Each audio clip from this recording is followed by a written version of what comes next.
My audio. Boop. Everyone else's audio. Boop. Screen. Mm. Welcome to Dead Space, motherfuckers.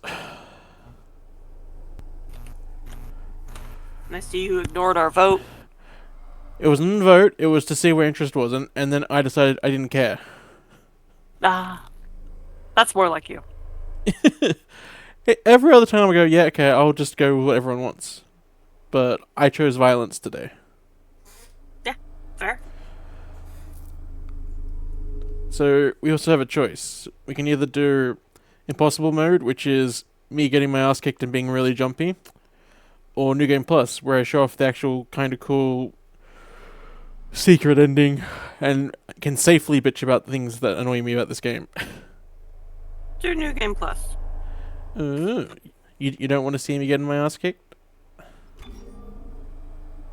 I mean, usually, but also I do like secrets.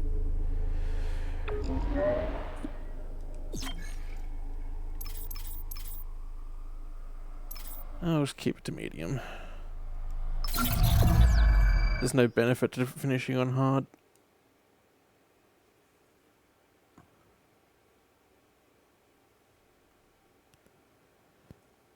The Ishimura. One of the best horror ships we've had.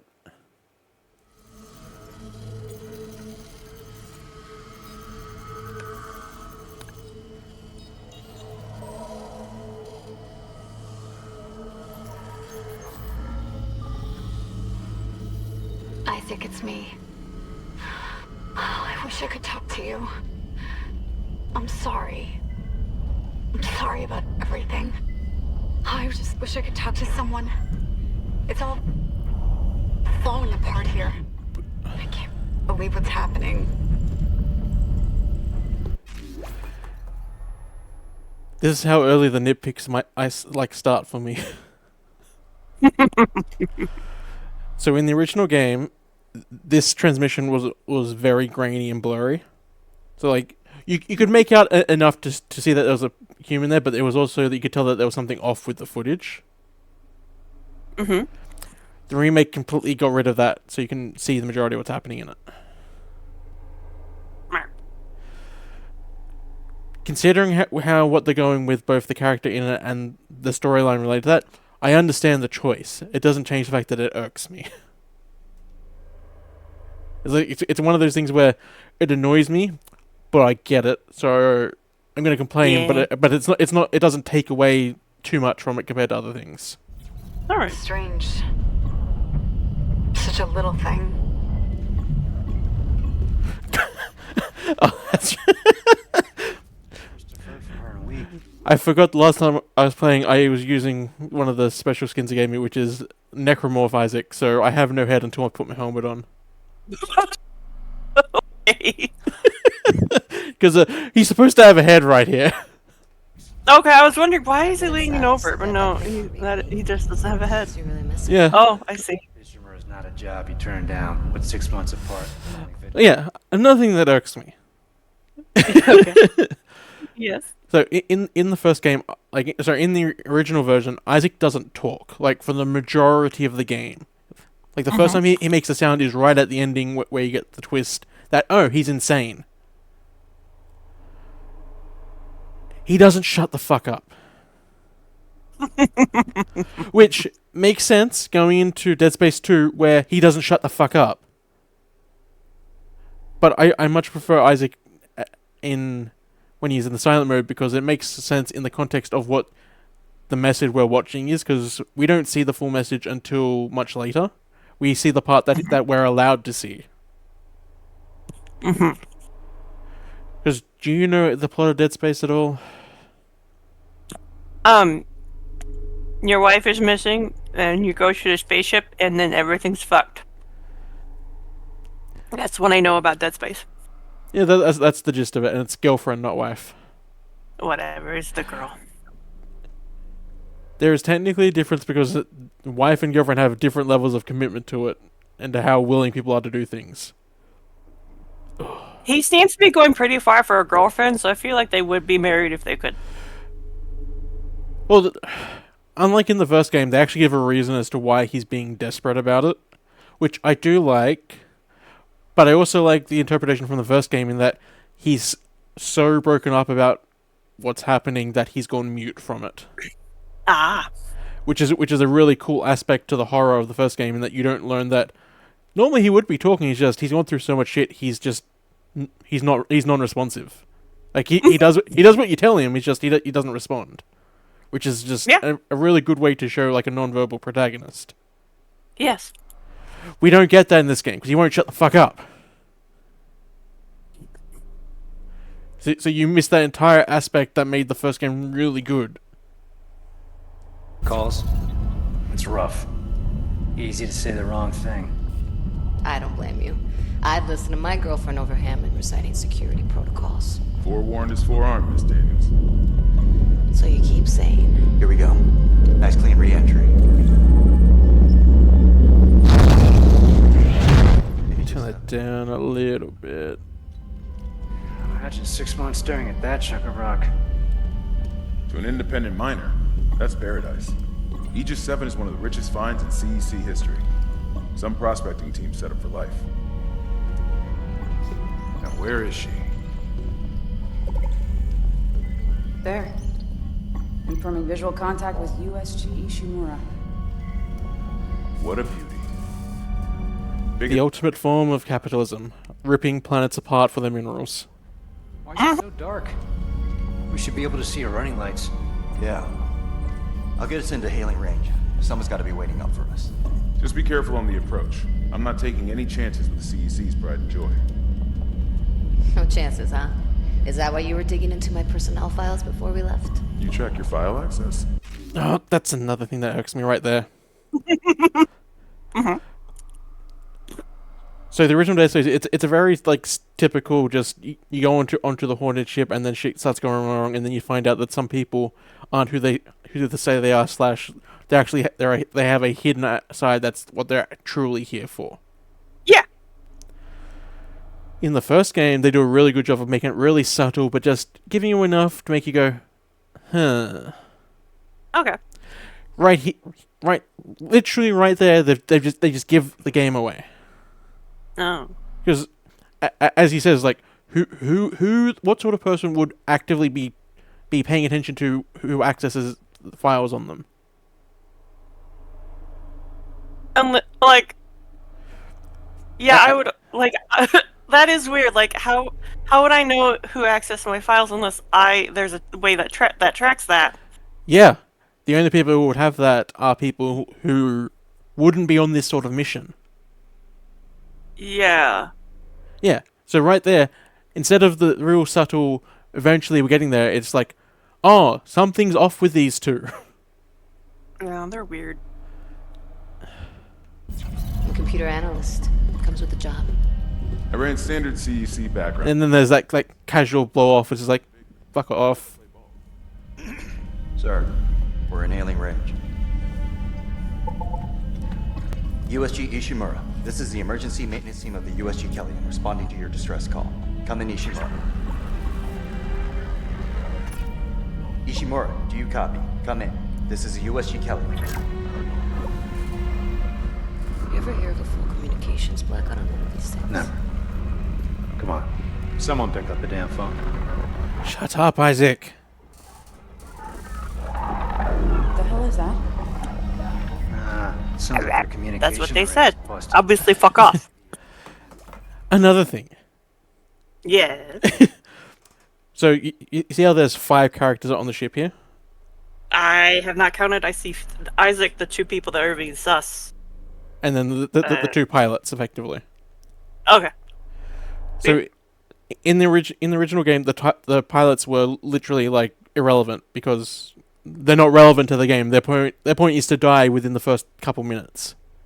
Yeah. For whatever fucking reason, they were given proper names and relevance. Oh. Like, one of them, No. Johnson, she's not relevant, and she's given a name, and she's given a little bit of animation before her eventual demise shortly into the game. And then there's not the other guy, called Chen. Literally not a thing in the first game. He will be a recurring plot point for Hammond. Despite the fact he's about to die. No. I don't like that. Yeah. It's the problem that a lot of remakes have, where they put in a lot of unnecessary details, thinking it's helping, but it's just muddying unnecessary parts. You're just giving way too much information. Everything should have a purpose. Yeah. Like, and I understand what they're going through adding the Chen plotline. It's just, there's no reason for it. Hammond's original death is in a perfect encapsulation of what the original game was trying to do. Uh-huh. I'll bring that up when we get to it, because Yes. it's not going to be relevant for a while. Mm-hmm. Broken encoder. Daniels and I can handle it in 48 hours, max. Hey, that gives you plenty of time to catch up with Nicole. Yeah, I hope so. Jen, Johnson, take us in. Gravity tethers engaged. Automated docking. But otherwise, but beyond these nitpicks, this is actually really faithful to the opening. I mean, apart from no head. Guidance system override. Well, that's my own mistake. That's not the remake's problem. I do like that your head's not taking up most of the screen, so I can see more. I am enjoying this.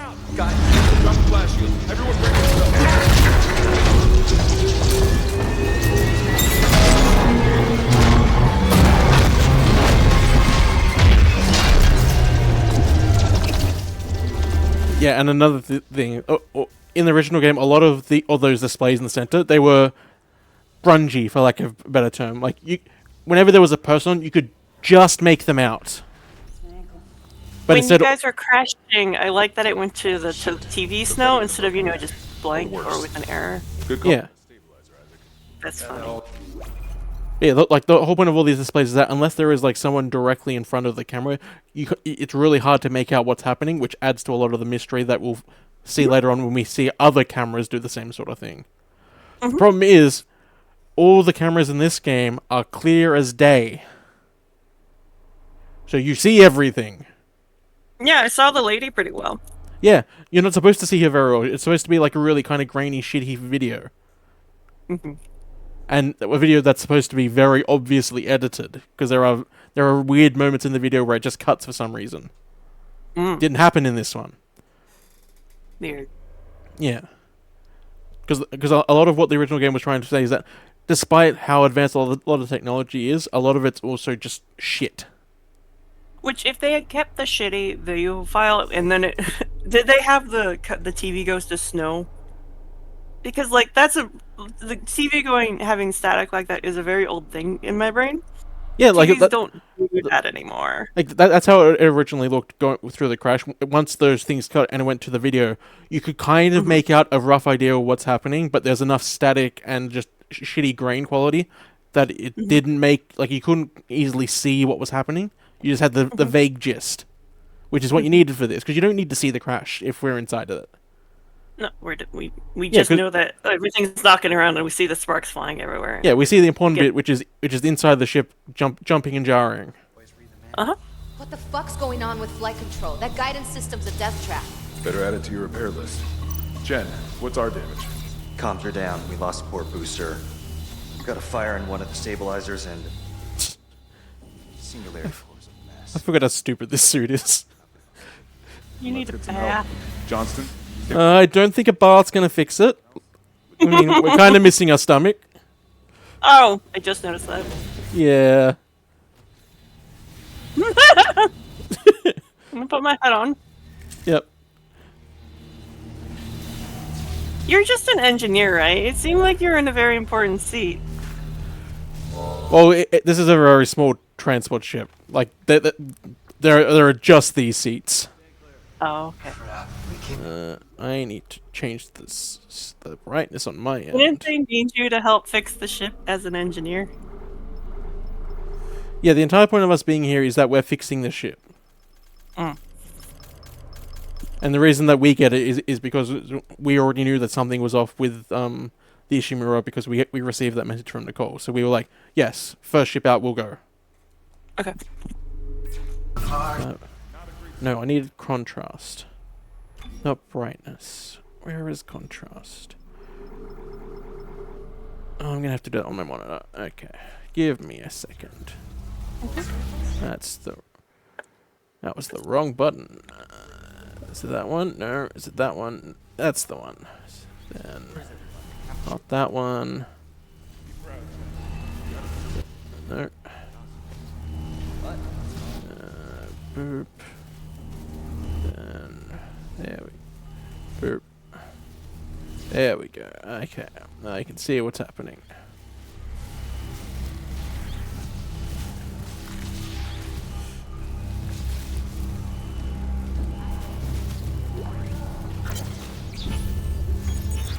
Zach Hammond, background requests. That's not relevant, I don't care.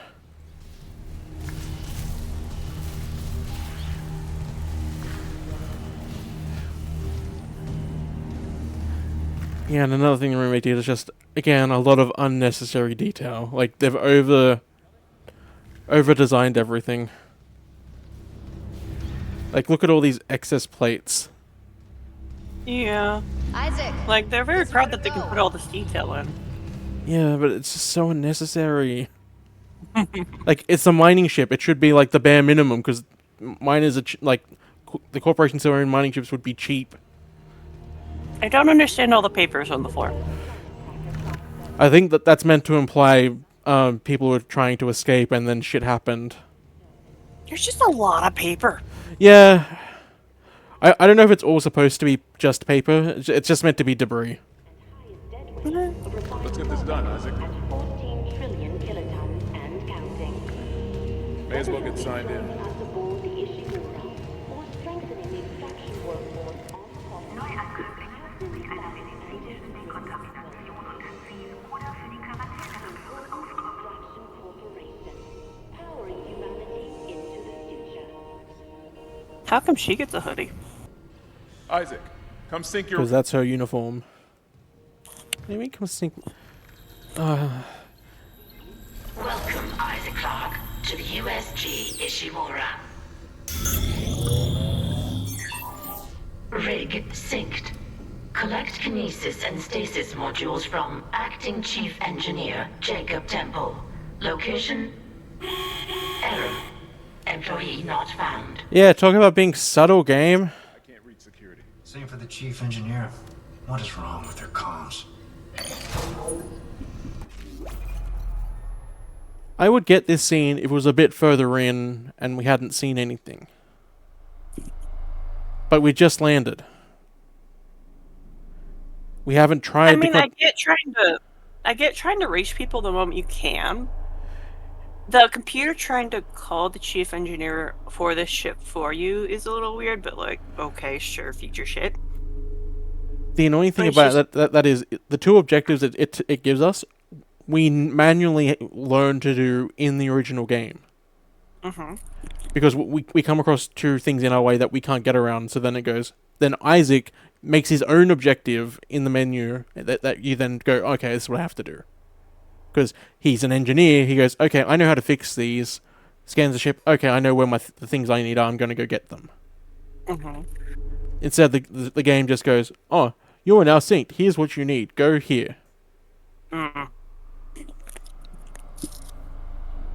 But like, what I was really just thinking about, like this scene that they're doing, in this style of horror, it's, you've been in the ship, you've explored it a little, and you're settling in, but you still haven't found anyone.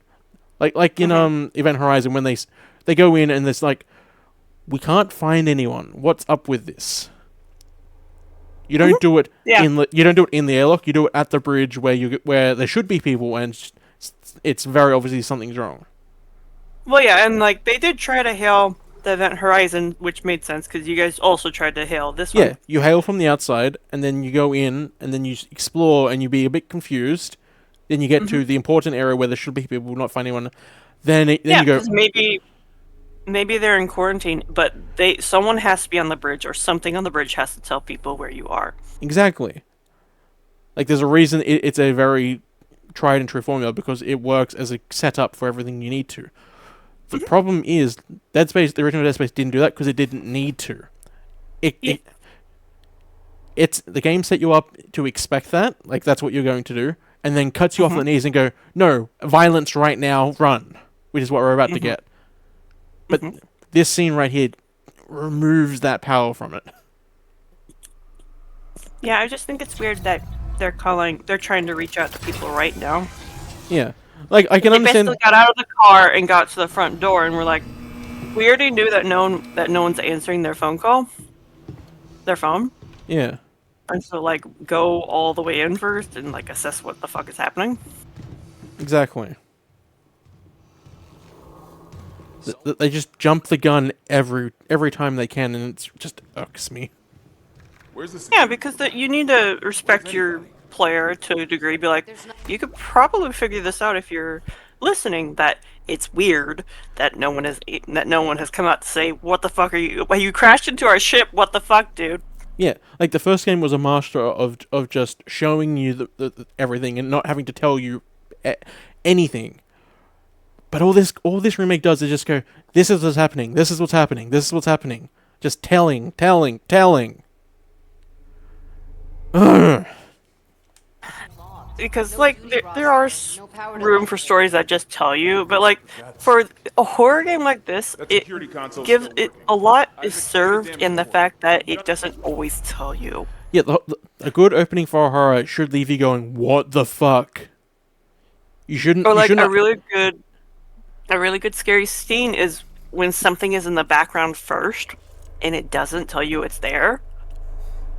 Or it can tell you there's, but there's just something stopping it, and it's just lurking there waiting, and then goes away. Yeah.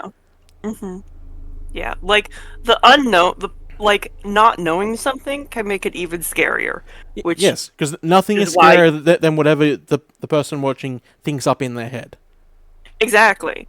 Which is why not telling someone is a very legitimate way to tell a horror story.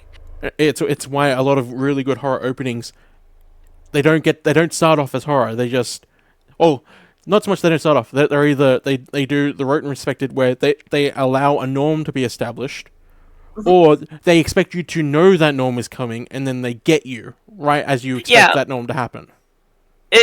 A lot of horror movies will play on the expectations of a social norm to be like, yes, that's how horror works. Effectively. Yeah. Like the thing. That's exactly how the thing opens up.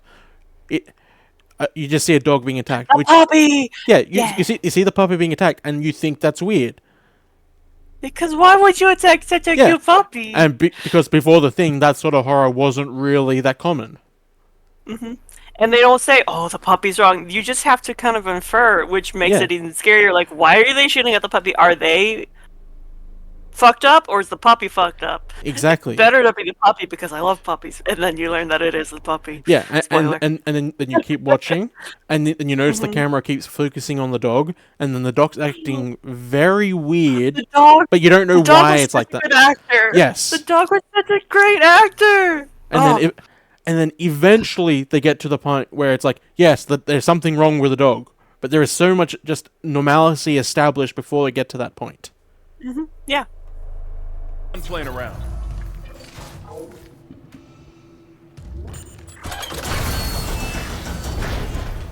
Something on the floor here. Is that? I need that damage report. I'm pretty sure that'd be very concerning things to see on the floor. I would definitely go, "What the fuck is that?" Yeah, or make an actual comment of, guys, I think we've got some blood.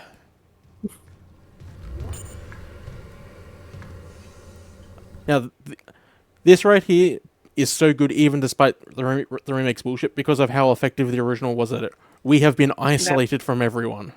We are isolated, you're right. And it's not like bullshit isolation, it's just, we're the engineer, we need to just go into the thing to just check it by ourselves. It makes sense. There's no reason for the arm guys to come in here with us. Yeah, that makes sense. Yeah. They don't care about reading the report. They just want to know what we think of it. Shit. It's not just comms or the guidance system. Half the Ishimura's in the red. Engines, hull, the trams. Could do that kind of damage to a planet cracker. Okay, got us some power. Ventilation's up. Power to the elevator should be... Hazardous anomaly detected. Uh-oh. Quarantine activated. Another malfunction? No. The quarantine systems are all fine. Oh, wait. Do you hear that? Yeah. Another thing about this is that in the original version, the room they're in is significantly darker than our room because of how the lighting works. In the original one, everything's on backup lights, so a lot of the rooms just feel darker. But whenever you're near the, whenever whatever room you're in feels brighter because the lights are in front of you. So normally, in the original scene, you can't really see what's happening. You just see the light, so you only see whatever the hazard light's lighting up as it twirls. Oh, that would be that's such good scene lighting for this. Yes, it's perfect scene lighting. It is one of the best openings for a horror game. And but then, as you can see, there's no subtlety to it. Yeah. Like it.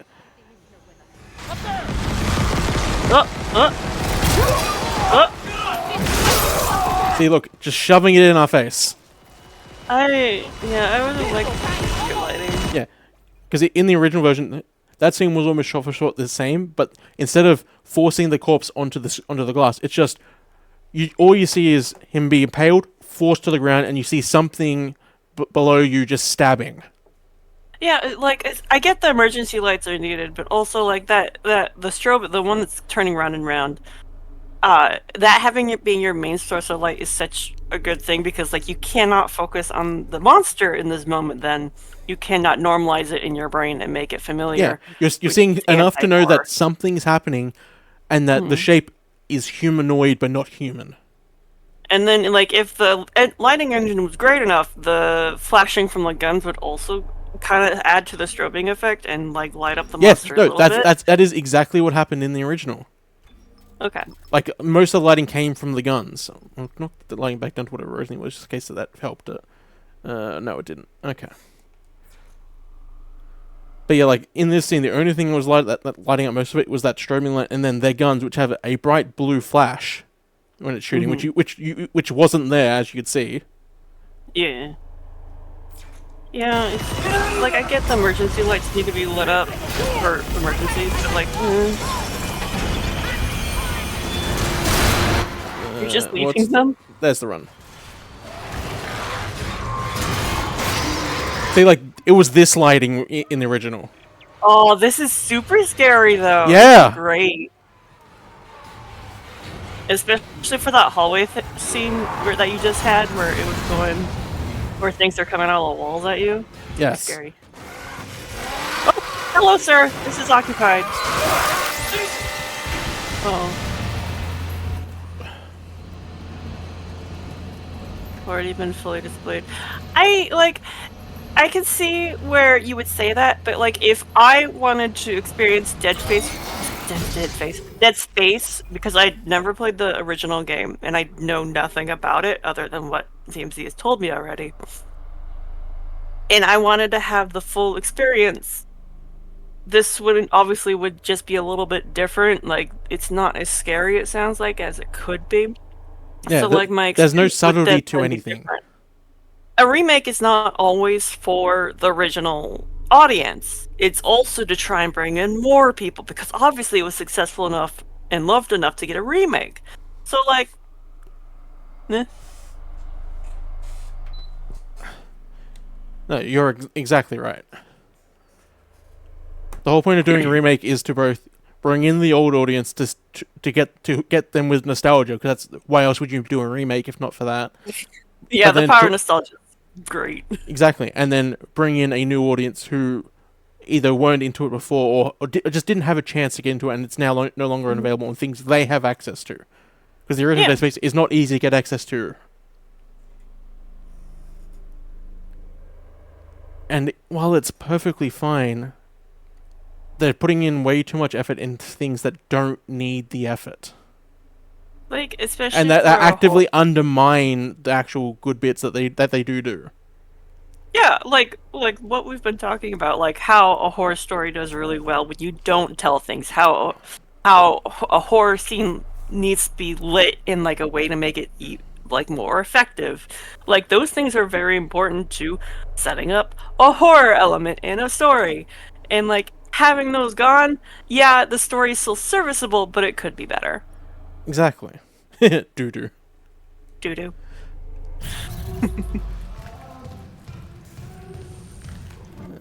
I gotta remember controls. I'm happy I've gone through a bunch of horror movies to help Explain it. analyze the game, yeah. And Cut off their limbs! This is annoying because in the original lighting engine, the lights actually frame that perfectly. Oh. So it actually draws your attention instead of overshadowing it. Because like you see how it kind of glares over it? I probably would have overlooked it. Yeah, well, yeah. Like this is one of the very minor things that just annoys me, because it just shows that the remake problem of just putting in so much unnecessary detail in spots that do not need it. Well, I mean, like, you have, especially for a remake of this caliber, it seems like they have a much better lighting engine, but with the much better lighting engine, you need to make sure the lights are serving the purpose that they were originally made for. Oh, don't worry, like, I'm about to go off on the lighting engine when we get to the first darkness area, which is going to piss me the fuck off. But yeah, if the original lights were meant to bring the eye to this message, they're obviously not really doing that anymore. They're kind of just filling the space. These are natural lights, not the lights that they were using. Mm-hmm. Then we got the signature Dead Space weapon. The pew plasma cutter. Yes. See, I will give them credit for this scene, showing Isaac assembling it. Perfectly acceptable addition. I really do like that, because like it always looked like a big box to me, and I like to see how it kind of works. Because like when he's holding it, you don't really see it, and then of course when you're shooting, you're not really looking at it. And how it works and moves. Right trigger, and then rotate. Square is reload. Okay. Yeah, they could just point the lights to the wall. They're pointing out right now. Which that's literally what happened in the original game, is that the light was pointing directly at that. To make it very clear, this was the message. But with how glary the light is, it ruins the effect that this is supposed to have. You guys are ruined! Because like in the opening, we see that the normal guns aren't effective, and we have to run. We come down here, and the first thing we get is this. And then we see above it, cut off their limbs in blood. Perfect horror setup. Yeah. Okay, I'll be right back. Keep bitching. Yep. You gonna do some talking? There we go.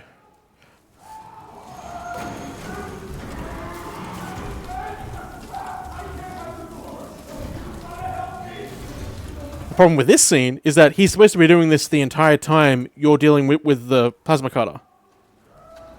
So you hear all this, you go over there, you get it, and you go, okay, obviously I need to do something. Boom.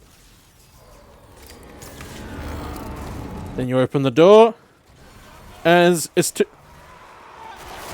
I forgot they did even worse.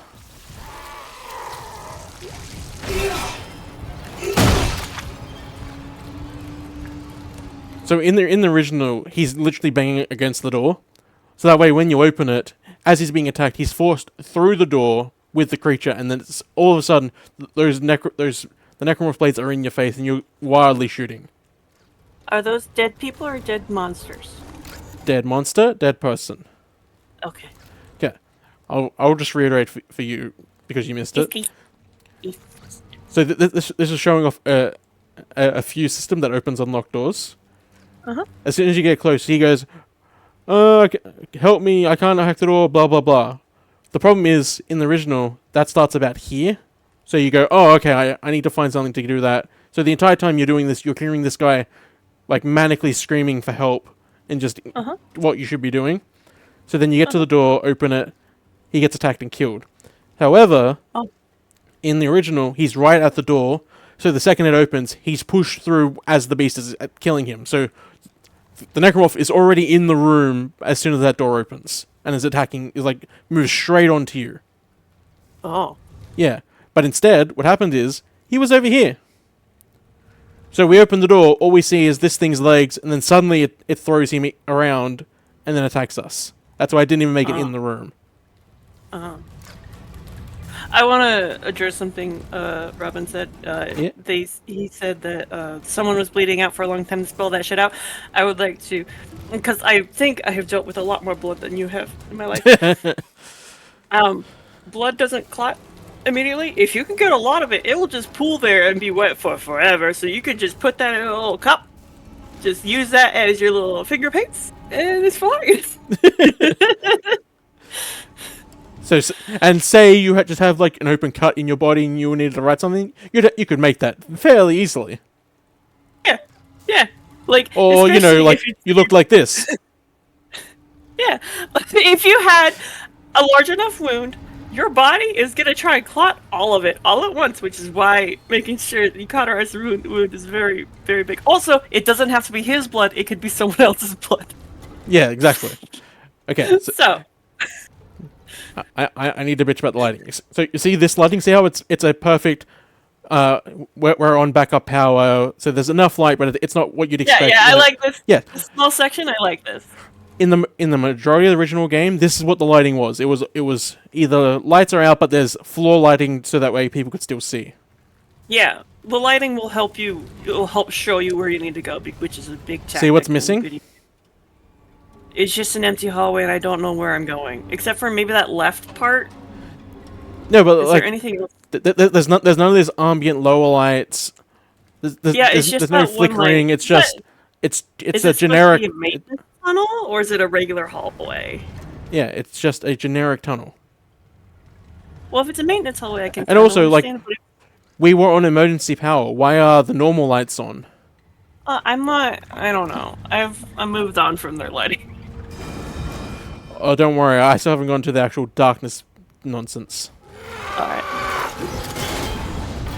See, that's how you do these jump scares. You can't do anything, and you get a reward for going and activating it. That's how you do little jump scares perfectly. I'm still thinking about Nosferatu. Exactly wrong. This doesn't look like normal lighting. It doesn't look like the lighting you would expect in a ship that's slowly being brought back to life. Yeah, it's weird. Like this lighting makes perfect sense in Alien Isolation. Yeah. Because it's a ship that's on its last legs, and people are still actively moving through all the tunnels, and they need this sort of light.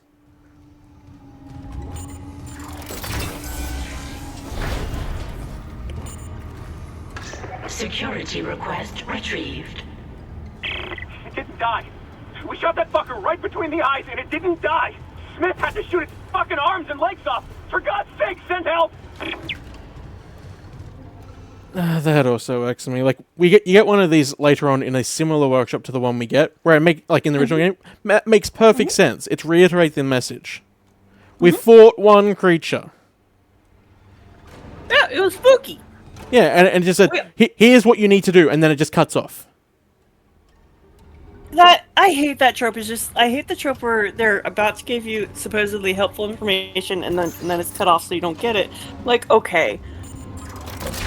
How many times is that perfectly going to cut off? At least give me something and then cut off mid whatever. Yeah, you cut off mid-sentence. I hate that trope. Isaac. Oh my God, Isaac. You made it.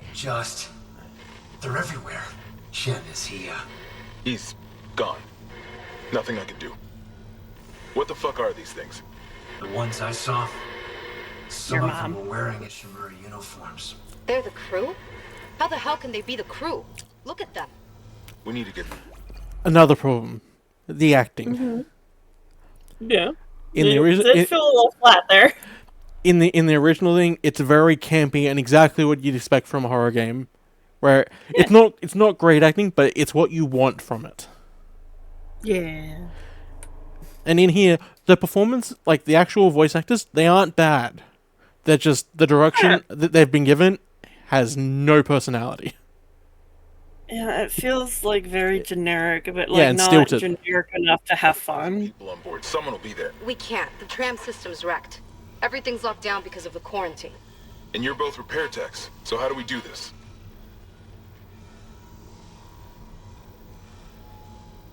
Where's that There's a camera? broken tram. It's on her arm, like because you can literally see them over there. You can see how she's holding her arm. I can't lift the lockdown or call the tram until we get a spare from. I don't see an apparatus on But her it's all arm on though. Isaac. That's No, she has a computer on her arm.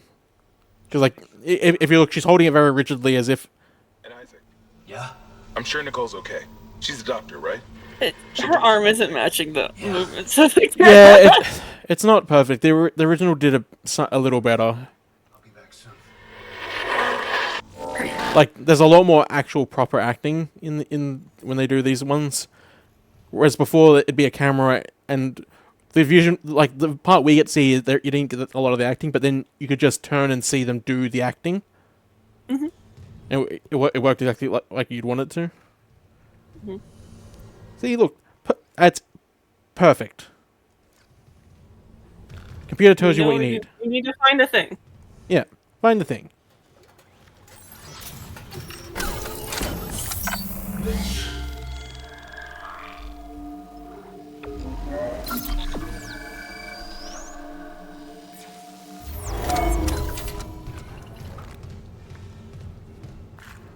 And then...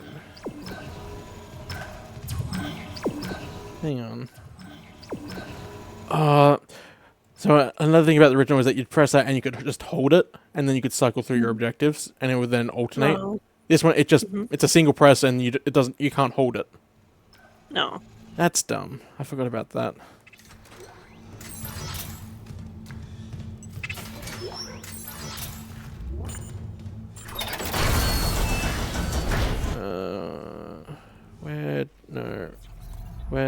That's the rig.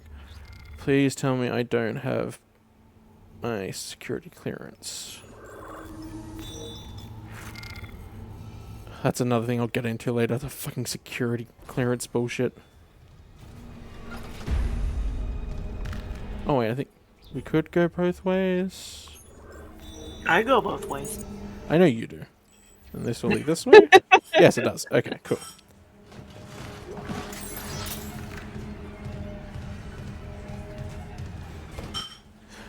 Okay, I get to bitch about the lighting in a second. Cool. Where is it?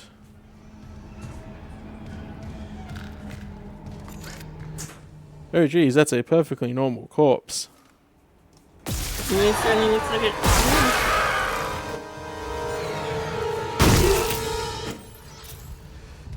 Is the stabby part made out of bone? Yeah, they've reshaped the bone into a fucking giant scythe blade.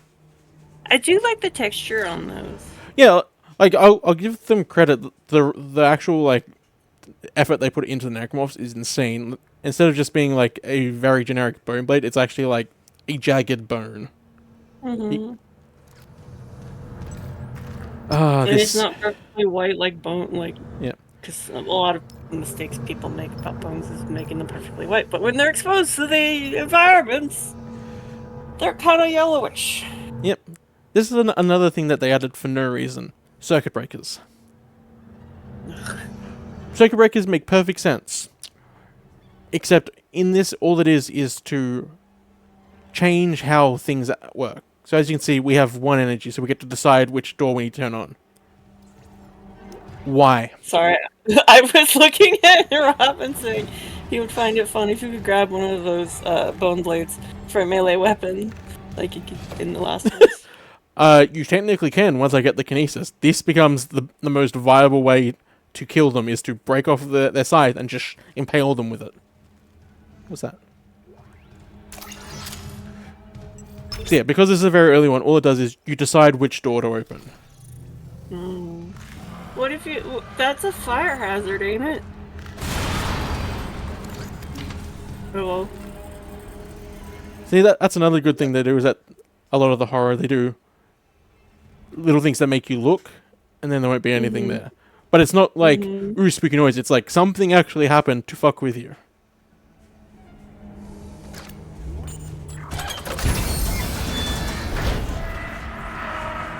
You just want to grab more bones, Robin. Oh. Hello? And that's another thing, in the remake, they just go overboard with it. How did it fall out? I'm very confused. That's supposed to be made of metal. Because it's implied that one of the creatures broke it, except it didn't jump through to come get me. Yeah, I was looking around for it and it wasn't attacking you. Yeah.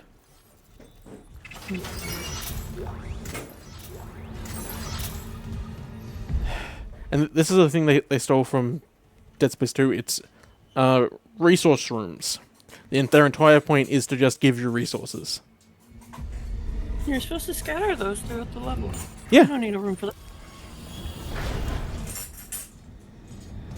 To my understanding, Robin, if you are alive and you are within their line of sight, they can sense you. It's not really explained how necromorphs do it. Is it sight or is it a different sense?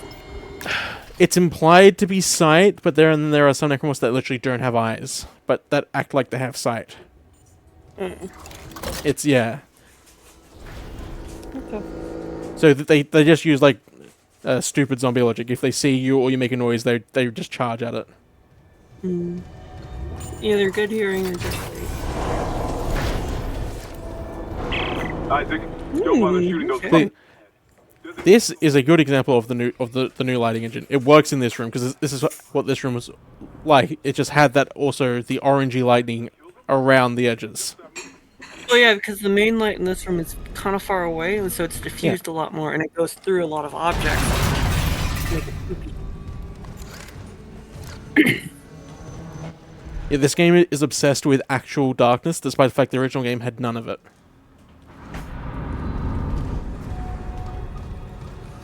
A lot of horror needs to be obsessed with lighting and darkness because that's how you make things weird. Here, the dark is a very common thing.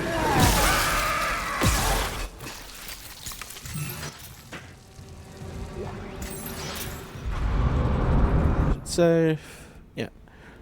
So one of the cool things they did with the necromorphs is that they added an entire new system onto them. Okay. So the original game is obviously if you shoot them in the head, it doesn't kill them; they go crazy instead. So you attack the limbs to disable them, and then once they're disabled enough, they just die because that's what the game says. Yeah, they can't do anything. In this, they've added a degloving system to the necromorphs. Oh. So necromorph tissue has 3 layers: skin, meat, bone. Oh, I hate it. I don't like thinking about degloving though. I hate it. So because we're on a New Game Plus, my plasma cutter is OP. But instead, so if you're using the normal one, you have to cut through the skin, cut through the meat, then cut through the bone to break a limb. Oh, that sucks. Yep. And then there are weapons I can use later on that'll help you just skip that entire process by literally just degloving them in front of you. I know why it's called degloving, but I hate thinking about degloving. Like that's like one of the few good things I like about this one is that they actually thought of an actual a good reason to add that little extra bit of difficulty. Especially since their flesh and bone is very malleable. Yeah. Yeah, like it's actual proper horror. It's not just ooh, spooky. Yeah. It's like, yeah, it makes sense for what this game is. It should be a little gross. It's also not like using the necromorph stuff as just gore horror. Gore, if you will. Yeah. Because like I don't like gore, but I like horror. So like I like that they don't try and just go ooh gross.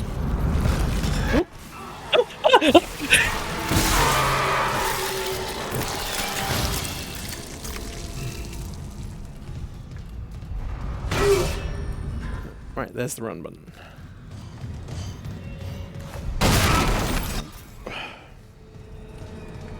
See, where's the? I thought the lift was supposed to be over here. Up your butt. Why is there? Oh, that's a poster. Oh, that's. And another thing is that they've also remixed a lot of the rooms. Gore porn. Yeah, gore porn. Yeah, because originally there's supposed to be a safe room right up here, which you go in and then get punished for because you go in there thinking it's safe. Nowhere is safe. Yeah, it does that. Like you go in, there's an upgrade booth. You go, okay, I'll use the upgrade booth. Then you get out of it, and suddenly there's a necromorph behind you attacking you. Yeah. Which is effective at what it's trying to do. It's like you need to be careful before you do these things. Fair enough. Even if you think you're in a safe room, like nowhere is safe. You need. But the entire point is that room is optional. You don't have to care about it. Instead, they've made it the entire point of this fucking room. Because there's supposed to be a lift here that takes you up there. You walk across, get the thing, and come back down. It's supposed to be just efficient to show, you know, that the mining rooms are made with that in mind to make everything as simple as possible. But instead, To get the circuit breaker for this door, I have to go to this lift. That wasn't in the original game. To go up here, to go across the walkway we're about to go on, to then go across the same walkway we already wanted, I'm pretty sure. No. Oh no, they literally just did a... No? No, I'm right, it's still over there.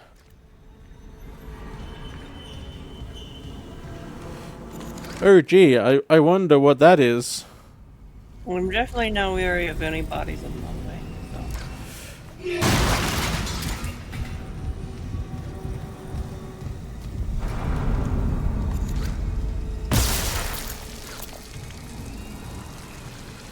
Oh yeah, that's another problem. The physics engine is a bit sensitive.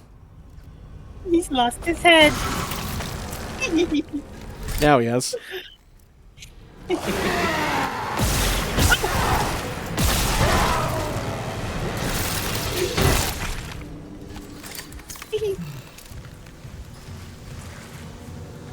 Is this one of the ones that allows me to fuck with the lights? I'll find out in a fucking moment.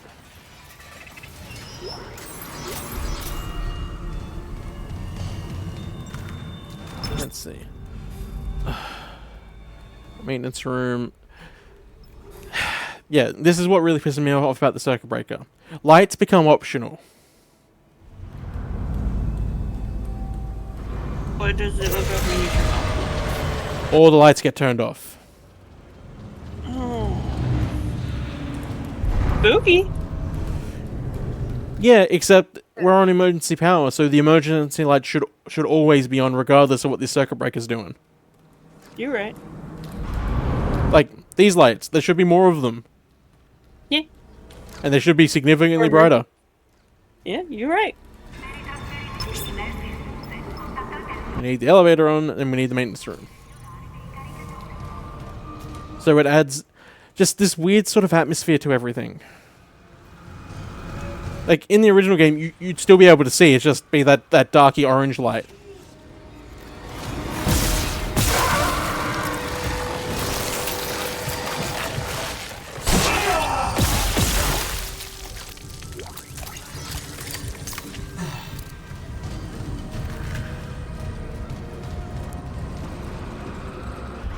And also, just all these explosive barrels just sitting in weird spots.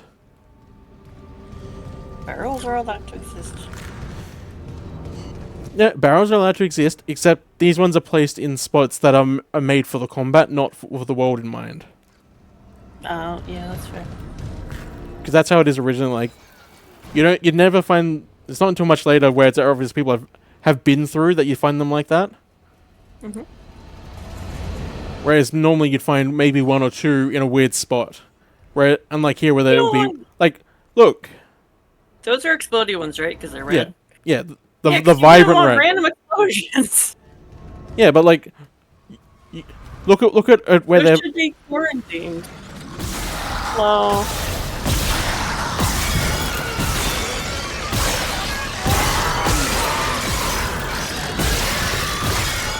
That one's taking a lot of hits.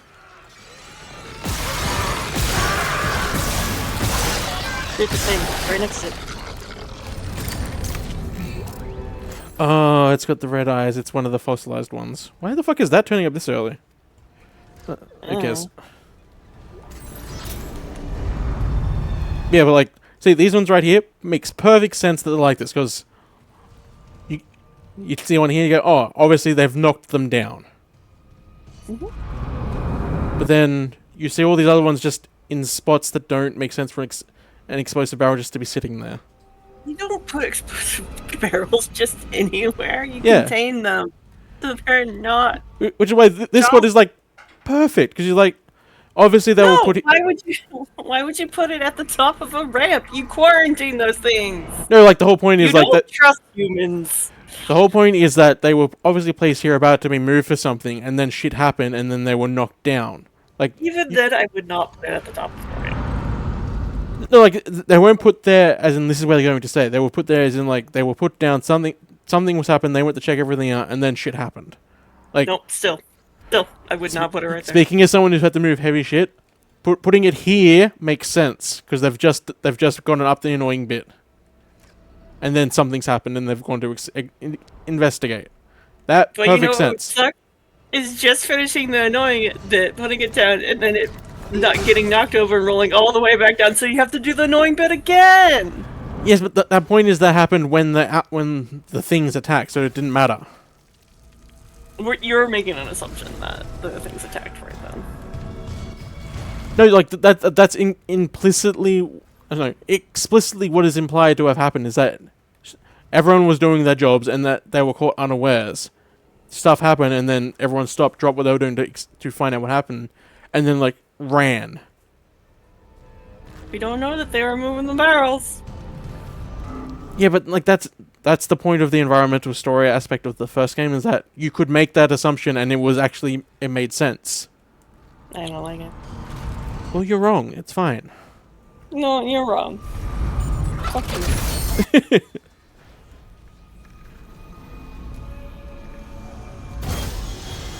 Just say on the wall.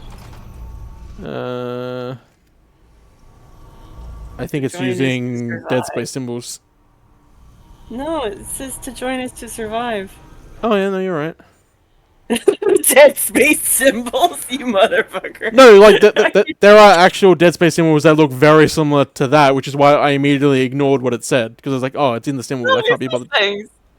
Yeah, now that I actually properly looked at it, you're like, you are correct. But thank you. That's all I wanted. when you see the actual like Dead Space symbols later, you'll understand why I ignored this, because it's just like, oh, it's those. Okay, I can't read that, so I'm going to ignore it. Bench. Yeah, that's everything. And another thing that bugs me about... So, in the original upgrade, you actually had to invest to get to the useful things. So, like, for HP, there'd be a blank spot, then your HP.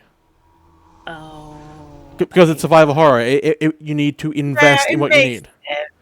It makes sense, but I hate it. Well, like, in the first game, it wasn't like, you could play it two ways. You could play it as you detect normal person 2, and you get enough to get what you need, or you could play it, or you could be a crazy person like me and know exactly how to use your ammo, so you could sell everything else up and then make yourself even more powerful than the game expected you to be. Except, for whatever reason, they went, no, the majority of every node must have a purpose.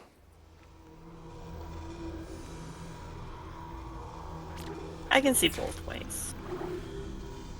When it comes to survival horror, you shouldn't have... There shouldn't be incremental upgrades. There should be a hard upgrade. Like, there shouldn't be all of these capacity upgrades. Because, like, if I remember correctly, each of these is one. Instead of it just being all these ones, there should be 3 scattered throughout.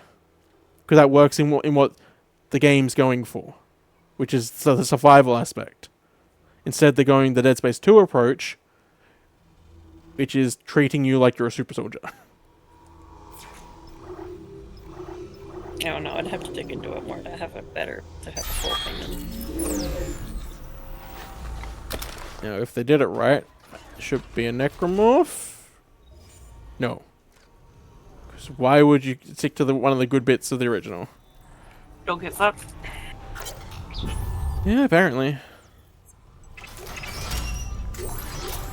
Oh, is that what I think it is? Yeah, it is. Oh, how am I supposed to grab that? Isaac, we can't stay here much longer. Hearing a lot of movement. I'm halfway done. Found a data board. Just gotta move the tram. Okay, Daniels, watch that door. Oh, actually, I'm supposed to come in here first.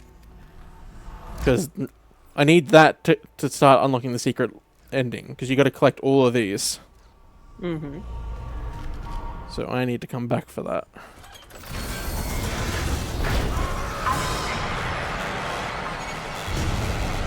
And that would have been so much more effective if I could have seen what was making the noise first. If only the game hadn't forced me to turn off the lights. The secret ending is a reinterpretation of the ending to justify how Isaac appears in Dead Space 2. I'm obviously not going to say what the ending is, because that's the whole point of doing this playthrough, just to get to the secret ending.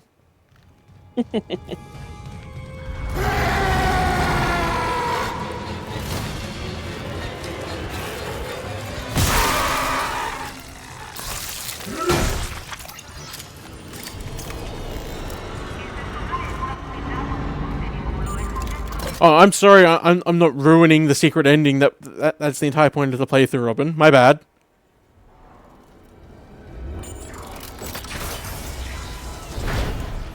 I don't have to worry about that door.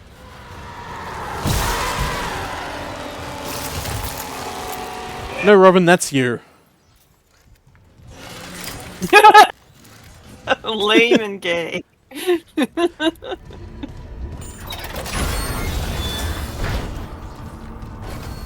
So yeah, this way, isn't it? Yeah. Live tramway. I would hate to see a dead tramway. Well, I mean, that's what it is at the moment. It's a dead tramway. The sign said live tramway. See, that's a good little jump scare. Rawr, and a body just flops.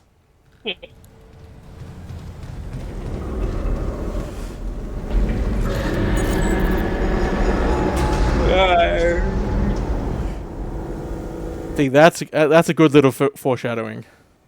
Just the roar that this, yeah, and then the entire ship just shaking, implying that there's something a lot bigger. Homemade waffles. Send me some. Ooh, you're being fancy. Send me some homemade waffles. Okay. This fucking bullshit Yes. annoys the fuck out of me. Okay, add it So- to the list. The entire original game was divided up into chapters and was a linear experience. Eh? You went area to area to area, and then you completed the game because you couldn't go back. Yes. This security clearance bullshit turns it into a vaguely open world, like walking sim sort of thing. Oh. Because you don't get this for another few chapters, so you have to come back to get it. Yeah, Come back. exactly. They've added unnecessary exploration to it. Shoo, I don't have a fax machine.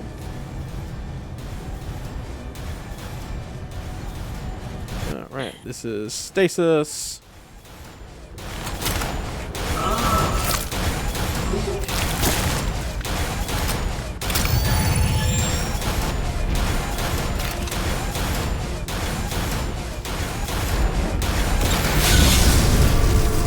As I saw before, doors will fucking murder you.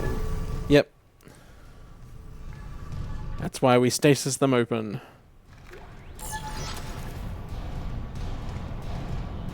Oh, which end do I need to do? Hallway. Yeah, this has a triggerable monsters. Oh, here we go. Found it.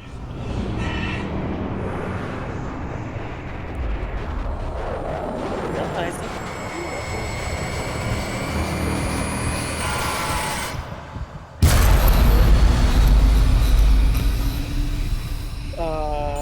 Okay, that wasn't the one I was thinking of. That was just spooky for the sake of spooky. Maybe. Yeah, I think technically this was flashing in the orange. That's supposed to be relevant later. It's just we didn't go down it. Where is it? Come on, do the thing. Oh. Okay, it wasn't that side then. No, it has to be that side because there's no ceiling thing on here. Maybe it's once I complete the objective. Maybe. Because what's supposed to happen is that there's supposed to be a crawly dude in the ceiling just going oogie boogie in you, and then it runs off because it can't get to you. Coward. Any other doors? Nope. Bathroom. Inside. I found a man inside the vents. If this isn't Warframe. No, that's a man in the walls. Vents are in the walls. Oh, as we can see, not all vents are in the walls. There's plenty of ventilation right there. The ceiling is just a horizontal wall.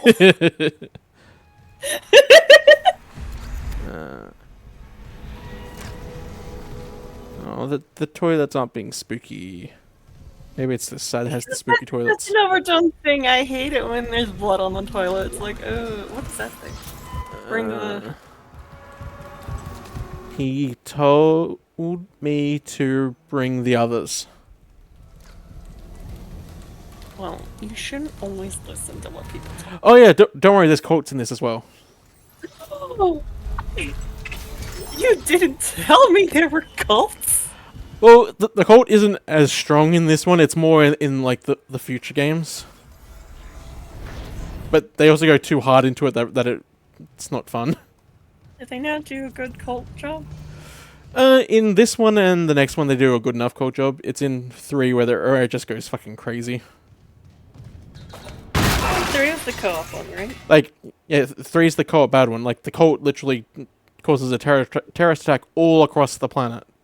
Okay, but no, listen. 3 is the one that I actually played like an hour of. So you saw all the cult stuff then? Because that's like the stuff on Earth. I think I was too busy being scared.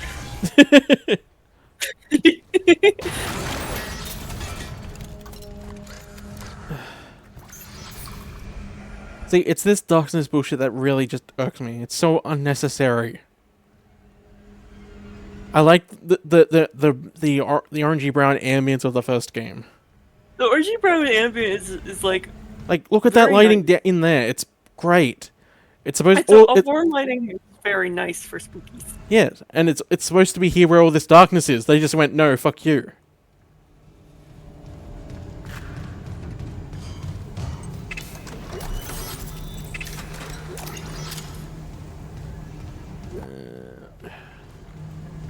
What are your logs? Vents into engineering. You got a stasis module alive? Were they we need one in tram maintenance. No, I nudged them so. I got a damaged tram contract, and if the whole system's gridlocked, guess who they're calling? Temple here, sending a stasis module now. What happened to the autoloader? No idea. A lot of shit's been breaking down. I keep hearing things. Down in the gears where no one could be. You know? I know. And that's another thing that irks me up that story. They're explaining everything again. Oh, my audio processing decided not to work, so I was just chilling.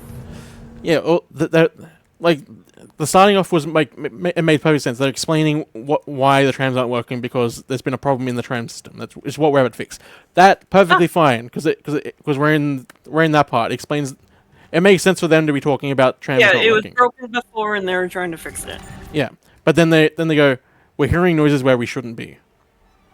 Which we're not. I get trying to make it spooky, but like, just leave it. The game is supposed to be spooky enough. The thing is, this isn't the section where it's happening. Oh no! Put that where it's supposed to happen. Yeah, like in the next area is the area that was like properly taken over by the spooky stuff and where it originated from, and we see that. Mm-hmm. So having them say it here is just. Like, I'm gonna forget that their conversation happened. Yeah, it's not relevant. And, like, don't prepare me to be spooked by noises. That doesn't help me be spooked. That's the one I have to do second.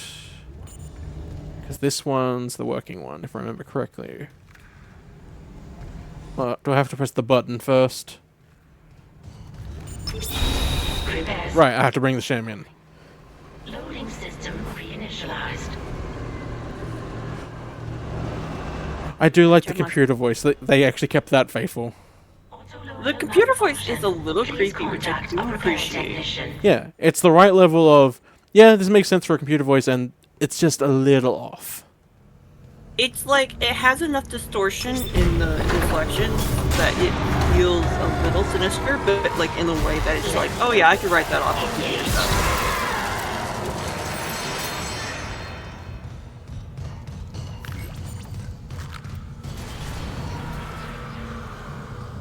I heard you, you little shit. There you are.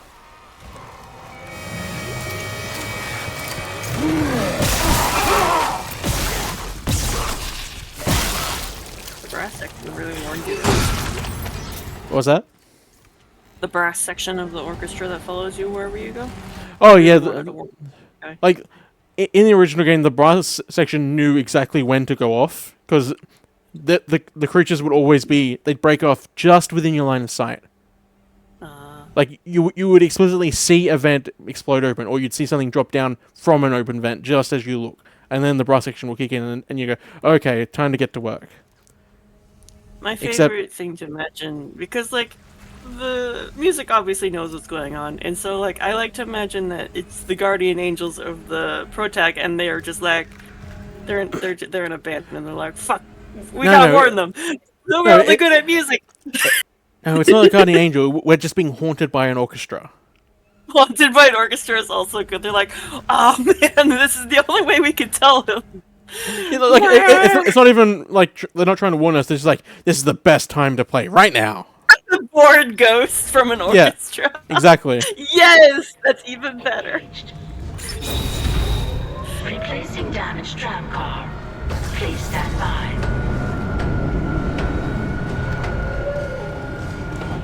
Oh yeah, and in the original game, this was just a one-off error because you just needed to come down and fix the trams. You didn't need to come back. Oh, he has red eyes. Careful. Yep. Oh, I don't know if you see it then, but did you watch his arms actually start to disintegrate? No, I saw some.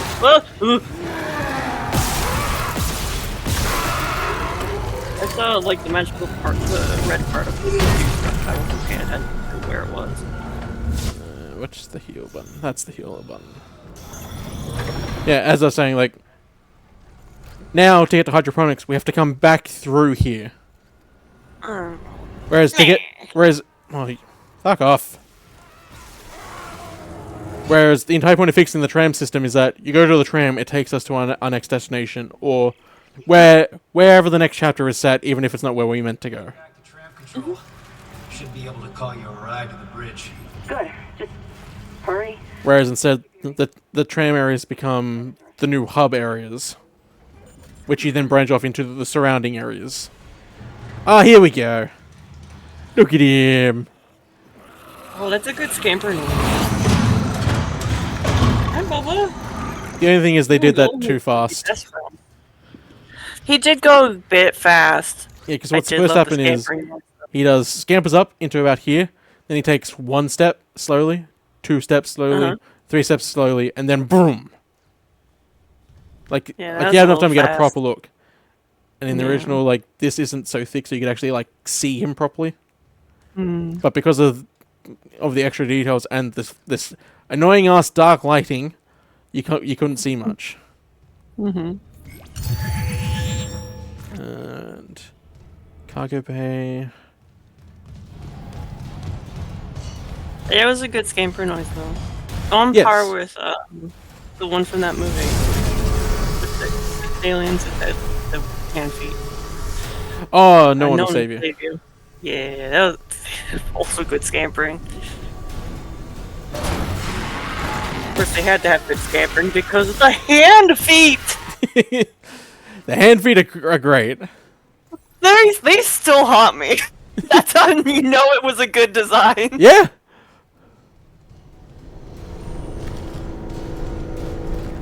Oh, I don't have kinesis yet. God damn it.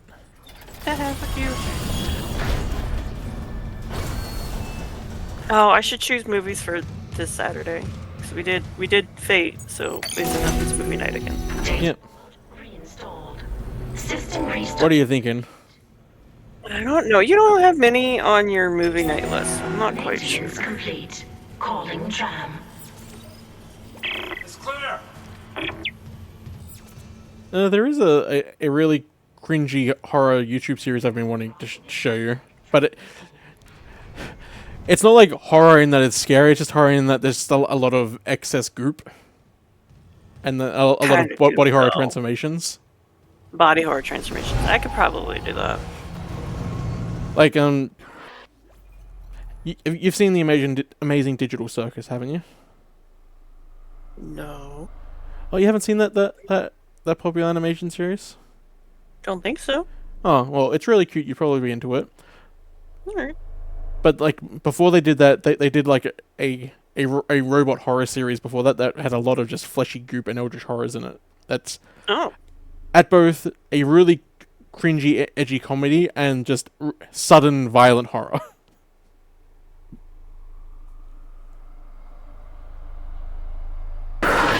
So we could probably do that. It's like 6 episodes, 20 minutes each. Do you want to do that and then like one movie? Comms are still. Yeah, sure. Or like 6 episodes for 20 minutes, you said? Yeah, so it's about, we'll say 2 hours for that, roughly. Okay. Protocol. Hammond, people are dying here. And I'm not losing anyone else. Hold on. We stick to procedure. Yeah, Murder Drone, so good. We'll see.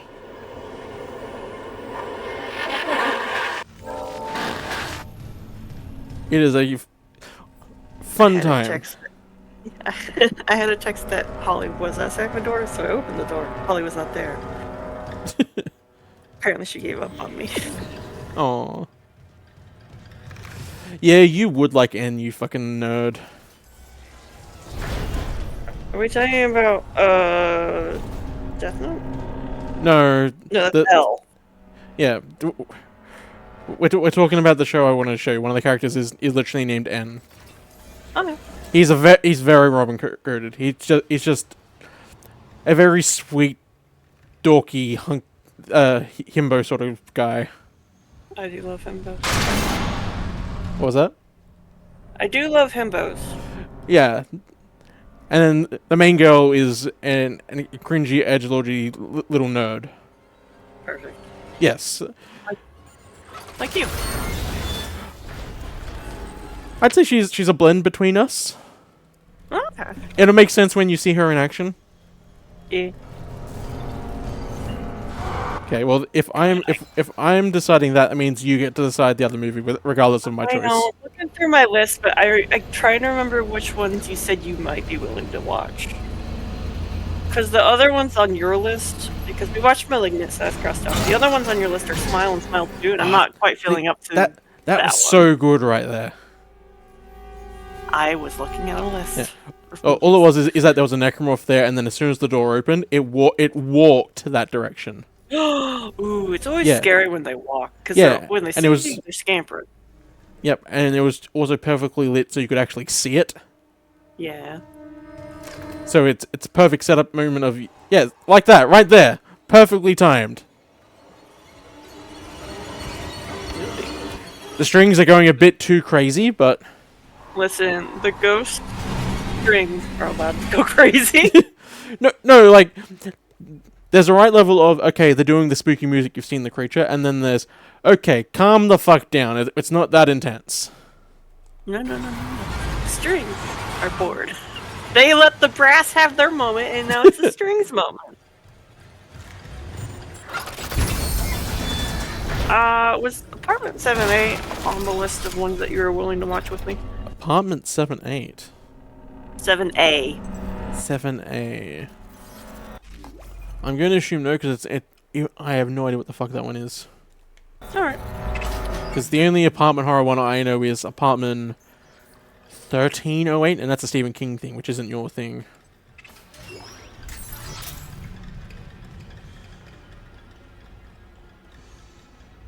Are you done with your little spider string segment yet, Orchestra? I can still hear him ticking away.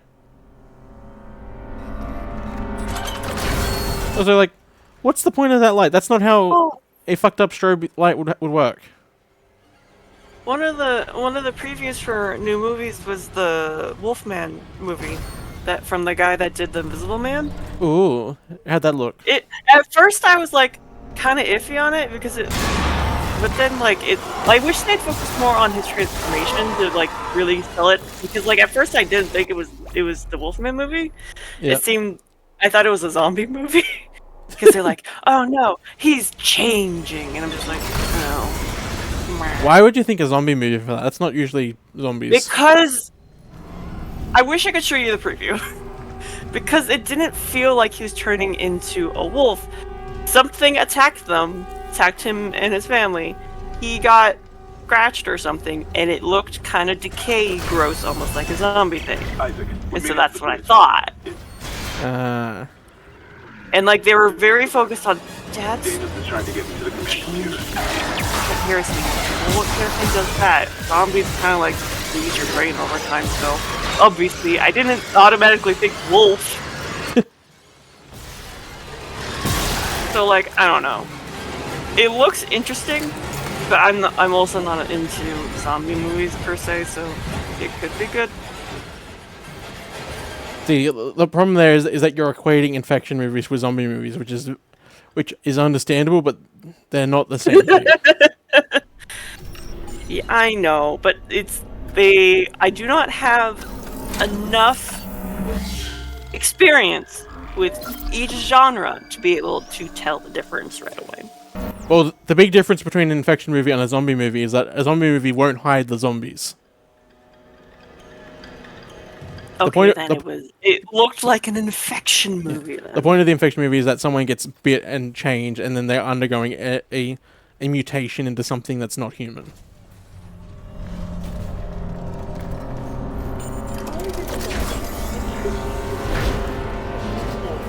There's too much fog.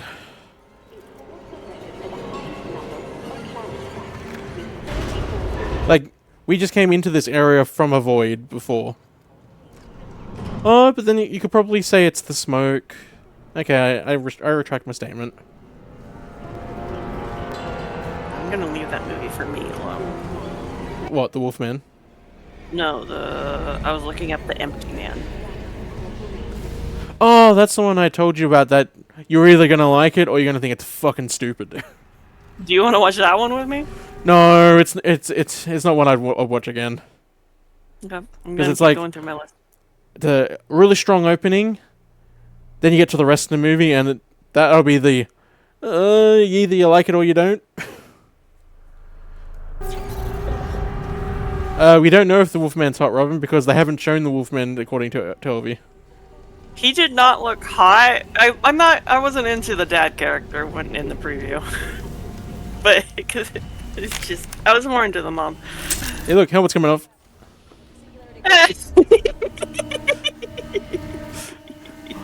I haven't encountered the store yet, so I can't change my skin. Is that blood? Yeah, it's a little bit of blood. Yoshimura's overrun with fucking monsters. Oh, the psychological thriller is not used for me. No, the comms are still out. Isaac, we need to kill him fixed now. Why hasn't she been informed about any of this? Oh, fucking no.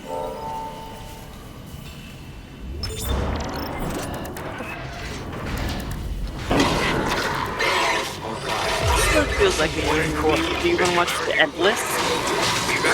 I can't hear you over the game. Do you want to watch The Endless? I think you probably enjoy that more on your own, because it's a culty one, and there's technically an Ode to Horror, but there isn't anything to it for a lot of the movie. Alright. I need to bump you up so I can hear you clearer. 69.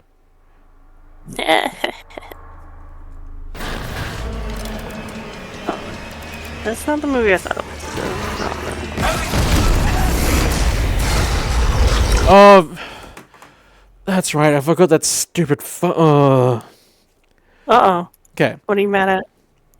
So in the original scene where this happened to the nameless person, what happened is you get on the ship to find out what's happening, and then suddenly the ship is swarmed and it explodes from the creatures just doing something to the ship. Because the ship's fucked, so creatures swarming it that aren't careful are likely to hit something that makes it go boom, right? Yeah. So this fucking dumbass soldier who was with us had one of the creatures in a small isolated part of the ship. Would you use a grenade launcher inside a small enclosed ship? Fuck no. Yeah, that's what this fucking idiot just did. It wasn't like, oh, she was safe. It was like an arm's length away from each other. No! Grenade launcher straight to its chest. Inside your fucked up ship. No! Yes, exactly. So now the ship's blowing up. So, like, what originally happened is, like, as I said, the ship blew up, so you had to quickly escape the short run, and right as you get to the door that leads to the walkway, the explosion forces you out of the ship. So instead, what happens is the ship starts exploding, you take a step backwards, and you get thrown out through the front of the glass and just land on the walkway? Mm-hmm. Because, you know, that makes sense. Sure. That's how explosions work. Yeah, exactly.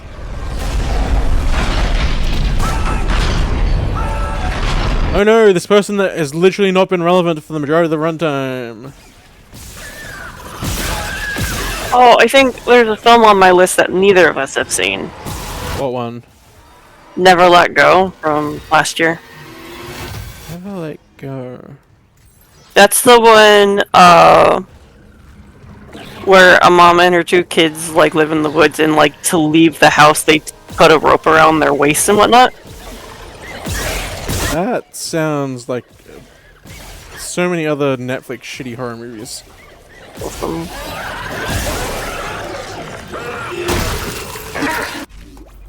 Survivor horror thriller directed by Andre Aja. Wikipedia. Helps if I Never put Let P. Go. Mm-hmm. Never Let Go. Alexandra Aja? That name rings a bell. Why does that name ring a bell? We probably went through this exact conversation when I was looking up things to add to the list. Oh, this is the guy that made Crawl and a lot of other really shitty horror movies. Oh, Crawl was amazing! Yeah, Crawl was good. His other ones are not.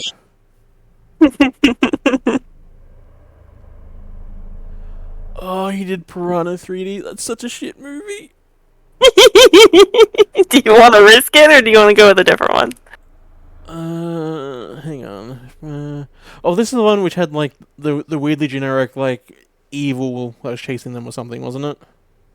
Yeah, like it feels like a very generic evil in the forest.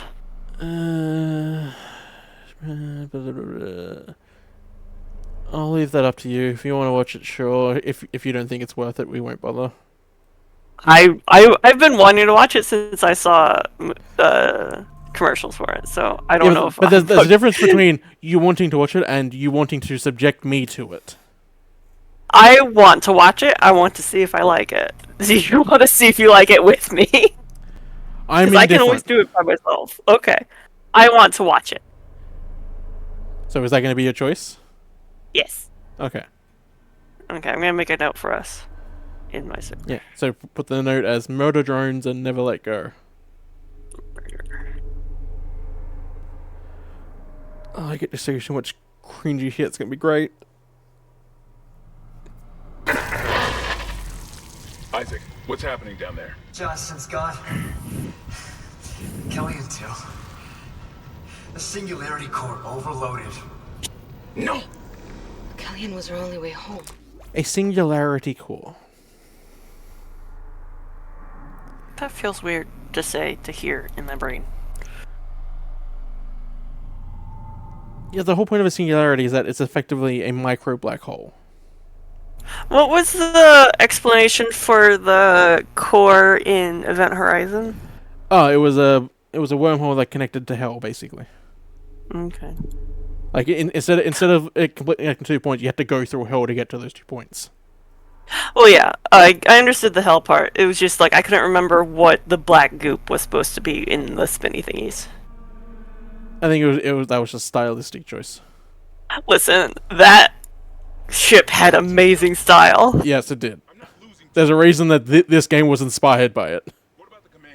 This game was inspired by it? Where's all the cool-ass geometry? Sorry, I'll correct myself. It's why the original Dead Space was inspired by it. There we go.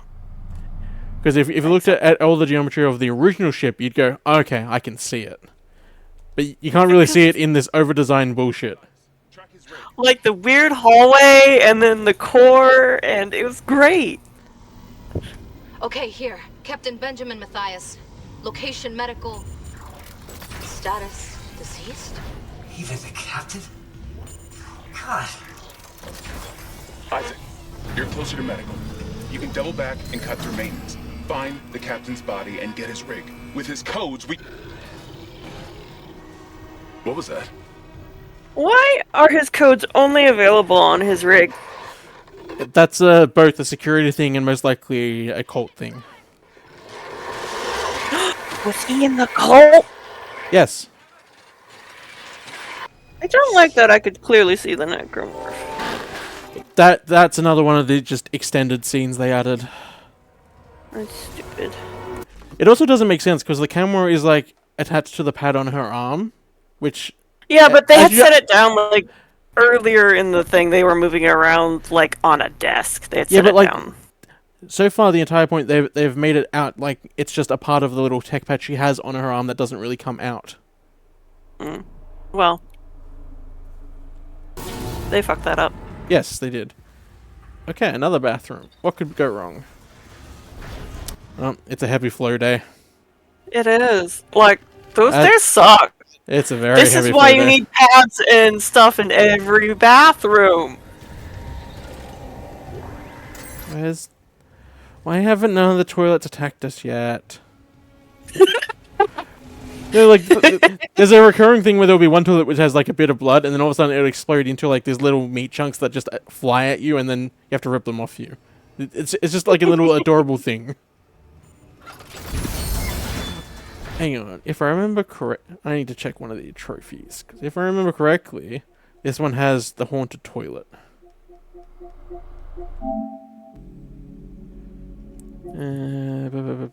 Where's the... weapon, kill with unique weapons. Extra.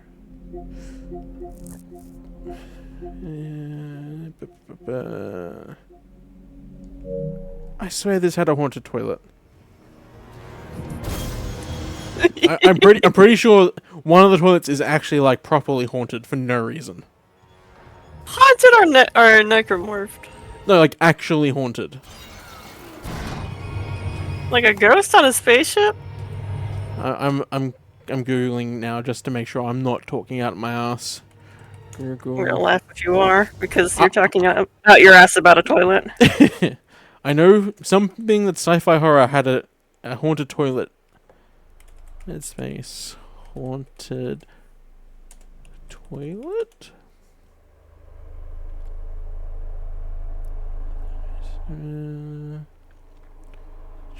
This is...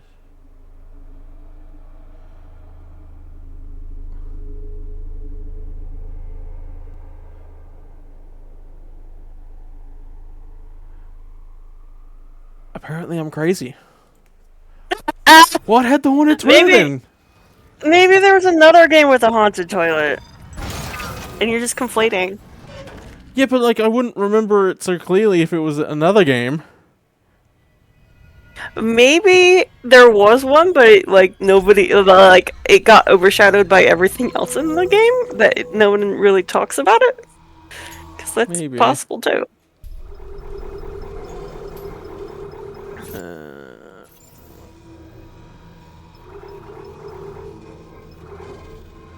Oh, you're gonna change your skin away from gross? Oh, I can. I have options. I would kind of enjoy, because I don't like looking at the guts and stuff. Like, it's a very good skin. It's hilarious. I don't like guts. Yeah. I think this is a crazy cult survivor one. I love cult. Oh, I forgot his intestines wrapped around his leg. Yeah, exactly. There's a lot of problems with this thing that I just have been ignoring. You got microwaved! I forgot that was a thing. You get microwaved. Yeah, I was right. Get little fucking hand horns. Merry Christmas! You're such a good little reindeer! So we're going with this one? Yes, please!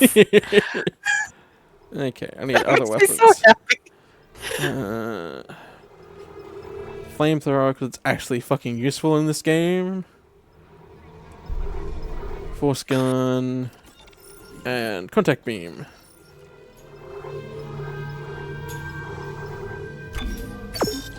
Oh, I didn't mean to sell that. Oh well. These I can sell.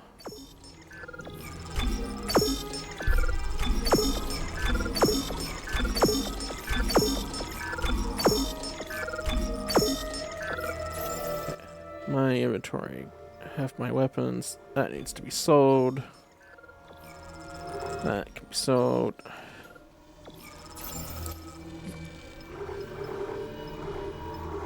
Just a lot of ammo and healing, and then to complete the game armor set. Okay, cool.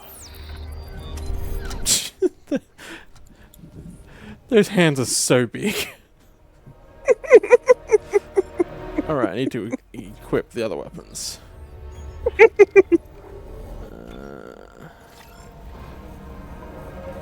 Flamethrower. I like to imagine that you could put big dildos in those hands and they'd hold them perfectly.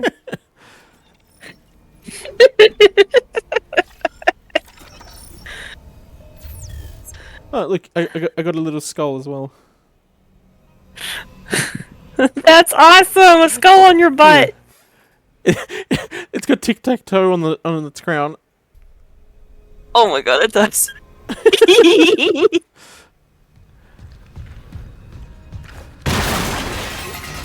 Okay, now I got the force gun, so I can actually show you the degloving system in action. Because the entire point of this gun is that it will deglove them for you.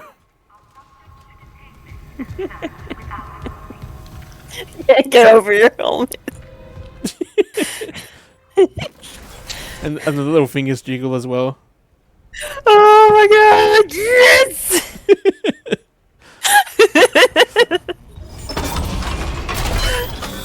You're ready to give everyone a hand.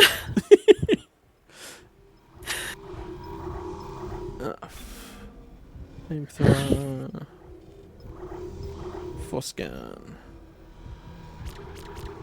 I haven't done any of the specials. Corridor stupid. Oh yeah, that's right. So in the original Dead Space, all of your tools were they were tools.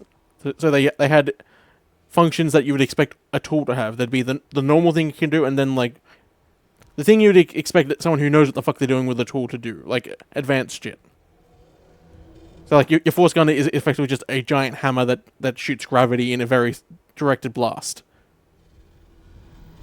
Future hammer, sure. Yeah, future space hammer for breaking rocks. Yeah, sure, makes sense. This one can apparently just create a gravity well now. Why? My hammer doesn't need that. I know, right? And then you had your mining laser. It goes pew pew. Like yeah, you're mining shit. You yeah, pew pew with the rocks. Yeah, okay. You charge it up, and it's just like it forces all that heat into the rocks to make them easier to deal with. Yeah. What does this ammo capacity?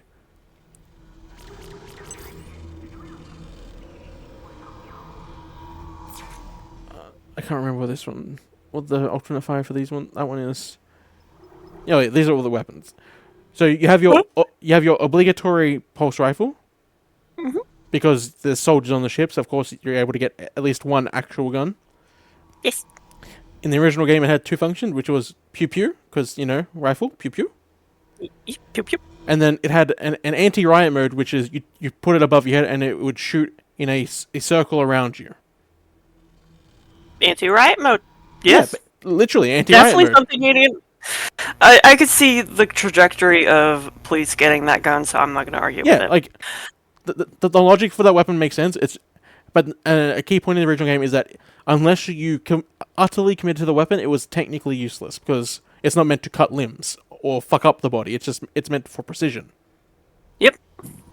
Like, yeah, you can rip through limbs. It's just you need to keep hammering on that same limb, and you don't want that against next. Yeah, you would need to surgically aim the bullets. Be like, no, I need you to cut through specifically this limb. Yeah, no.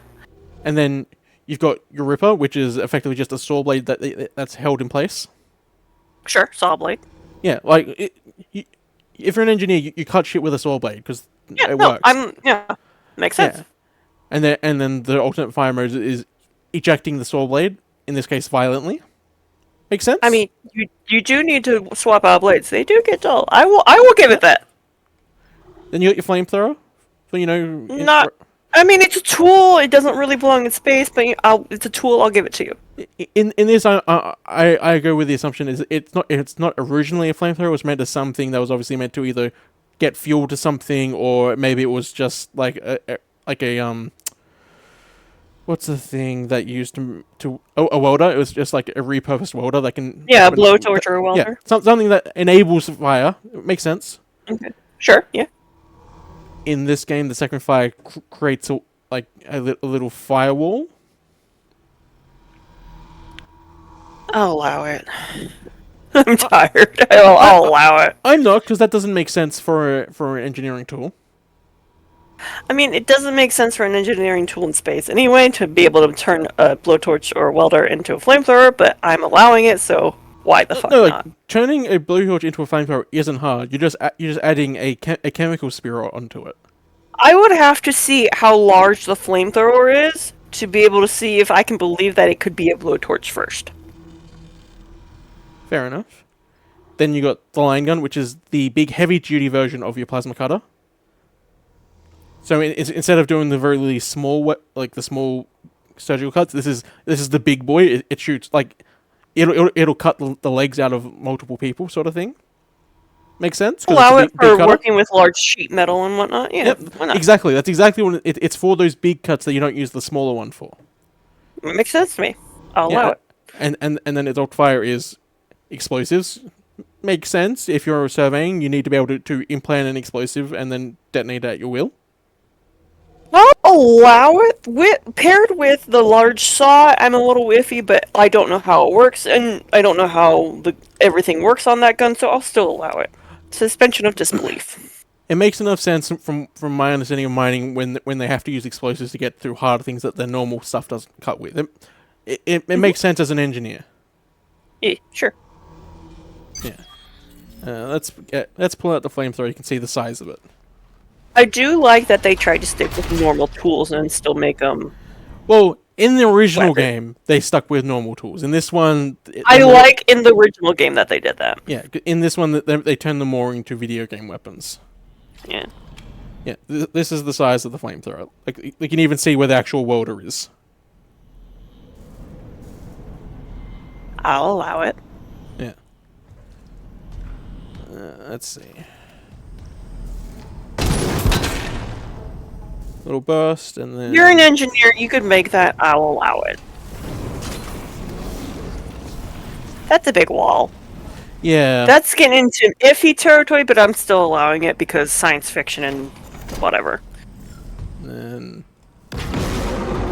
big fuck-off hammer. Okay, that's my hammer. It's also been overcharged to the point where it's not really a big hammer anymore. It's just a fuck you wall force. You're an engineer. Why not? Yep. Let's go for it. Gravity well. That's asking a bit much.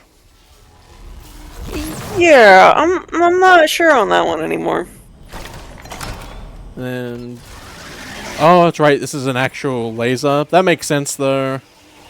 I mean, if it was a big laser cutter, and you could definitely modify it to be more that. Well, that's what it is. It's literally a like you're supposed to hold it in place and then melt whatever you're aiming it at. Yeah, the beam seemed a little too chaotic for me to believe and too wide to be a good cut. But you know. And then there's the charge up explosive force. Sure. Yeah, that I'll buy it. That's not. The original forms make it look actual like tools that you go, okay, I see what you're aiming for. Mm-hmm. They're actual weapons in this game, which is what annoys me.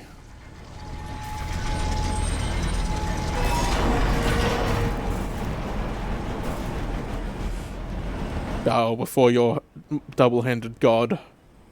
Yeah, four-handed god. Don't forget to count your own. No, I've taken the hands from others. I am two hands.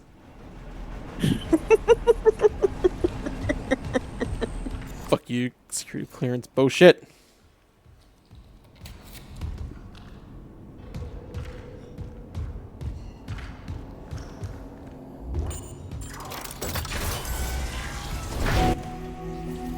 Fuck it, that's right.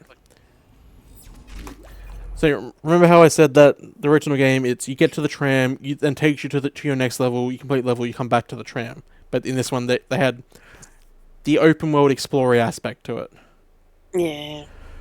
So what they've done is that when you get to the open world part, which is how you get to all the new areas first, you have to get to them first before you can use the tram. Mm-hmm. There is now one of those like AI directors which makes custom experiences in quotation marks for when you explore. Okay. So instead of being carefully crafted, it's just they've just added a program that'll do half the work half-heartedly for them in the areas that aren't part of the original experience.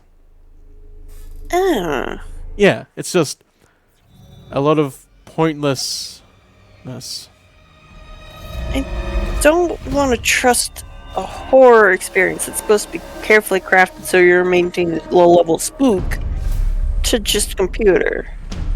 You can do it effectively in other sorts of horror. Like if you do it in action horror where it's more action focused and you need those sudden bursts, because that's how Left 4 Dead 2 does it. A lot of its set pieces are actually just there's the main set piece and then there's the AI director that takes in a lot of factors and then makes a smaller encounter depending on everything it's factored in. But that's also Valve doing it. I trust Valve to do it. Yeah. I don't trust a remake studio who I've obviously missed the point of the originals. Holly says hi. Hi, Holly. Oh, I got kinesis. I need to head back. I don't care about the plot at the moment. I need to get that marker fragment. Yeah, get it, bitch.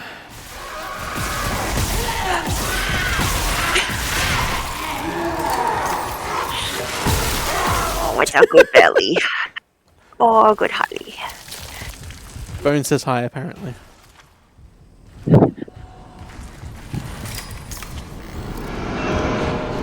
Hi, Bones.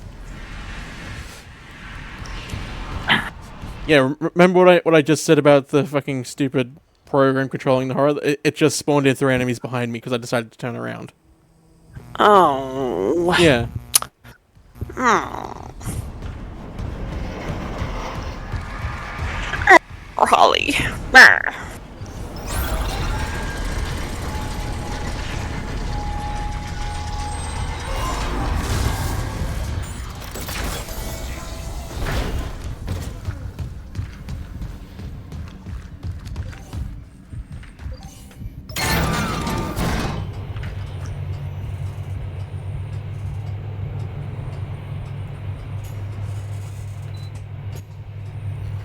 Riley does not say hi because she's hiding under the blankets like a bitch. I'll tell her I love her, and it will be okay. Not the flight. No, I have to go flight lounge first. I have to go that way.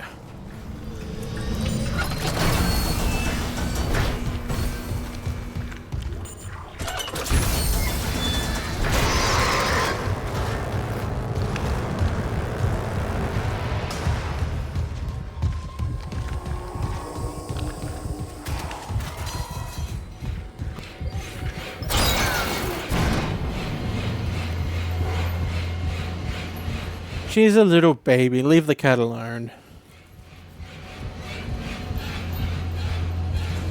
She'll eat eventually. This orchestra sure is concerned about this elevator. They are.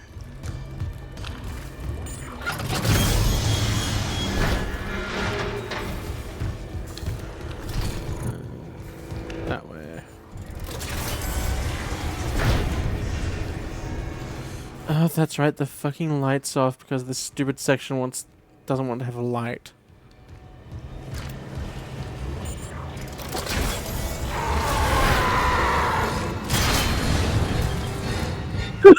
Bye, bitch.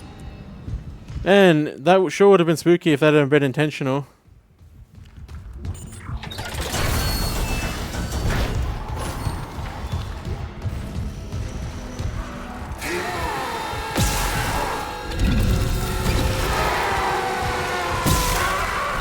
Yeah, see? You can just rip off one of the blades. Oh.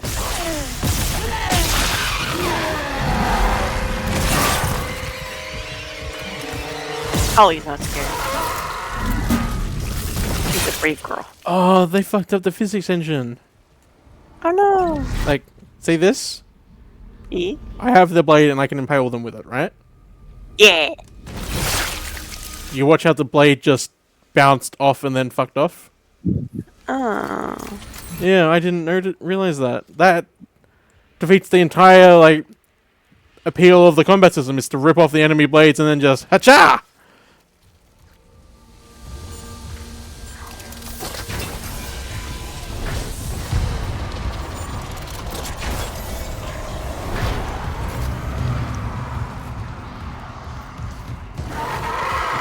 Oh, fuck off. Alright, I'm smoking the degloving system.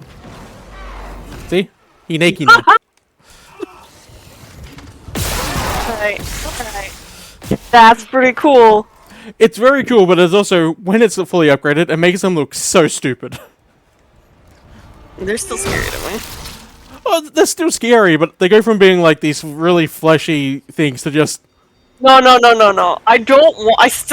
it's the same level of I don't want that coming at me. For both. Skin and not skin. Get. Mark fragment.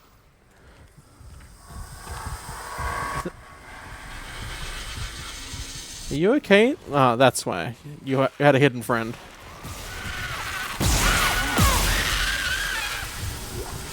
That's a face. You might need to go to the dentist. I think it's tried to fuse someone's hands in place of teeth. Yeah. Those look like fingers. They do.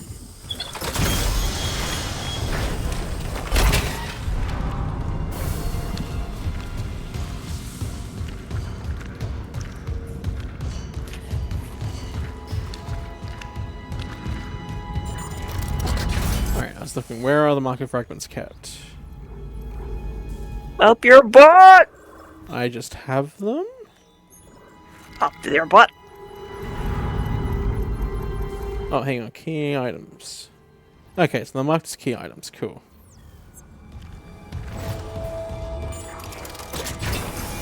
So why would I have them up my butt when I could just put them in my antler hands? Well, you didn't have your antler hands initially. Yeah, but I did when I picked it antler up. hands are for dildos!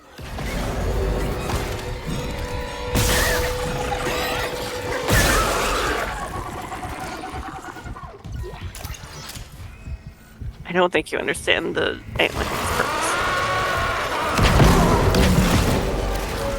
I think it's dead. I hope so.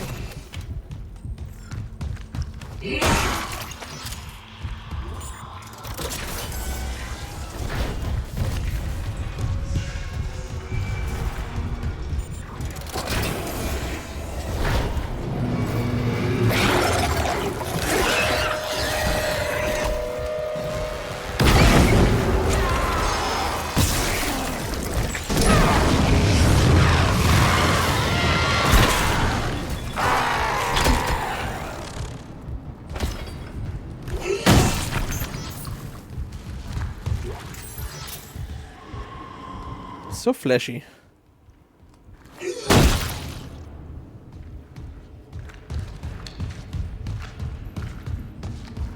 That's not a door. What am I doing? That's the one I wanted. Yes. That's the cut off their limbs room.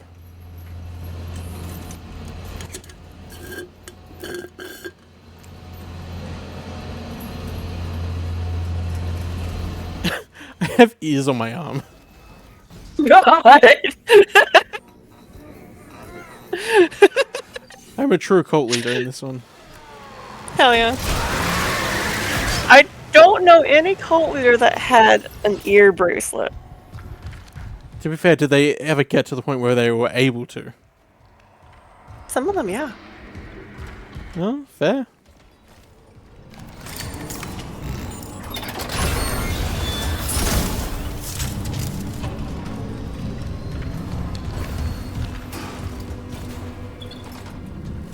I saw you wiggling.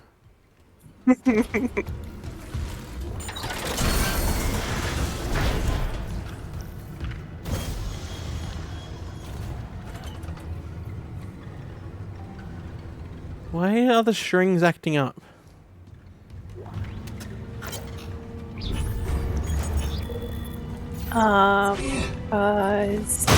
Fuck you. Yeah, apparently. The strings are extra sensitive today. It's just one of those days for the strings and just let them do their thing. Listen, the strings are on their period. That's why all the blood is out. Leave them alone. So the strings are feminine is what you're saying. The strings are whatever the fuck they want to be. They just all have periods. They're all capable of it. Fair. Ammo.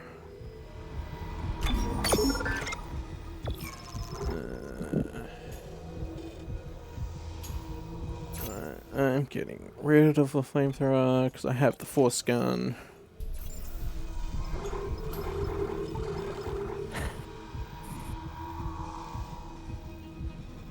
Yeah, I'm good with 3 weapons. Fuck your skin, fuck your bones, and then just fuck you.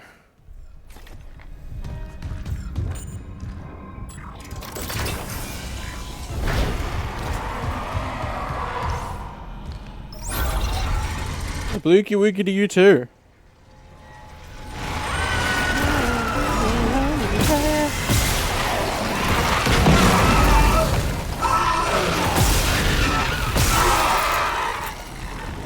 We're in a very sing-songy mood because I might have watched Wicked all day. What? Why would that put you in a sing-songy mood? Because I'm gay. This is news to me. You have not paid attention. Who are you and what have you done with my friend that actually listens to me? Well, it definitely can't be me because I explicitly ignored you today to play this game. I forgive you ignoring my one, especially when you woke up and chose violence. I did. I wanted violence. Yeah.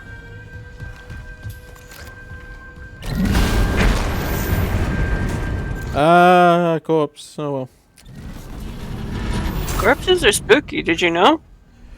Corpses can be spooky, not when it's the only jump scare they're bothering to do. Right? Gay streamers in my good Christian Twitch? Ah yes, Twitch, known for being healthy for Christians. I'll go another step further. Something my dad apparently doesn't understand is I'm not Christian. I'm trying to practice being pagan. God, I'm off the line. Oh, you're dead. They all came back. This is another thing. Okay. Yeah. So there was an original scene to this in the original. Uh-huh. But instead of giving us a gun, they gave us the kinesis module, which we picked up in the room before. Yeah.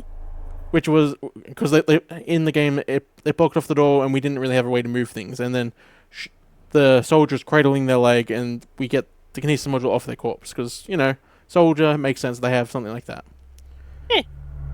So instead of doing that, we just randomly pick up the kinesis module, and then she gives us her gun.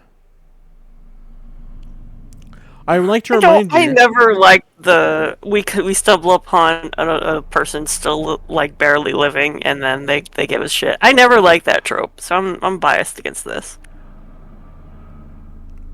I'm okay with it depending on how it's executed. Because it's been made very clear that we're stumbling upon at the end where there are still some people alive. It's not like everyone's dead. We have specifically come here towards the end of the horror. Mm-hmm. My problem is they're giving us the one gun that the original game explicitly made like repeating was fucking useless. Yeah. Because in every other game, when they do this scene, it's usually to get the upgrade to your one, like your shotgun or an actual rifle in a game where a rifle makes sense to use. Mm-hmm. Instead, they're giving us the pulse rifle in the game about cutting limbs. Yeah. Like, if it had been the first gun you got, I would understand, but, like, you already have a pretty awesome range right now of options. It's New Game Plus. This would be the first actual gun we get. Oh, okay. But it defeats the purpose because it's the worst gun. You're not supposed to make it, like... The whole point is, in the original was, you are using tools, and then you eventually can just buy, like, a rifle, because once you find the schematic, you can buy it. But instead, they're giving you the worst gun and making it out of it if it's not the worst. Yeah, they shouldn't really be trying to theater up the worst gun because it's the worst. And you're like, oh man, this lady died and gave it to me. I should use it. No, it's literally bad. Yeah, because the video game logic here implies, okay, this is a gun worth using. Because there is emphasis and drama put on the acquisition. But also, she did die, so maybe it wasn't that good. Well, I gotta hand it to her. She's got shit taste. Yeah, you don't give her one of your hands, though. You need them. I'm not giving her one of my hands. I said you gotta hand it to her. Because, the giant hand blade through her chest. Yeah. I like how it's cut off at the wrist. Yeah, like, what cut it off at the wrist? That gun fucking didn't. Like, this devastation was not caused by that gun. Like, that's another thing. Like, you wouldn't expect that damage from that gun. Like, look at this. Look at these dismembered corpses. Yeah, I see from the pulse rifle. I'm not gonna try and help this game.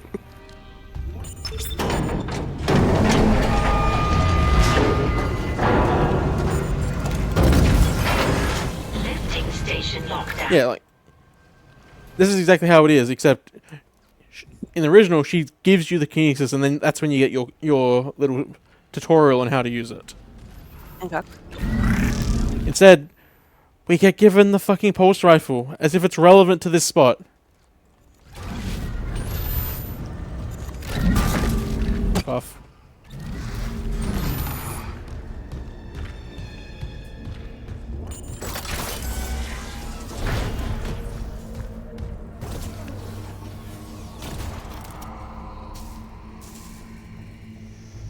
No, that's right. That's supposed to be that side. Okay. I was about to complain. It's like, no, that's supposed to be the other side of the room. No, it's not. Have you heard from Daniels? We were attacked. She ran the other way. No, nothing. Medical's a slaughterhouse. They barricaded access to the morgue. The morgue? Yeah. But the barricade was put together in a hurry. A hydrazine tank might blow it open. Just need a detonator, like maybe a shock pad. Nicole could be through there if... Isaac. The one who attacked us. God, it was Chen. Yeah, they're doing the thing again. They're telling you too much. They're telling you what you need to get it done.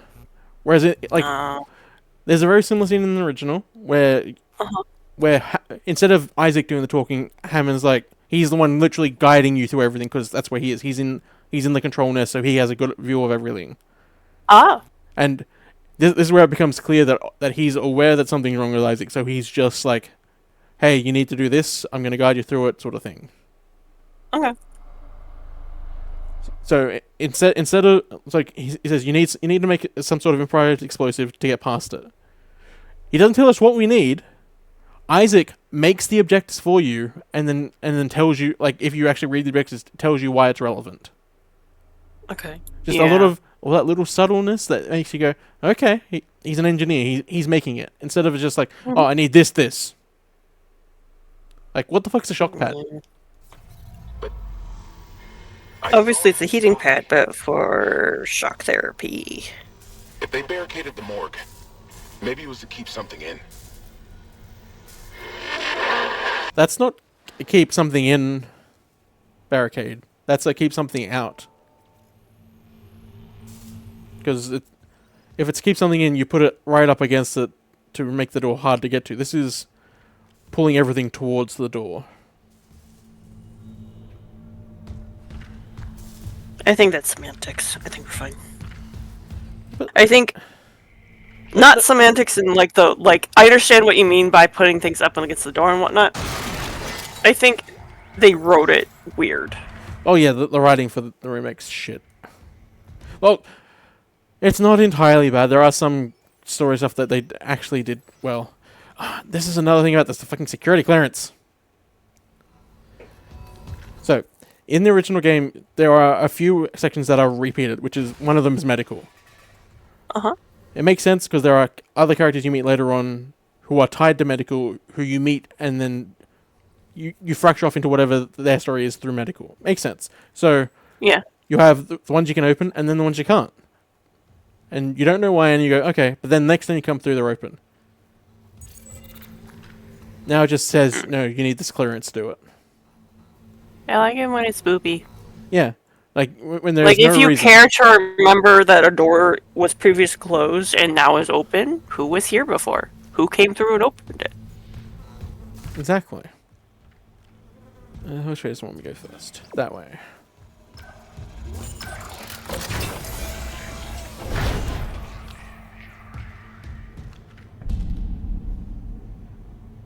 Okay, that was a good little bit. That was a little bit spooky. Ghostly whispering and then just thunk. Oh, Thunk. yeah, I didn't hear it. Also, I was concentrating on something.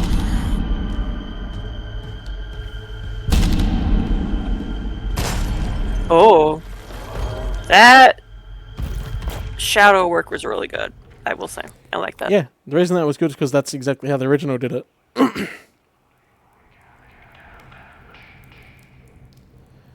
Okay, and that spooky whispering didn't work because there was it had one voice and then another voice on a 2-second delay that defeated the purpose.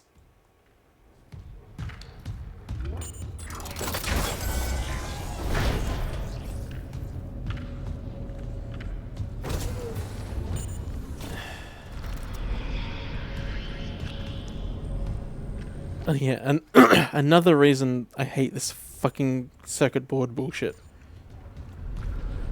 So, in the original game, you have your little upgrade tokens.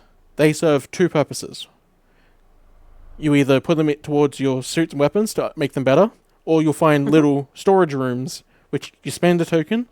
Generally, you get that token back plus resources. Sometimes even more than one token, but you don't know that until you spend it. But so instead of that, it's just you just turn the circuit on for the room. I'm bugged by the fact that if the power goes out, you're in that room, you're fucked because you can't get out. That's a hazard. Yeah, like it's implied in the first game that something on the door was broken, and you're just putting in the little extra thing to fix it. Yeah, that makes sense. And then they literally extended this room to include this little office.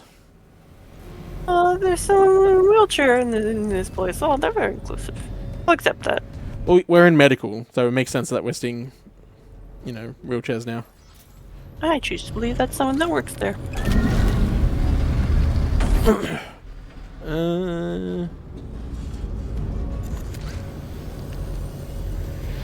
There might have been, actually, at least for that one.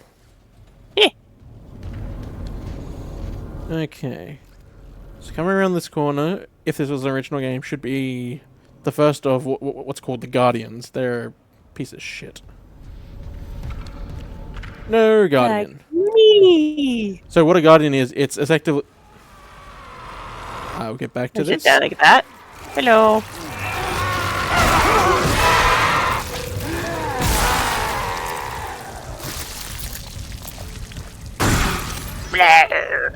He's done? Okay, he's done. So what a Guardian is it's effectively a human torso and a head that's been glorped onto a wall. and it has what is effectively like a little tentacle nest inside its stomach that's attaching it to the wall. Okay. From a distance, they're relatively harmless. All they do is they spit out little balls, which will then hatch into a tentacle that just flings pointy shit at you. Not really a threat up close. But if you were to get within range of its tentacles, it would then lash them out and rip off your head. So the whole point is that you have to detach them from the wall to kill them. So it's related to you. Rude. Tentacles and ripping off people's heads. But yeah, generally they're a good spot of okay. This is they're a good way of just knowing this that somehow they know to defend certain spots. Yeah, makes sense. It's missing. Yeah. Like having a new horror in this stage of the game, I feel like would be good, because like you're starting to get used to the regular guys, even the red-eyed ones, and you're like, okay, I got this, and then suddenly a new guy, and you're like, what the fuck? Yeah, it's even better because it's a similar design to this in that you can't really see that corner, so you walk around and then you just see a body on the wall. That's fucked up. Yeah. Then then it awakens and you see the tentacles just fly out and attach to the wall, and you go, what the fuck? Yeah. So it and if you get too close, it fucking murders you! Yeah, it introduces the concept of there are some more passive designs to the creatures. And also, like, be careful. It will murder you mechanics. Well, the Necromorphs do a really good job of making it that you don't want to be close. If the blades can reach you, you're fucked. So which fucks me up because, like, in order to make sure they're dead, you're supposed to stomp on them when just when them need to be close, which is why I hated the third Dead Space, because I was in charge of the stomping. Well, the third one has so many problems. Then it's all I know. I played an hour or so of it, and I was the second player, and I was scared. Look how far I've come.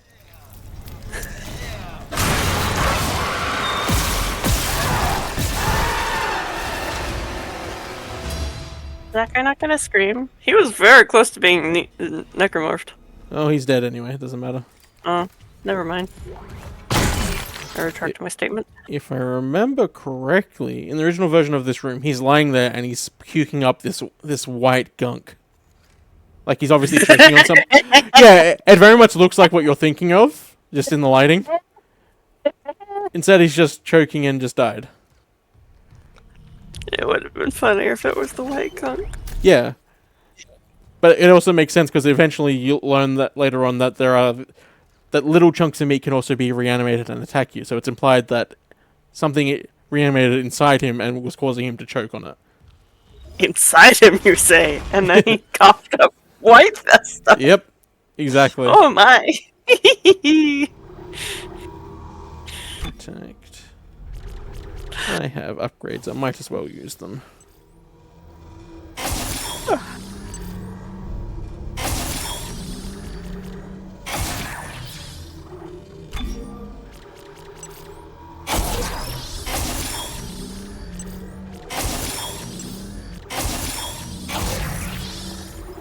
Okay, so apparently I was using the line gun in my last playthrough.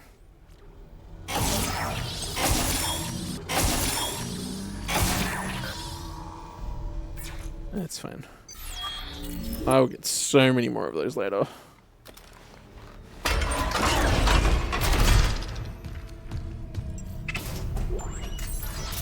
Yeah, like, why do I need clearance to open up these other ones? You can just... Oh, you I hate the clearance because you have tools to open things. Specifically, a saw. Yeah, but like the original game was just there are two colors to lights. There's you can't do anything, and then there's it's blue, therefore you can open it. Yeah. You don't need this extra layer of nonsense. And all I'm saying is you're an engineer and you have tools. Yeah, you should be able to open whatever the fuck you want. Not the elevators. I need the other door first.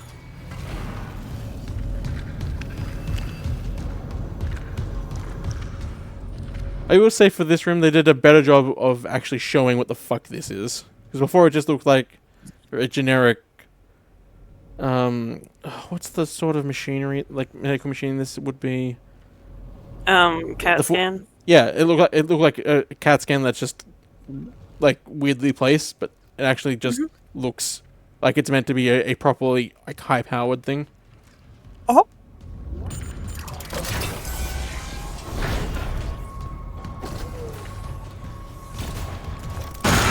Hey, look, yet another one in these rooms I can't access for no reason. You are an engineer with a high-powered saw in your inventory. You can open anything! I have a literal plasma cutter. You know, one of the hottest states of matter we can currently envision. Yes! You can open anything! Apparently not. That's so stupid! Another reason I hate this fucking bullshit. So in the original game, they had giant batteries you had to find and then put in to be able to access the key features you need. Sure. Because, okay, something went wrong with the ship and there was a surge and then the big batteries ejected themselves. Okay, stupid, but I get why a game would be designed like that. Yeah. The whole point of a circuit breaker is to stop that from happening. So, if this fucked up and you had to replace that, okay, I understand it. Why did the battery get ejected? I don't fucking know! I don't know!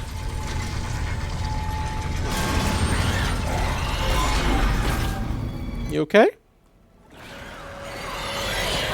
Man, if only I could see wherever you are. Oh. Above you, bitch! I think it was on the wall. Which is still stupid, because the entire point is that they're always supposed to come from somewhere you... Like, the entire point is of, like, why these are placed in these weird spots is that as soon as you look in a direction, they'll spawn in that direction. Or you'll hear it and go, ah, it's over there. Where the fuck did it spawn from?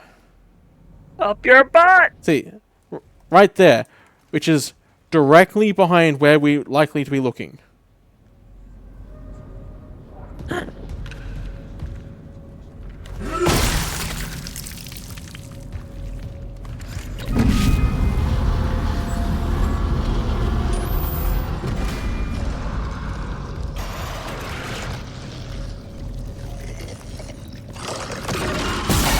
Oh, you're the fucking special boy. I am a special boy, thank you. Not you.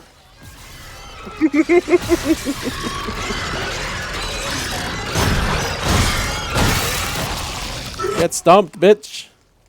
Oh god, I was weird yesterday. I met someone new in voice chat, and like we were just introducing ourselves. I'm like, "Hey, I'm Elvy," and they're like, "Okay, what are your pronouns?" I'm like, "All of them." So like I felt like it that day. I'm like, "Yeah, all of them." And they're like, "See a pronoun, it's mine." I don't care.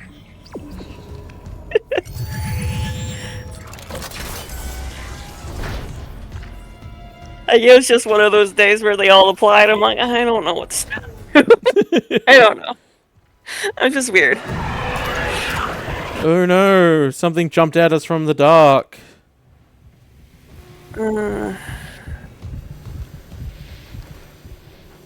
Isaac, that was not scary. Calm your fucking heart. Maybe he was horny. No, he's handsy.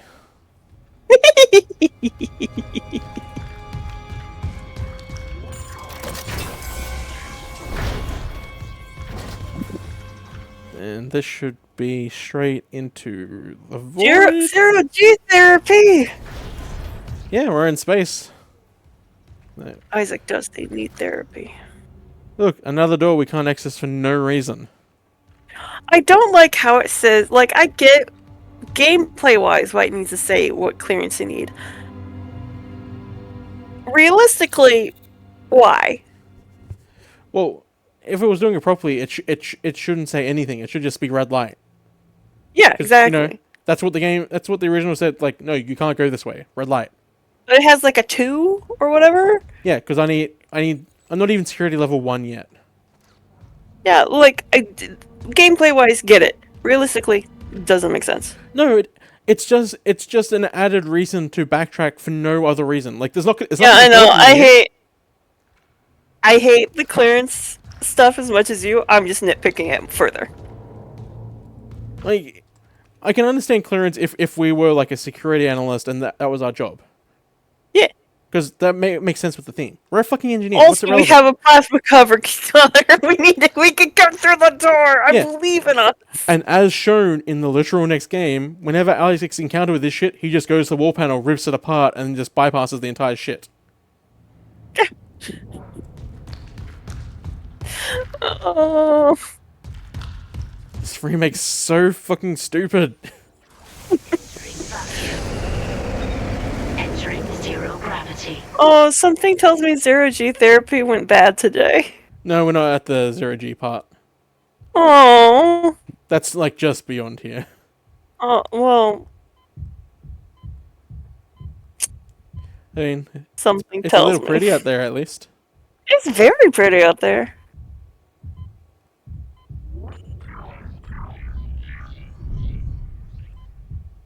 Yeah, just do it properly. Exiting vacuum. It ruined the fucking... What? So in the original game, there's a very explicit transition between zero-G... I mean, not zero-G. In a void section and a section with air. Like... Okay. It's not just like a little gush of air, it's like... There's such a sudden increase of gas or removal of gas that it like affects the screen. And there's like screen shake and everything, like to make it like it should. Yeah, because of the violent decompression. Like it makes sense that it's a violent experience. Yeah. But then like, look. Yeah. Open it. That's it. Yeah, it's a slight shake and like some whooshing for the door animation, but like, eh. Yeah, and that's it. Refilling with air. And like that floaty bit would also be like pushed around with all the air and whatnot. Yeah, except there's no gravity to it. Sorry, no physics, rather. Yeah. Oh, this is poopy. Too bad I can't see shit. No, we're There we about go. to. It's doing a thing. Yeah, there we go. Okay. Yeah, I will grant that's somewhat similar to the original scene. It makes sense. This is very nice. I like it. Shows me the weight of the room, the space. Yes. I like this. The only problem is, in the original Dead Space, they had a... It's both a weird way to move around in zero-G, but it makes perfect sense for an engineer with magnetized boots. Okay. So the original thing is, you'd have to aim, and then you'd launch yourself. Because you're, throwing yourself through zero-G. Yeah. And then when you'd land, you'd grab hold, clank your boots, and then your magnetized boots would stick in place. Mm-hmm. Now you have a new point from which to launch yourself from. I can just fly. Oh! They ruined it. Yeah. It makes perfect sense in Dead Space 2 when you can do that, because we're given... Our first suit is effectively a really shitty military suit. Yeah. It makes no sense for an engineer to have this. I mean, they're supposed to be working around a spaceship. I get if it came standard, but like I kind of like the idea of having to do it the hard way. Yeah, but like that's the thing. The original, the first game made it very clear that engineers do not have access to this. They have to. Yeah. They are magnetized to the ship. Mm-hmm. That way, you have to jump to it. Yeah. Like, what's fueling this? Hopes and dreams. My spite, apparently. And farts. Lots of farts. If they actually made like this is actually powered just by the release of the natural gases that someone exudes while in the suit, I'd go, okay, that's stupid, but I get it. Perfectly understandable level of stupid. Do you fart enough to power this suit? Well, you wouldn't need to like do a burning animation. It's just because all it needs is a sudden release of pressure, which gives you the momentum. I don't know if I think maybe I had one good fart in my lifetime so far that would do that, but still. No, like you're putting too much effort into like the fart just in the suit. I'm saying like the suit would collect it, store it, and then release it in a way to do what it wants. Okay. Because that would there's enough science in the games that I would wave wall writing. Wall writing right there. Yeah. It time. Lame. I'm pretty sure. Give me better words. Supposed to be an S. Time. It's time. Yeah, it's time. You can literally see where they cut off the texture.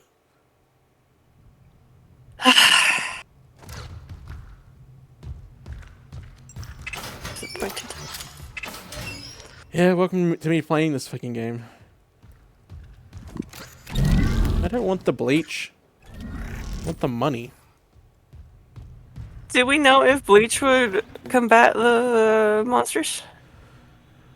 I mean, technically, bleach is pretty powerful. It's a corrosive. Yeah. So, like, maybe you should bring the bleacher out.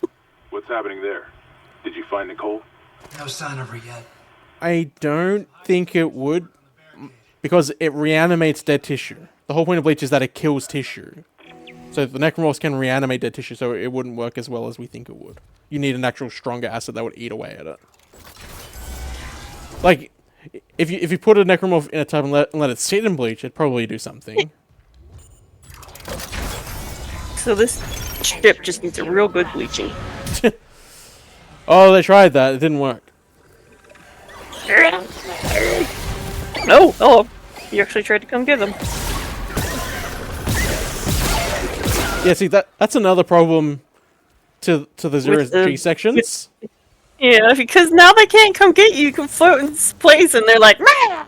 Yeah, the entire point of the zero-G section is that you have to plant yourself, and then instead of having just one direction they could come at you from, they could literally come at you from 270 degrees.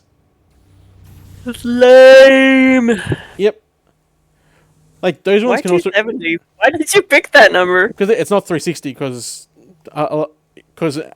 if you're launched on the ground, like, there's still an entire layer below. I'll allow it. The math wasn't working in my brain, but I'm too tired to math it. The number was wrong. It'd be more 180. There we go. That's what I was thinking. A half hemisphere. Yeah. If you were on floor. And also, those enemies can still attack you. Like that leaper did is actually an attack. It just did it badly, and then didn't do another one. Yeah. And we haven't been introduced to the babies yet. They can do ranged attacks. I think that's in the next room anyway. As in like the other path we're going. Oh. I came back to the same fucking room.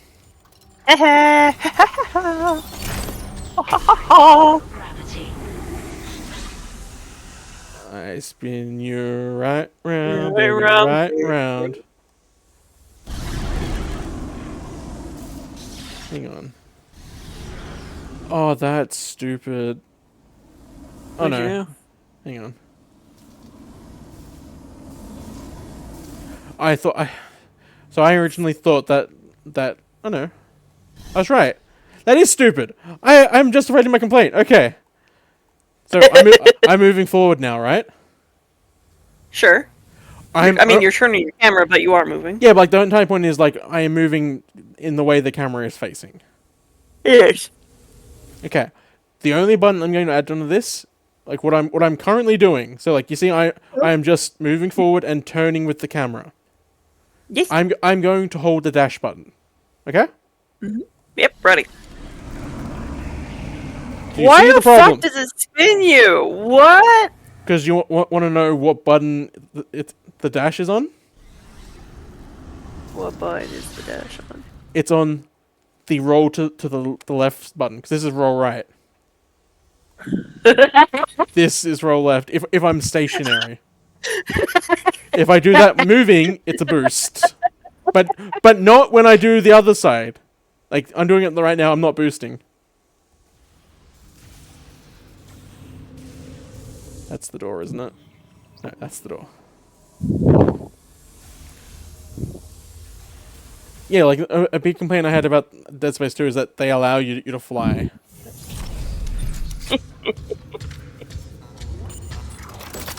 Because it then justified all the fucking bullshit that happens in the crazy shit that happens in that game. It shook the whole ship. I'll check it out. Like, you remember in Callisto Protocol how there were segments where you just get launched and then you have to fly your way down things and not get hit? I try to block Callisto Protocol out of my head as much as possible. But those sort of sequences ring a bell, right? Yeah. Yeah.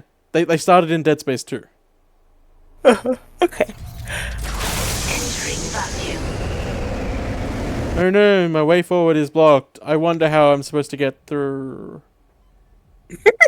It's almost like they did this purely to enable us to do this.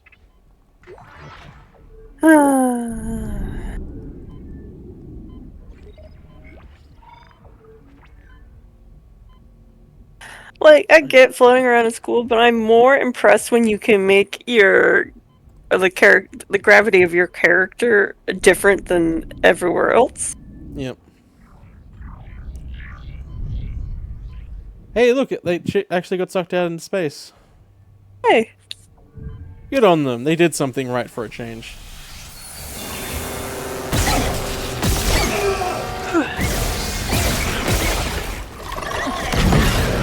No skin for you.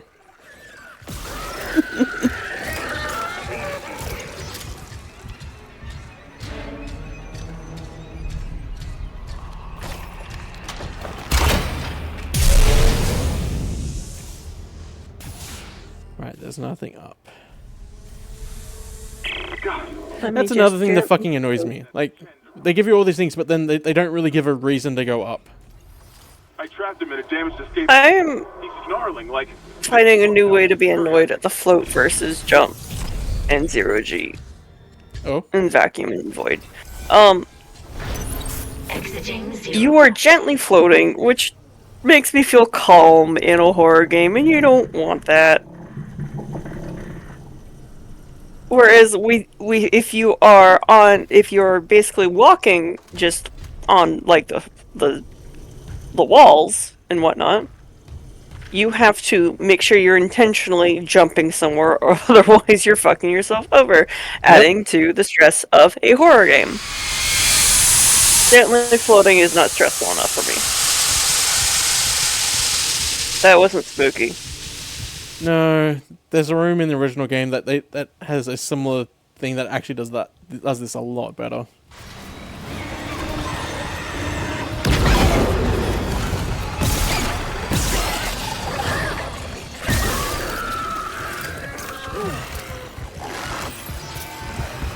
Oh, you little shit. No.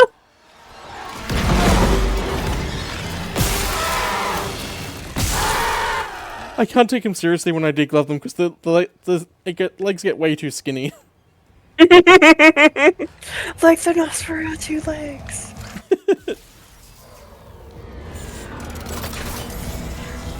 Such disappointing. Such a vampire.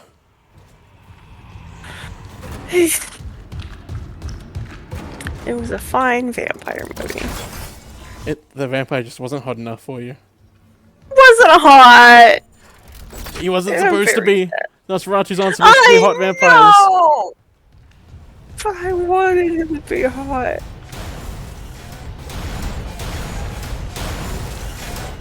It's one hungry door. Also, what the fuck happened to cause that?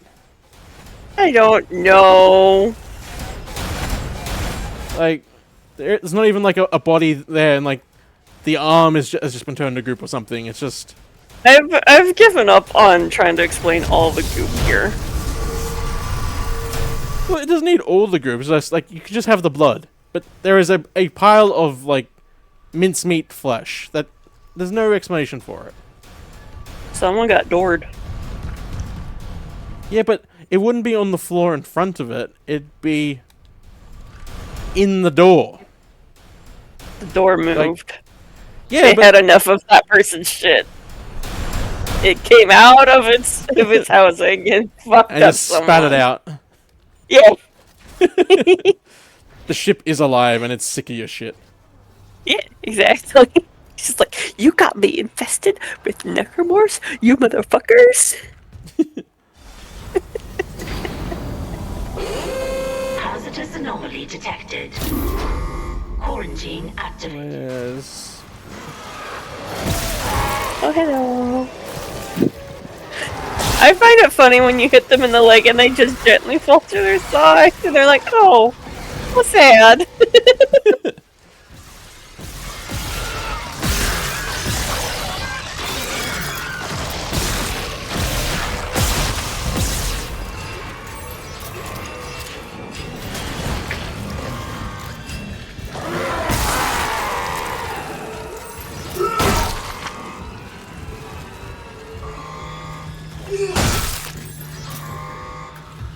Oh, that's right.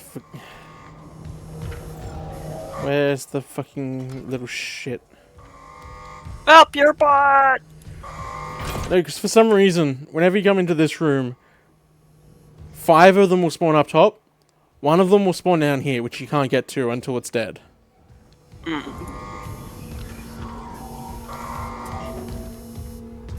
Because this isn't supposed... Oh, it's working for some reason. That's dumb. Well, I'm just going to ignore what the game wants. Huh, that looks important. What Tesla bullshit is that? I'm assuming that's our shock pad. You know, you're probably right.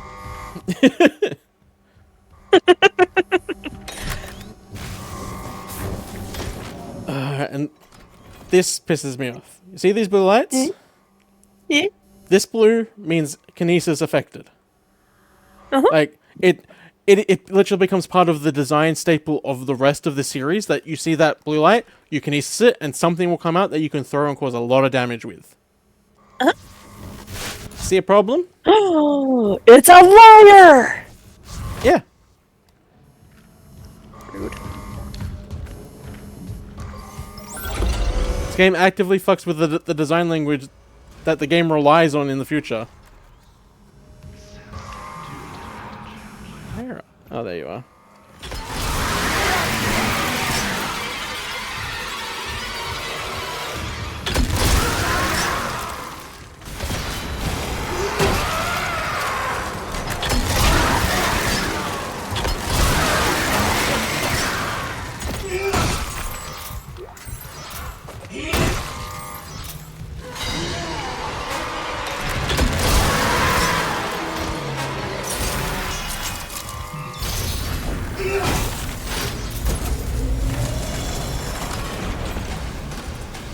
Quarantine lifted.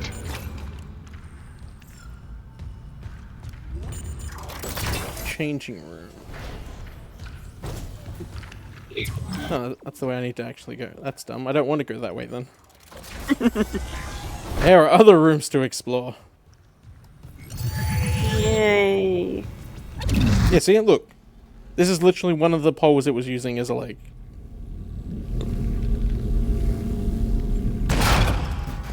Doesn't even stick in place. Rude. Entire appeal of using the kinesis module. It's me. She's not here, dickhead. Why did you call out? Is this where she worked? I think this is her office. Yeah, Dr. Nicole Brennan. It's a weird thing to automatically call out when you can see there's no one in the room. Personal log, Dr. Nicole Brennan. With medication and zero-G therapy, patient Harris is showing improvement. If this continues, there might be hope for the others on Aegis 7. However, Dr. Mercer continues to interfere. He claims Harris's delusions are religious. Okay. Yes, hi. We are not supposed to know anything about the cult just yet. Uh-huh. We're not even supposed to know Dr. Mercer is a thing beyond a name. Okay. Like, it's supposed to be one of those names that you see it and you go, oh, it's not relevant. It's just the name. And then it comes up later. It's just background name. Yeah, and then it just starts coming up more and more the more you start learning more about the culture. You go, oh, okay, this name's relevant. Mm-hmm. They just stated that he's interested in the whatever's happening and is connected to some religious bullshit. Yeah. If I have to make the That complaint, I sucks. will. I'm not losing my patient over unitology bullshit. Not again. Tracking rig signal. Dr. Nicole Brennan. Don't? Yeah, that's that'd be a lie. Manual rig tracking is available.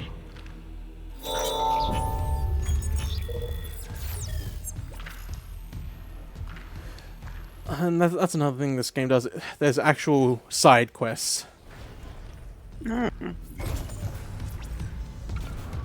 not into that. I'm 50-50 on it.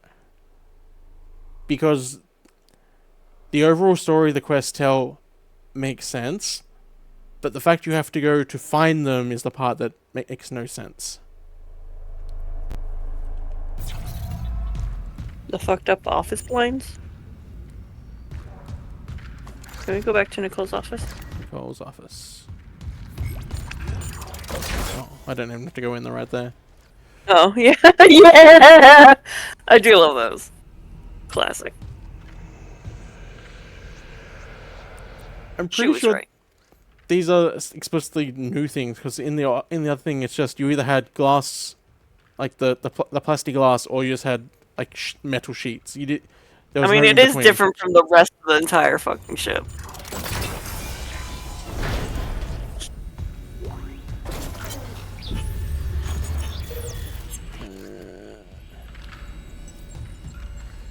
I'm unsure about the side quest thing. Yeah, it's one of the things I'm 50-50. Join us in paradise! Tell me more about your cult. Yeah, do you like how subtle they're being? That is definitely culty, but I'm So- also ass deep in the cult, so I mean, like, I don't know. No, but like the only time you see this symbol this early is like there's a strange little thing on some of the desks. Nothing else. You just go, oh, that's weird. Don't normally make posters and put them around, but you know. Well, in this, it's an actual religion hiding a cult. A cult hiding a cult, right? Yeah. Hey, look. Oh, I do love that. See, look. Hey, look. Here's some of the Necromorph symbols. See what I mean? Now I see. Yeah. Don't believe the lies. Read what they're really saying. Read what. Oh. See, but the fun part about that in the original game, anytime you saw the actual Necromorph mining, it was often just jokes or just spoiling things early. Yay! Yeah. That's perfect. It'd just be like big nerd. Take this. Yeah, basically.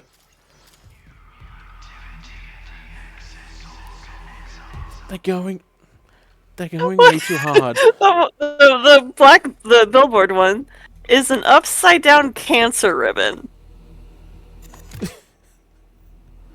Do you see it? Do you see what I'm saying? I know what you're saying. Is it just how poorly designed that is? See, I saw. Oh, did you hear? She got the necromorph. like the center two are the ones you expect to see. They're the Yeah. ones that make the most sense. And then I get that being like a symbolic version of those two. Perfectly makes sense. This utterly spoils everything about the market. No! Upside down cancer ribbon! No, but like in the original game, the only time you see like any sort of iconography, it's the one of these two sort of shapes, which is just it's weird. Mhm. Like, I you do. can't- They have put a lot of the cult. Be like, oh man, there's a weird cult right here, right now, which feels weird in a storytelling standpoint. Yeah. No, but like with how early we are, this is the sort of stuff we should be seeing, not that. Yeah, it probably has some context, but to me, I'm only seeing the upside down cancer ribbon. I believe you. I believe you. Because it's just like, I understand. That's just giving away that there's more to it than what this implies, which we're not supposed to find out for another 2 games. Yeah, they're not great at pacing and being subtle. Oh, they're definitely not fucking subtle. Oh, right, this isn't. Come on, activate the thing. Activate your dick. This is another thing I'm iffy on. Oh. Ben, what in Oh, hang on, I need to go do something. Okay. Hi, chat. How are you? I saw a scary movie in the theaters on Tuesday, which I haven't done in over 2 decades. I saw Nosferatu, and it was a pretty good movie it's a good vampire movie. I wouldn't go expecting to be scared.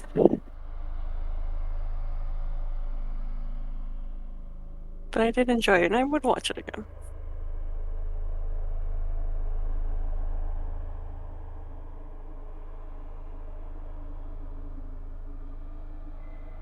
I put a bunch of my thoughts on my Blue Sky account. What's this about traditional vampires? Traditional, traditional Nosferatu in the fact that they're not pretty. Well, yeah, because they're an explicit commentary on Dracula. And it took from basically fan fiction of Dracula, and it does it very well. But if you're looking for a hot vampire, that movie's not for you.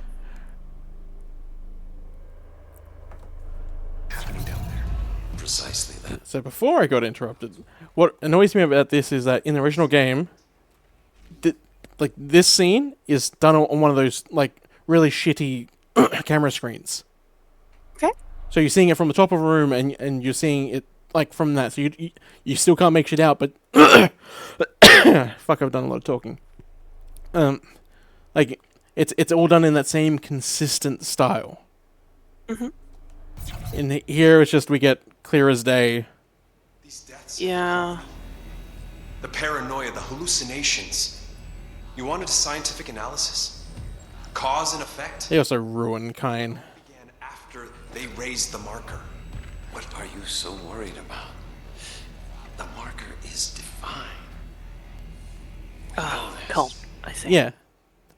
They're not. But before it was just it was all just very subtle and hinting that there might be some weird religion or cult. I really don't like stating it. I was trying to get at with the back room behind the shelf and the big poster back there. I don't like. It's too early for that. Mm-hmm. Well done cult stuff is hinted at in the background first, and then a little bit more in front of your face, and then a little bit more, until suddenly you find the background and go, "Oh, yeah, that's exactly what happens in the original game. Halfway through the game, as you're trying to fix something, all of a sudden your tram gets diverted to medical. Mm-hmm. Then you go exploring, and all of a sudden you are frozen in place as a doctor comes out and starts going waxing on about how necromorphs are the next step in evolution, and how. Oh, I hate the evolution ones. Oh, in this it makes sense because it's about transcending death. I'm not denying it's stupid, but in here it works for what they're trying to get across. Yeah, no, it works with the monsters that they've made and everything. Yeah. And it is they are a death cult, so it makes sense that they're obsessed with death and figuring out ways beyond it. They could also, if they had done the cult stuff right, they could echo a lot of other cults, because some cults do believe that you are on a stage that, on a pre-stage to get to heaven, or whatever their paradise is. You need to transform into a different thing. So, if they did the cult stuff right, they could echo a lot of that and make it sound what the original really game real. does.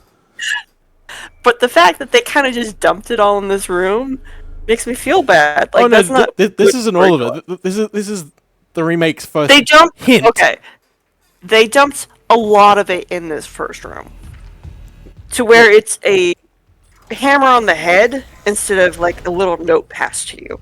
Yeah, that's why I like it how it's done in the original game. It's very gradually built up. Also, another thing that little thing that bugged me. You see these crates? See how they're covered in blue lights? Yes. In the original can you game. not kinesis them? Huh? Can you kinesis them? Yeah, but like in the original game, they have like a single light so that you know they're a thing. But you see that symbol, right? The C with the sun with the like red dot between them. Yes. In the original game, to know you could do something with them or that they needed to catch your attention, as soon as you put your light over them, that symbol would flash green as like refracting light. No. So it would grab your attention that way. But now it's just kind of bland. Yeah, covered in blue lights. Yeah.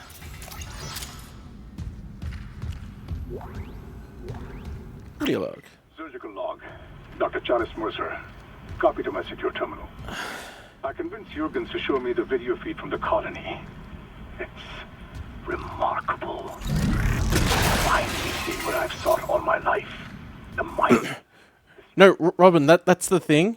In the original game, the reason it was hidden is because they were illegally doing what they needed to be, and the entire ship also wasn't like pro-unitology, so they had to be subtle about it until they got what they wanted, which is the entire point.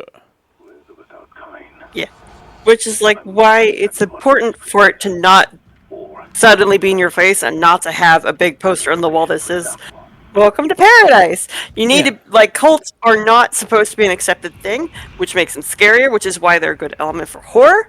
And it's just also why you need to do it subtly and introduce it subtly, so that way it's actually like they were trying to be hidden instead of like, which is exactly what the first game does.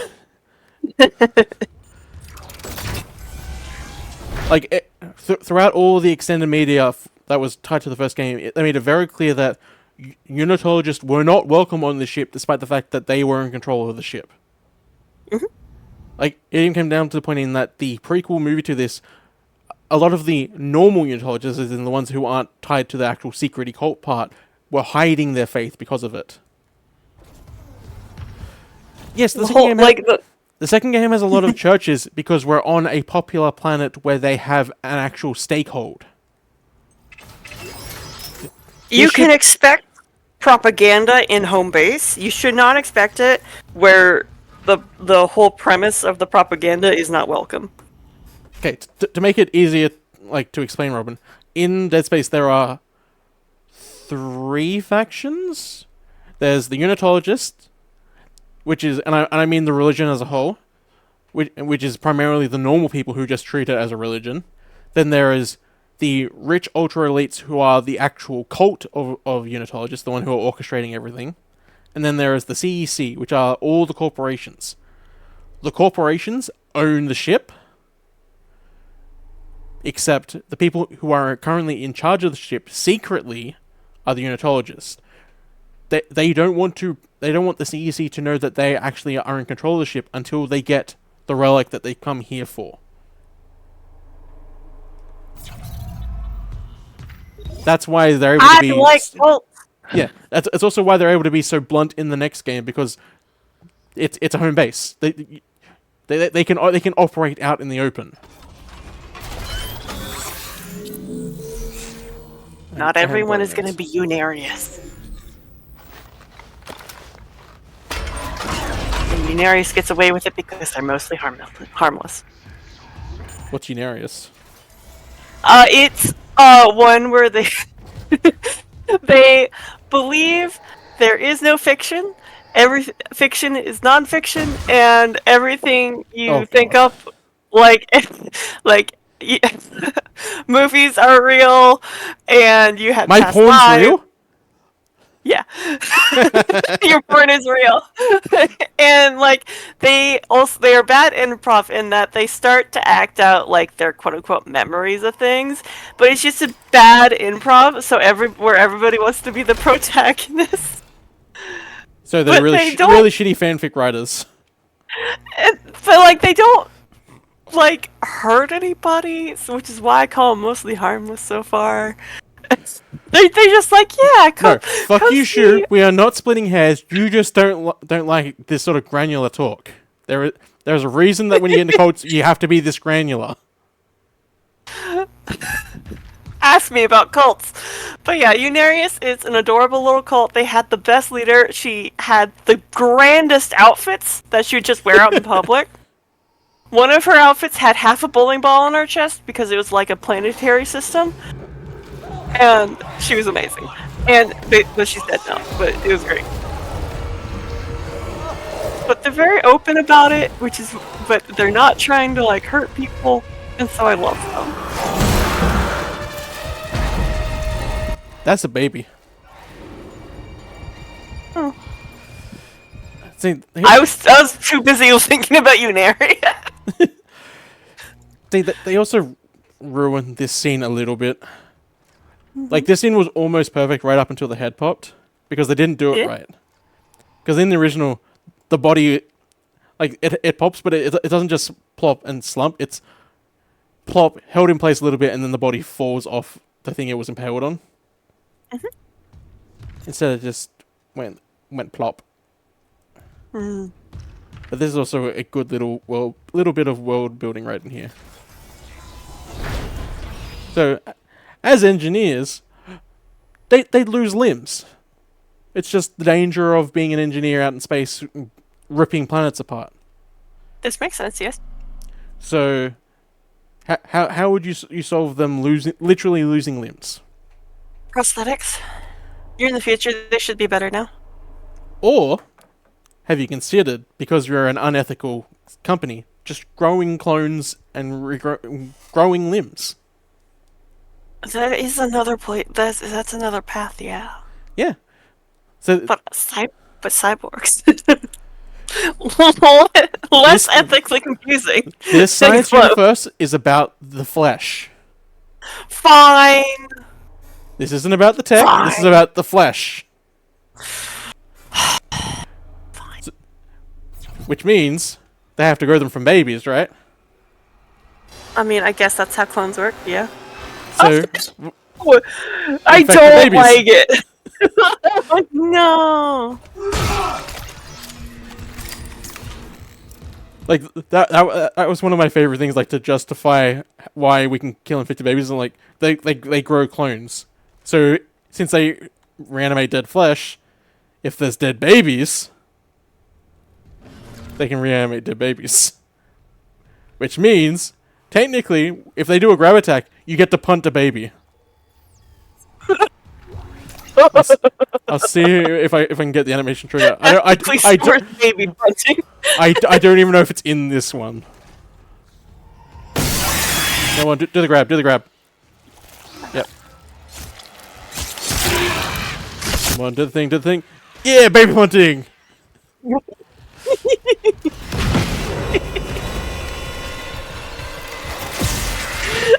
I need to look up something for an employee, so I'm not going to watch her. You don't want to watch me punt babies? I would love to watch you punt babies, but I am being asked a legitimate question by, I'm not an employee, but a coworker.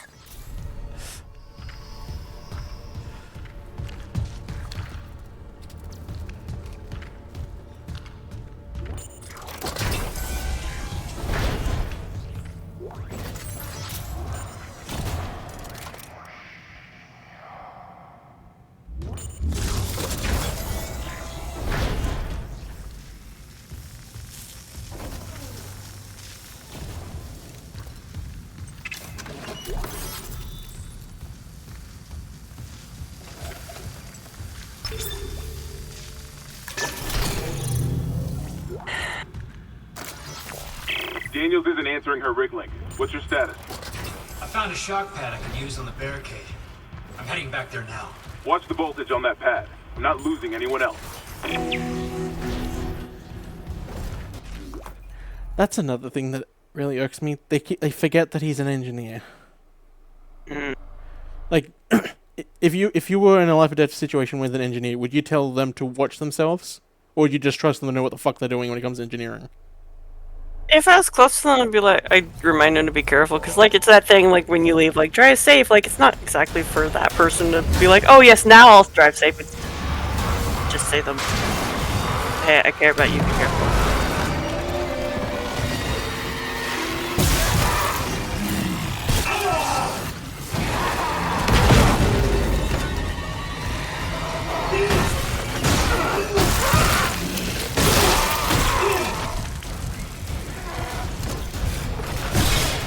They look so stupid with that skin.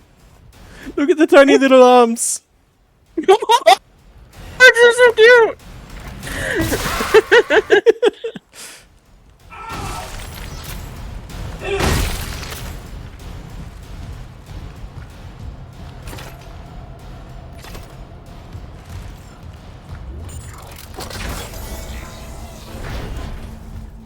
Robin, they're space engineers. That's different to actual engineers. I'm sorry.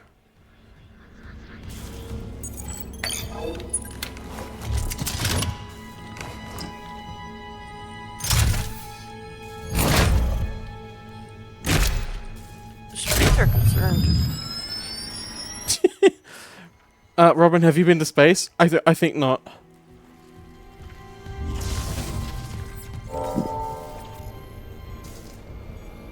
Take cover. Oh, there we go.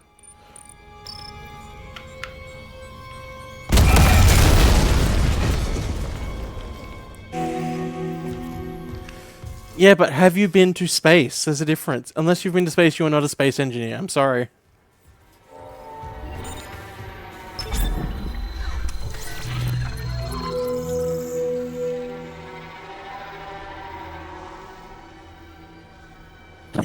We have to go to space every day for work. Have you ever thought about this, Diem Sea? We live in space. Fuck you. Oh shit! Right, I have so much If spare you ammo. zoom out far enough, we are in space.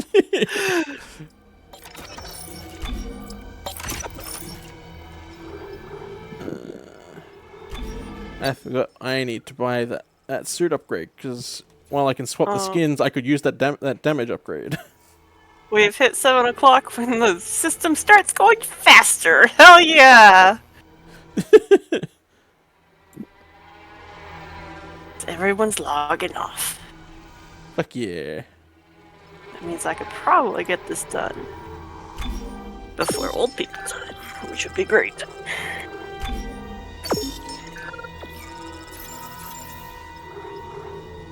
Okay, buy the new suit and then swap back to the horn hands. Why are you swapping suits? How dare you? I'm not swapping suits. I'm buying the max level upgrade so I can get the defense thing, and then swap back to the aesthetic of this suit. Yay, microwave!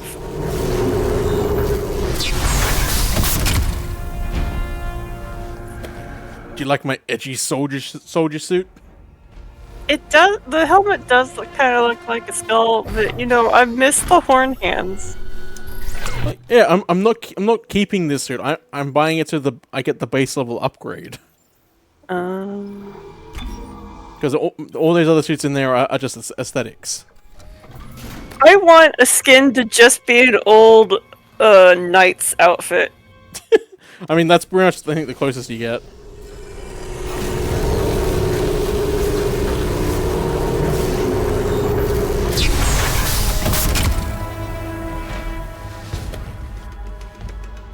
Doesn't even duck to get his extra hands through. Coward. The hands, it's fine.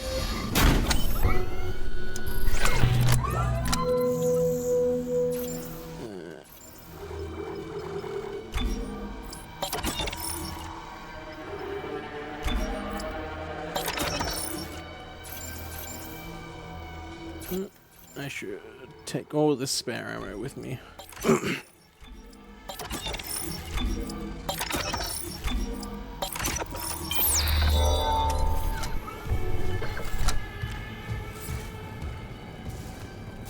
What's burning?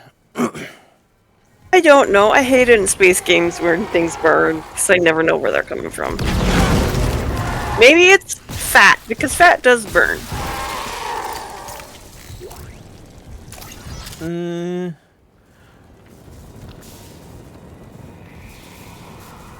I don't think it's meant to be fat, because, like, why would this up here be burning? They spread the fat around. Oh, they just doused everything in fat before they put it together? Yeah.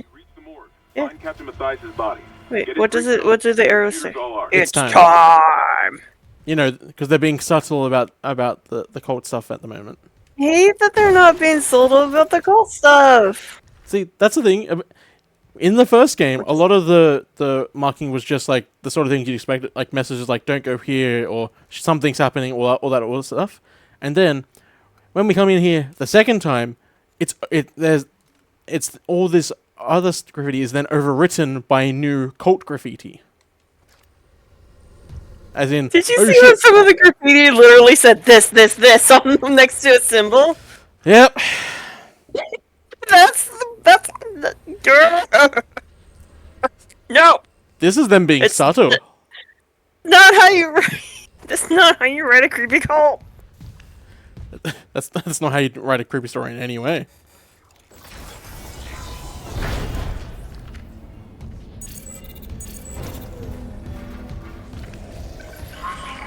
See, this would have been really creepy if not for the fact that there is this giving away that's not actually a person. Personnel. This is Senior Medical Officer Nicole Brennan. Medical is overwhelmed. We need help. Look at his wounds.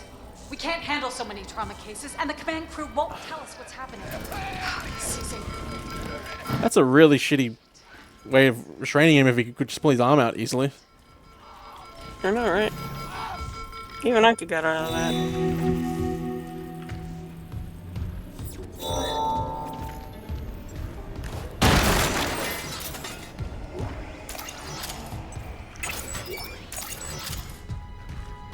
Alright, battery to justify that bullshit.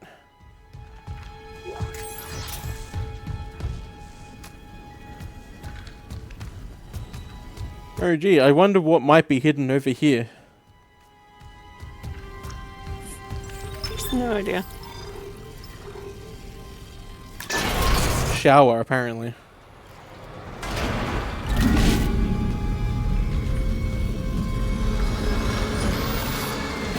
Ah yes, the emergency shower hidden behind this. Right, sure. I'd like to point out, she's not part of any cult. She's explicitly like a cult buster. She's not Black Lightning. Shut up. No, like the entire that was a reference that only I would get. Sorry. Yeah, like the entire story arc they gave her in this game is that she actually breaks people out of unitology. Like that's why she gets a secret room. So much for being paranoid. I repurposed this room to Only run I get counseling secret sessions rooms. without unitologists interfering. Now it's the only place I feel safe.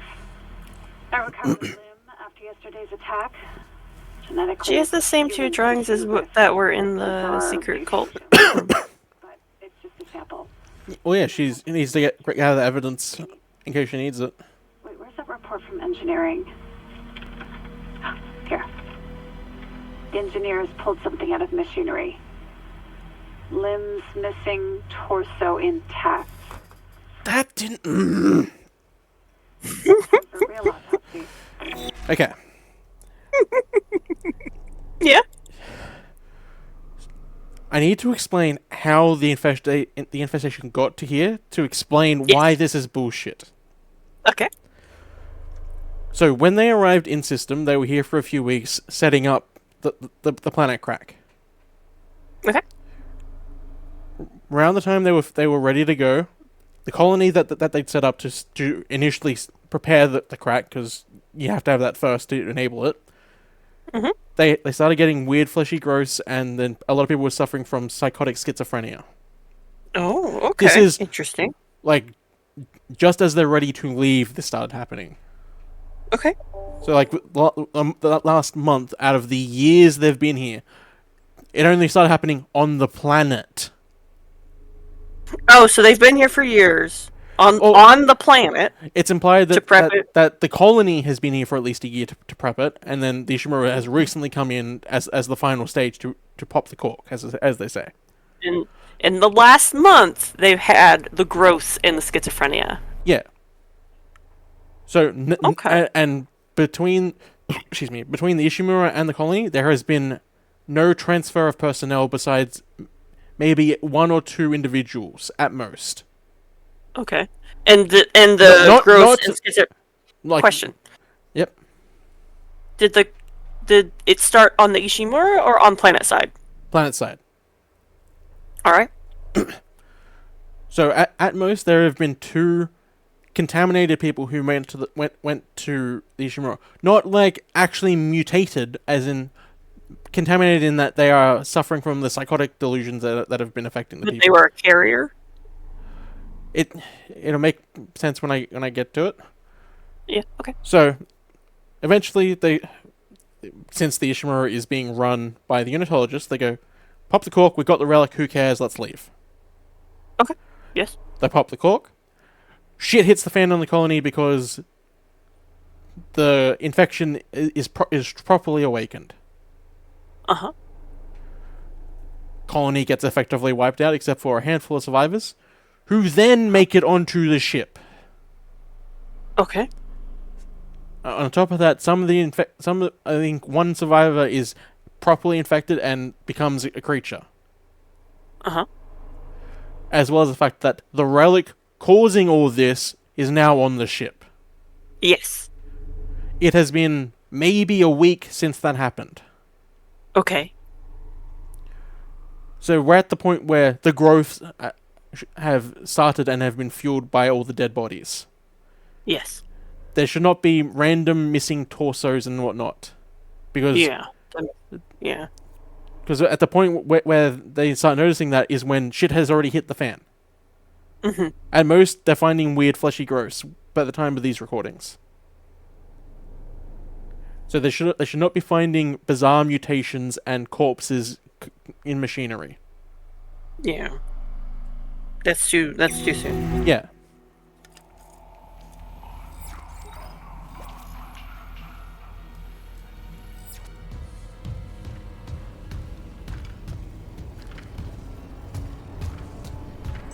They could have had. I did. Ignore that. Oh, hang on. They could have had. Yep. I'm thinking they could have had X-rays of like the weird growths and whatnot, and that'd be kind of cool.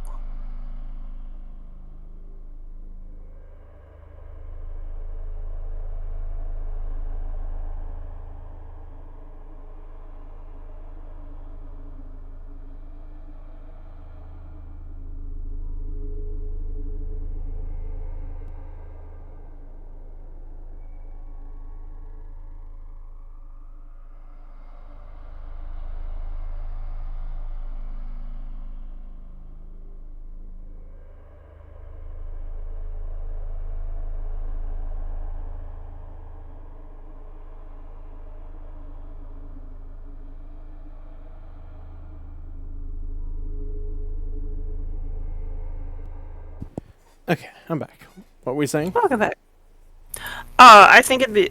I saw a thing that was showing X-rays. I think it would have been cool if they had a lot of X-rays showing like different growths from that time period. Yeah. In that section. In the original game, there are X-rays of strange things. Like have you seen the cross sections of like the body types that are like the endomorph and all that sort of like physical health stuff? No. Oh. Well, do I need to Google stuff?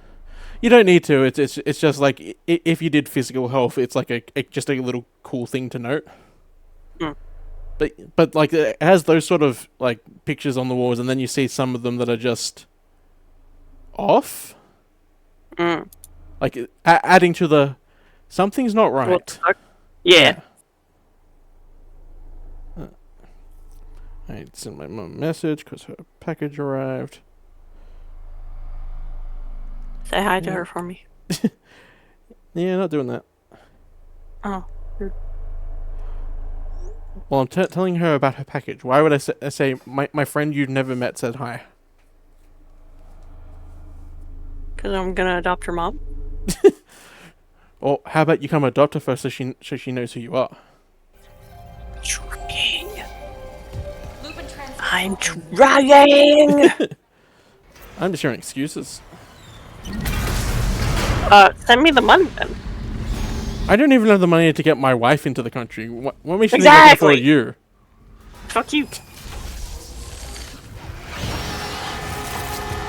Man, it'd be so cool if I could see the horrors attacking me.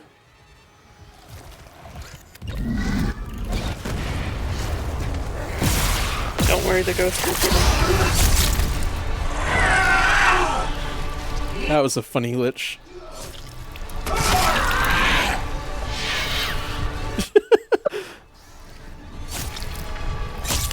Baby, no! Oh, okay. Oh.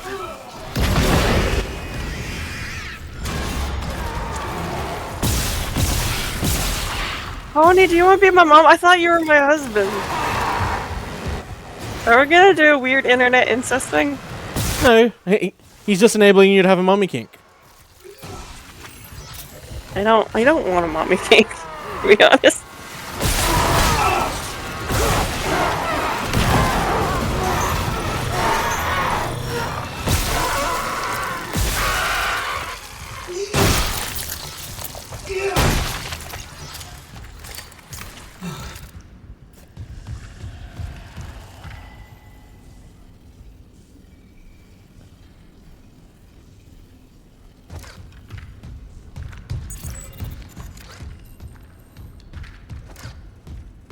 I hate how Isaac is normally so chatty with regular people, but he doesn't talk to himself like, oh man, that was fucked up. Oh man.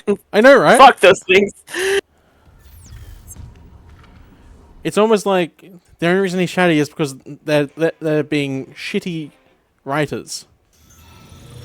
Like, if Isaac just talked to himself and was like, as you were saying, just, what the fuck was that? I was like, oh, what am I going through? What is all this bullshit? Just justify the reason that he talks. Hmm. But I think he also, if I do this enough, he starts swearing.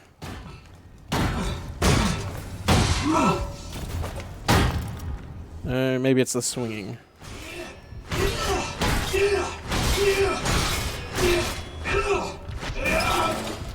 Oh, did they get rid of that? I know that if he starts stomping on enough things enough, he starts going, you goddamn motherfucking Jesus of shit. Let Isaac swear 2025. Let him say fuck.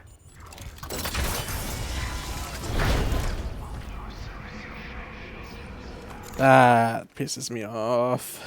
That looks like a butthole. Because that is supposed to be the first thing we see when we walk into here. Where is it? Yeah, because instead of this security station directly connecting here, there's supposed to be a small corridor. Mm-hmm. And then you walk around the corner and there's just a hole in the wall. And you go, okay, what the fuck? But then nothing happens, so you ignore it. So that way, the next time you see it, you ignore it, and then you get your ass kicked for it. Yeah. So instead, they've just moved it to a completely different wall for no reason. Lame. Like, making it stick out like a sore thumb. No, just walk around the corner and then it's right in front of you, just at the end of the corridor. Boom. Hole.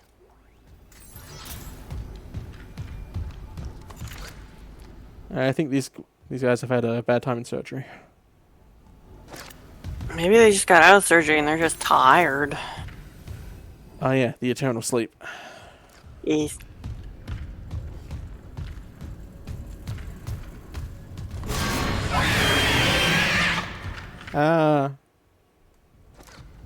Anyway. I want ice cream. Go have ice cream then. I don't have ice cream. Then buy ice cream? I want the expensive. I shouldn't do that.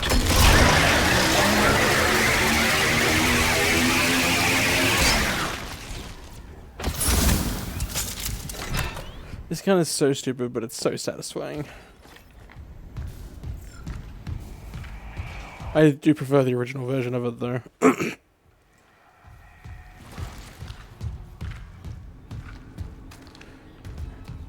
No, that's not the line gun. This is the contact beam. You know, the giant charge-off fuck you cannon gun.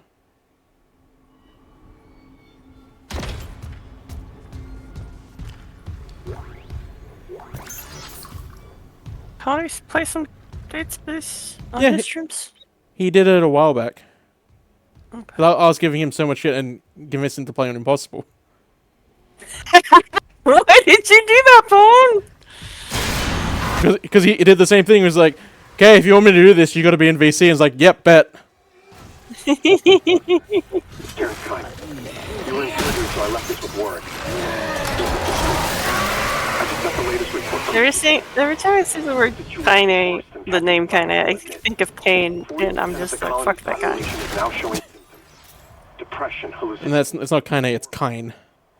People are dying down. Whenever I see the name Kine, I still think of Kane, and I think, fuck that guy. Yeah, Kine's supposed to be the helpful voice of unitology. That patient, Red Harris, might be our last hope. He was in the original. He was actually like, he did a good job of coming across as like someone who believed in the actual good parts of the original without being the shitty culty part. I'm in a bad mood about religion and people being like, oh, it's not that bad. So I'm gonna be fair and go, right. Yeah, that's perfectly valid. It's just that someone in my life tries to pretend they're a good Christian and they're not. Can't imagine who you're talking about. I don't know, but he gets mad about other Christians saying they're Christians and being bad about it. Are you saying he's a hypocrite?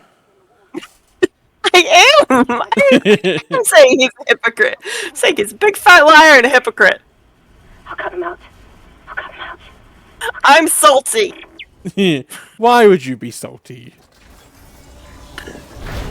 Because I had another traumatic thing come up this week, and it made me mad at him for, I don't know why. It just happened. They weren't related.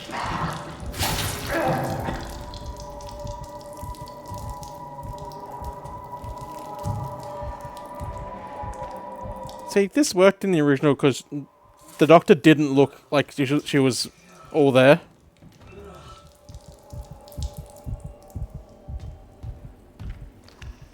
I don't have an angry avatar shoe. Shut up.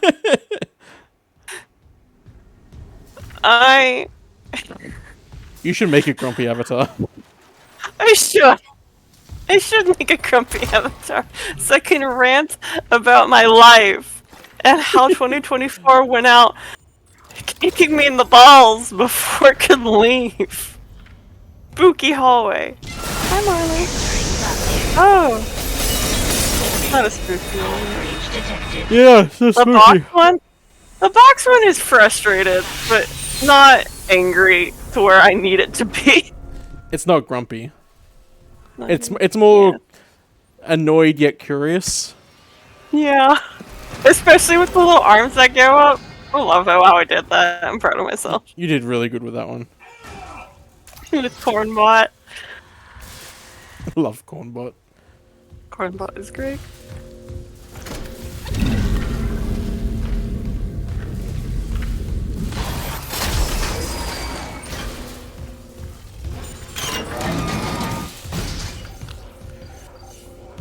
But Actually, I have a complaint. Why would you have the medical section have any part of it connected to directly to the void?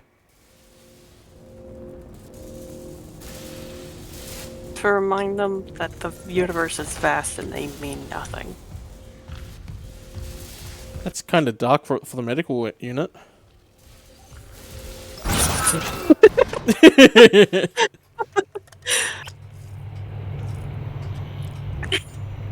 He needs to report the patients somewhere. Yeah, exactly. I've had a weird week. This fucking... Have fun.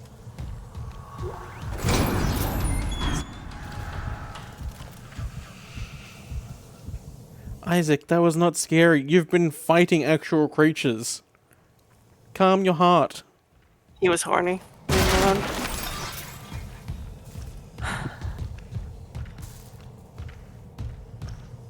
Like, this is the first time we're supposed to encounter the glowy-eyed necromorphs.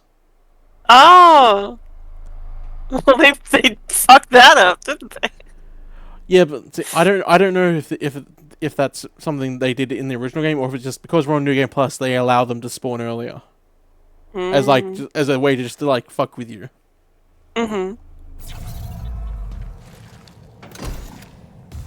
Robin says it's reverse psychology despite the nihilism of the universe. Not in this universe, because this universe is all about the nihilism. Like, it's an explicit fact of the universe that the majority of life is dead. We are one of the few remaining species alive. Fuck everything.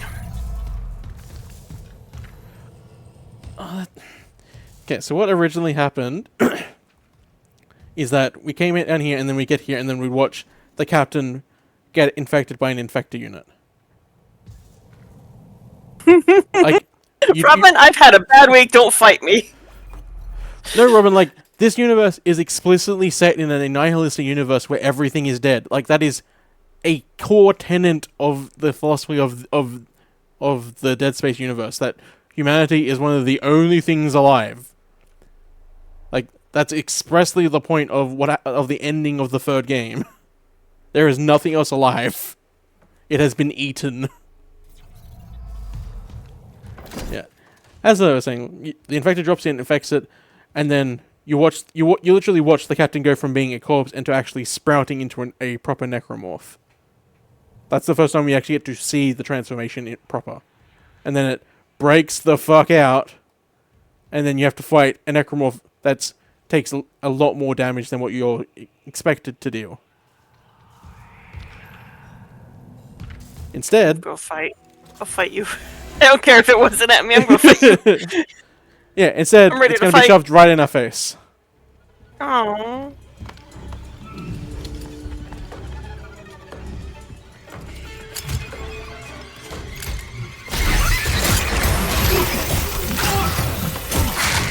Why didn't it go after us?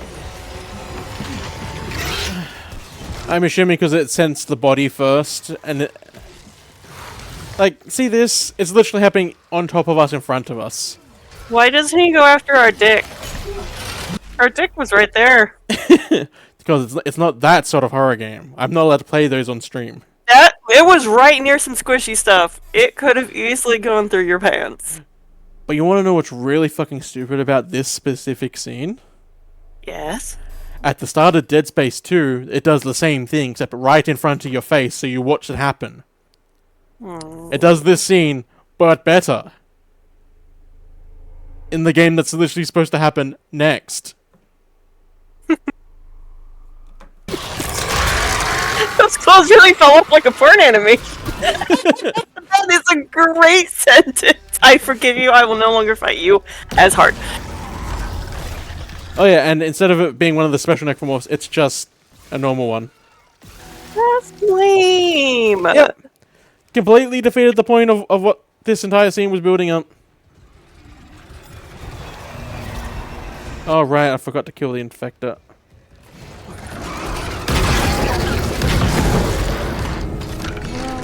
Yeah, you see how that one's got the glowy eyes now? That's one of the ones. Oh, hi.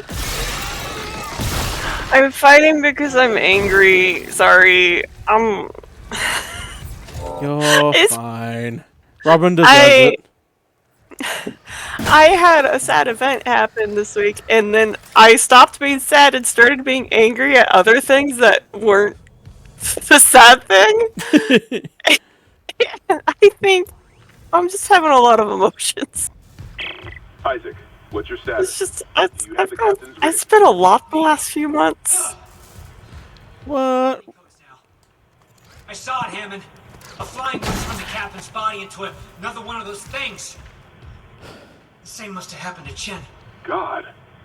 Maybe the command computer has something. Shut up, Isaac. Oh, I hate all of this. At least I can upgrade your claim. I love your pain. It makes me happy. I'm glad. Because this stupid remake frustrates me so much. It's like they didn't understand the bare minimum of what the original game was trying to do. They just saw it and were like, oh, let's make it better. So instead of all these like perfectly handcrafted moments, it's like, oh no, let's move it here where it makes no sense. Isaac. Oh, here. What the hell's happening? The computer says the Ishimura's engines are offline. We're on a decaying orbit toward Aegis 7. Oh god. Of course the engines are offline. The power's There's no out. time. That tram station's offline. This one? Unless... Here. Head back to the... Unless your butt. From there. Oh shit. Towards right, there's a shortcut to engineering.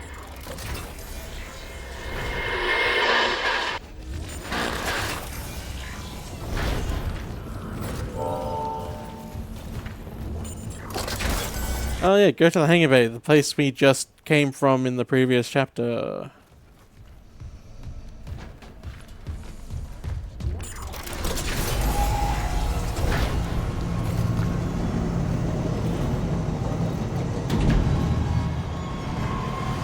I'm sad. Why? I remembered the sad thing. Oh.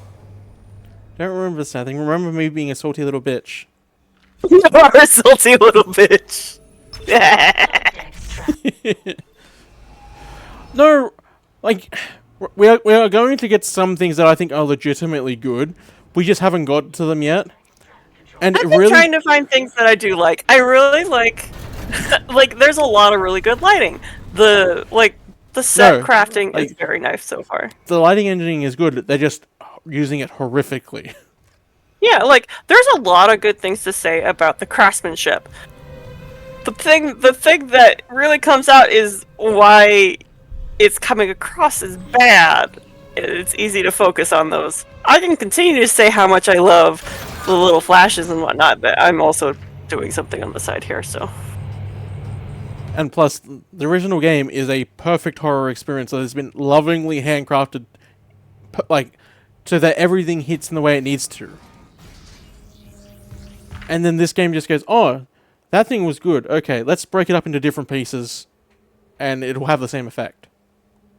Like, we could talk again about how the degloving system looks really cool. Yeah, like, and the actually degloving makes sense system in how well it's implemented. Exactly, it makes perfect sense for what the Dead Space is. Because obviously you couldn't do that on the old school 360 hardware. But on this new system, besides how goofy they look when they've been properly fully degloved, we'll just skip that bit. Which I don't think they're goofy. I think that's just a you nitpick. Did you see those little not hands? It's what your hands look like when you take off the skin! Yeah, but that's where you do the next step and you just go, oh no, those little hands have been ripped apart because they're so small and delicate. You can't see them. You don't literally have them still be on the body doing the thing. I still think the things look scary. Like, Robin, you're not wrong in that nostalgia blinds a lot of people. But the original Dead Space is legitimately a better game. And it is a better horror experience. I am also in the weird position where I have not played the original Dead Space, so I am taking Diem Sea at his word. And just I'm talking with him about the things he doesn't like, and also trying to pick out things that I do like about what I'm seeing right here.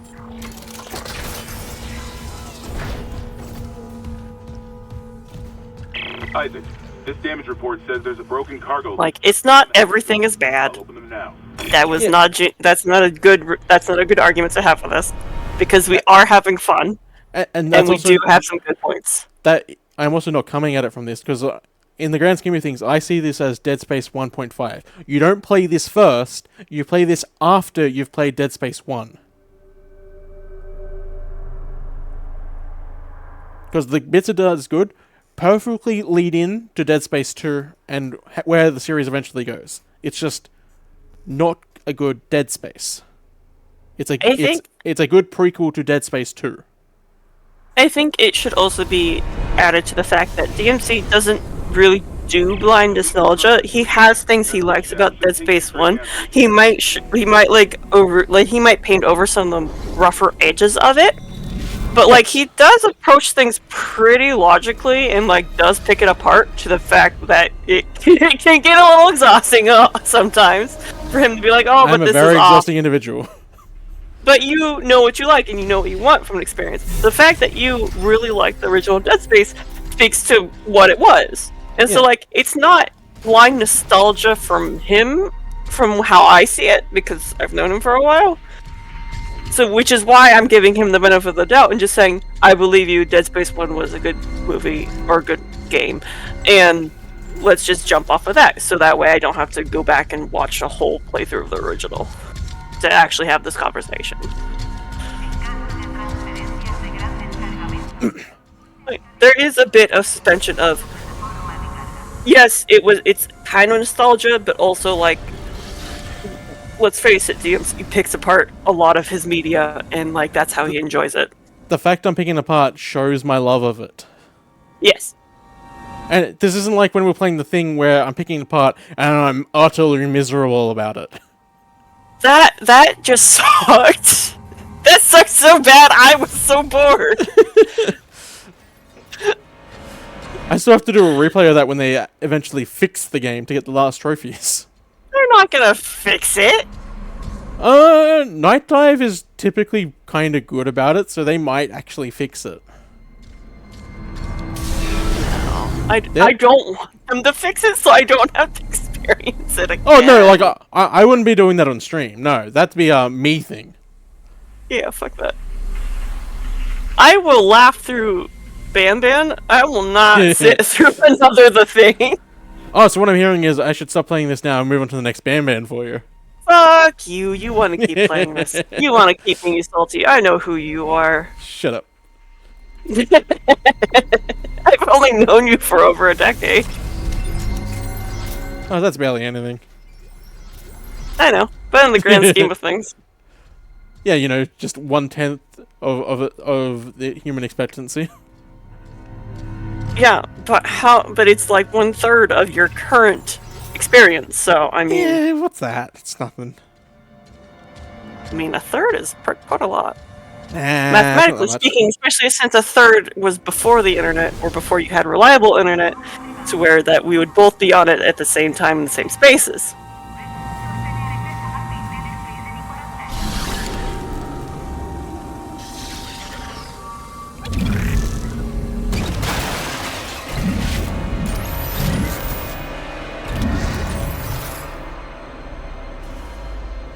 The orchestra's really going at it over nothing.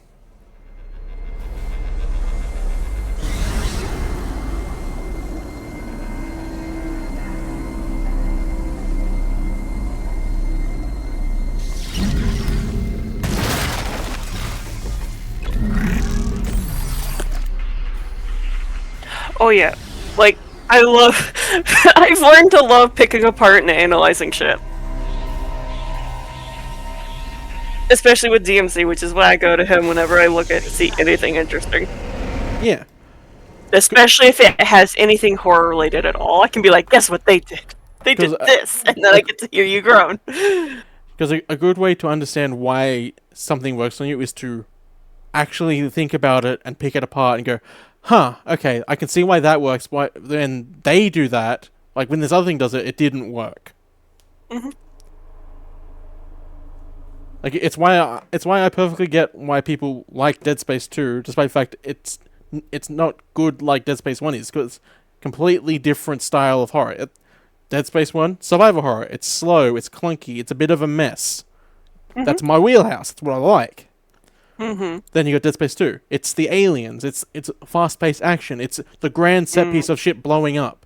Still perfectly it's a different fine. Horror. Exactly. Yeah. It's a different horror done differently, which is not exactly what the people that love Dead Space 1, which is a different... Like, it's like jumping between two different horror movies. People will be... DMC is a huge fan of Pontypool. I am not.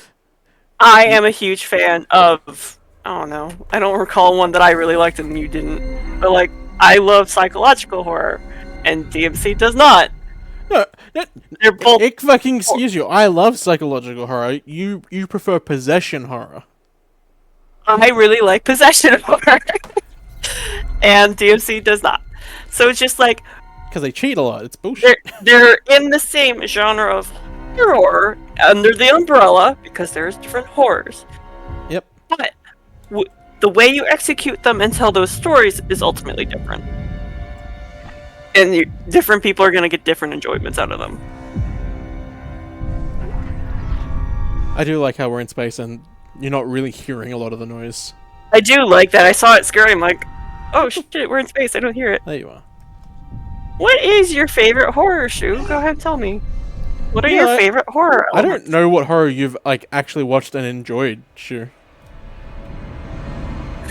Bad decisions are kind of fun. I did that in the theater, like when everyone else was scared, like, oh no, Thomas is meeting the big bad Nosferatu. I'm like, bro, you made so many bad decisions to get here, and you're still going. And I was just kind of laughing in my seat, trying not to be loud.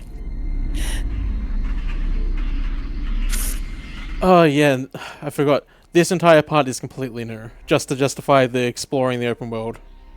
Oh, boo! Yeah.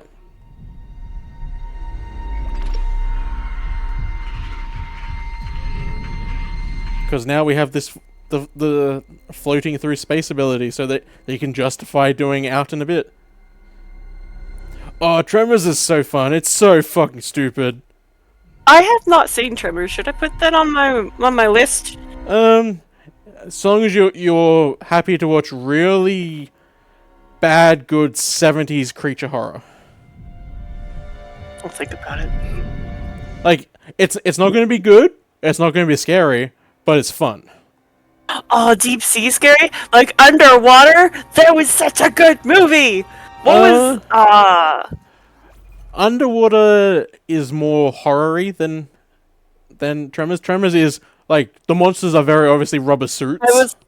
I looked at Robin had a comment that you know what makes him uncomfy the most, which is stuff set in the deep sea. Deep sea makes his skin crawl, and I was vamping on that. Yeah, gotcha. No, I was not comparing it to Tremors. Oh, Soma's so good.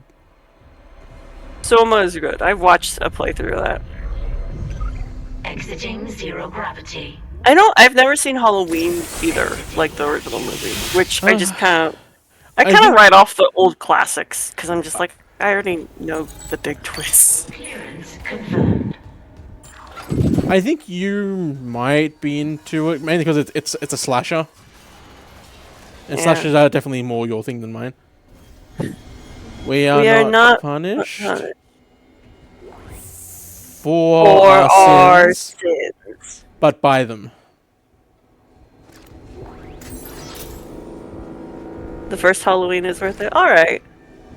And Shu's mom's movies were Jaws and The Exorcist. I haven't watched The Exorcist yet. Yeah, it's because of the blood on top of it, Shu. It's meant to be for our sins because for some reason this game is equating it directly to Christianity, where in the original it was just more vaguely inspired. Which a lot of cults vaguely inspired. Pretty much. It was far more well composed than its competitors, Jason and the Nightmare on Elm Street. Okay. To give you context, you know how John Carpenter made The Thing? Yes. John Carpenter did Halloween. Oh, I'm gonna watch it. Hold on. Where's my list? But you need to make sure it's the 1970s or 80s one, not Rob Zombie's remakes. Okay. Like, the remakes are fine, it's not the same sort of horror. Make sure it's the 70s one and not a remake. And yeah, Shu, the original Unitology, there was really no emphasis on sin. It was all about being prepared to ascend. Be prepared! That's a lot of meat. We'll make this close to protocol. I'm just saying, that's a lot of meat. It is a lot, mate. You're right.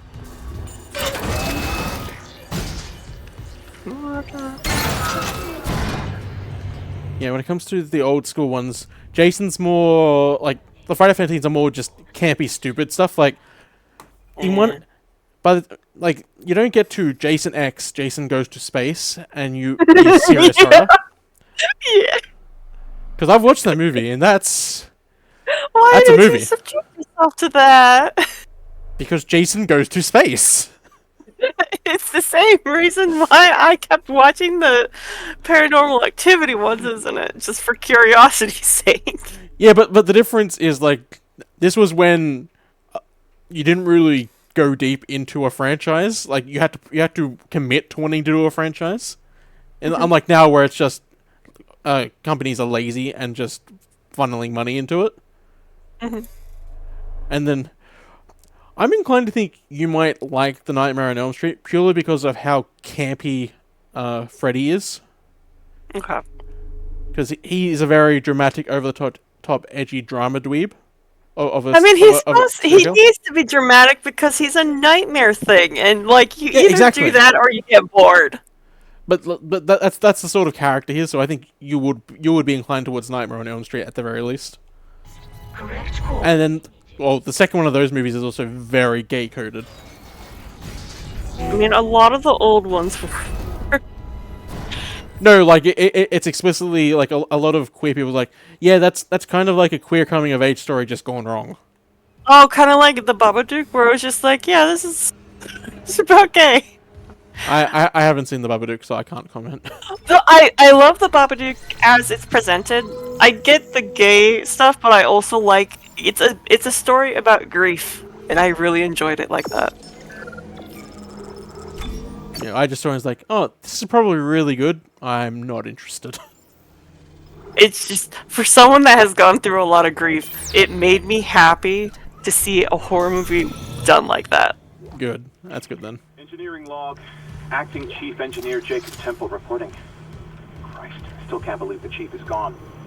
It's all fallen apart since the captain died. Everyone down here is on their last nerve. We thought the rioting was the worst of it. Until those things came through the vents.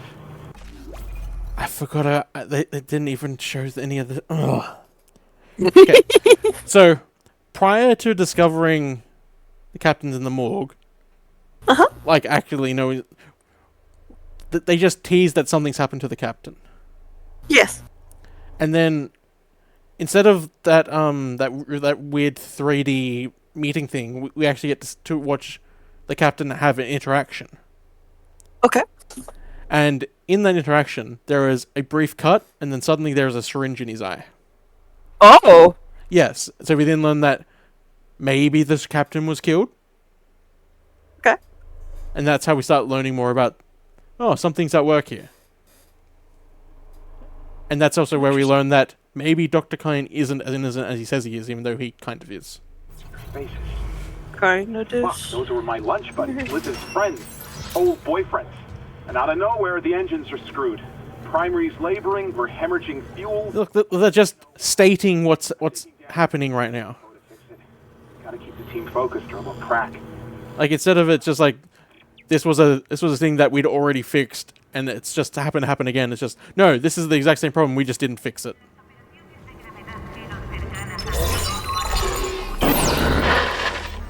Seeing you in the control room. Any news on the engines?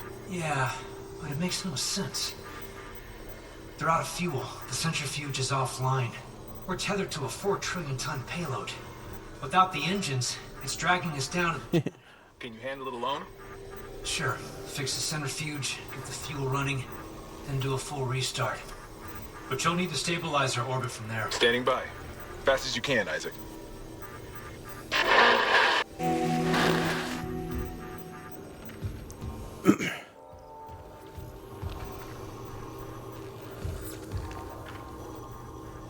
Oh, did my internet flip? There we go.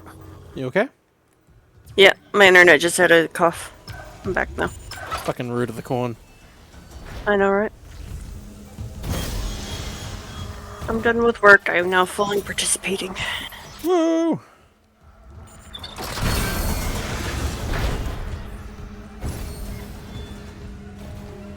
Yeah, like, in the original game, this is where they started actually having it be more darky and actual mood lighting. Just to show that something hit the engine room and made it fucked up a bit. Yeah, okay. But then, They went a bit overboard in the set decoration. Just a little bit. Why did it give me Ripper blades? I don't have the Ripper equipped. Oh, right. Gotta explore the haunted toilets. Security request retrieved. Oh no, there's a shower. Never get those wires up! I don't want to! I don't want to! Right, Henderson, your teeth! He's pulling his teeth out! Just hold it! Where the fuck is security? Oh god! He's dead! No god, no fear. But he hit that thing pretty hard. His own teeth. Unitology doesn't believe in a god! There's more written above it. Is it just repeated? It's no god, no fear, as in like, as in no, as in literally none, no god. And then no fear, as in to no fear, and then it's to no god, to no fear. Yeah, it's just, it doesn't make sense because Unitology is not Christianity. There is no god. Like there isn't a higher power that is in charge. There is ascending to a higher plane of existence. The non-Christian root cults are more fun in a way. Yeah, like that's why I liked Unitology, because it wasn't blatantly Christianity. It was like, okay, it's definitely inspired by all the bullshit higher up Christianity does, but it's not. It doesn't come across as Christianity. No, Robin, it's rather explicit that Christianity is not a thing. Like the only like known religion on the ship besides being atheist is being a unitologist. Like that's explicitly what the text says. Oh, fuck you and your clearance. Because they were trying to be very careful in wanting to have their religious bullshit without actively like causing anyone to have issues with it.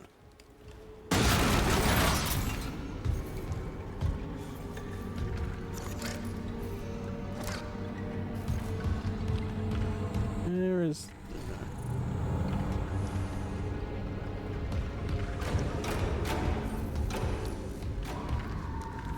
Dorcas is teasing me again. God bless our pawns.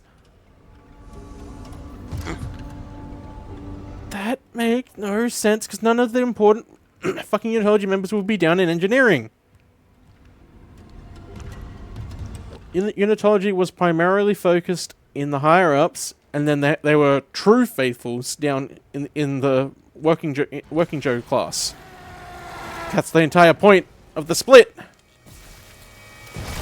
Ew. Did you notice the color of when I shot its crotch? No. Well, you know, every other time I shoot a necromorph, it's usually either a fiery red or like blood red. I shot its crotch, and the color you'd expect from a crotch came out. Did they actually put that detail in? I don't know. I'm assuming it was just like a little glitch. Do it again. Do it again. Do it again. I have to wait for one to spawn. Do it again. Because like it doesn't make sense. Like necromorphs don't have like sexual organs. It gets reformed.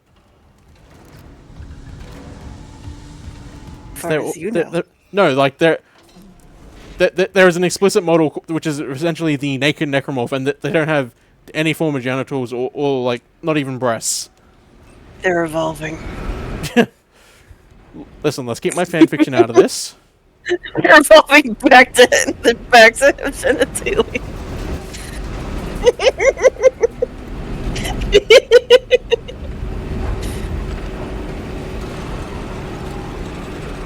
Alright, I need my shotgun for this. No, I was supposed to shoot him in the crotch. Maybe it was after I deglove him? Yeah, you got to get straight to the bone. That wasn't the right one anyway. There we go. Hang on. No. It has to have been a glitch. No! No, I refuse! You can refuse all you want. You refuse!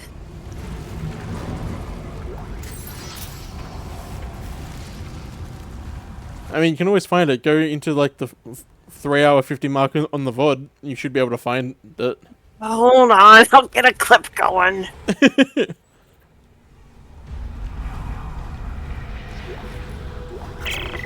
Last valve done, Chief. Progress report filed by Jacob Temple. The engine problems aren't a malfunction. Someone shut off the fuel lines to the primary engine and damaged the valves to hell and back. We just wasted an hour fixing them. Now we need to restart the south refueling station, but some jackass turned off the power and locked up the circuit breaker. No engine? We're gonna see planetfall soon. What now? There's gotta be someone around here how to spare access cargo. You hear that? No, the clip doesn't go back far enough. I was too late.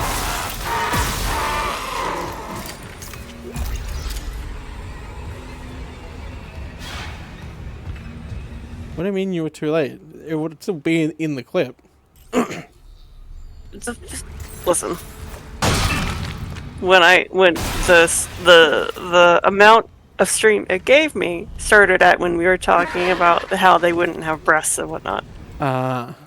Yeah, no, that's not far enough back. Yeah, and I can't make it go further, so Glad to disappoint. Yeah. We'll have to do it the old-fashioned way. I can hear them, but I don't think they know I'm here. Isaac, I've tracked down your rig. You're in engineering, right? I'll get myself admin privileges. Maybe I can help.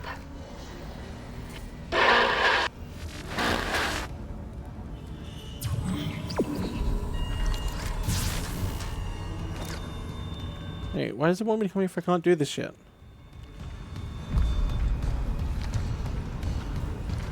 Holly. Hmm? I think I heard a Holly cry. Ah. Security card. What? Why are you standing out in the hallway crying? What? She wants you. What do you want? Use your words. Confirmed. I'll be right back to see what she wants, if it's anything legitimate. Oh, good. Exiting vacuum.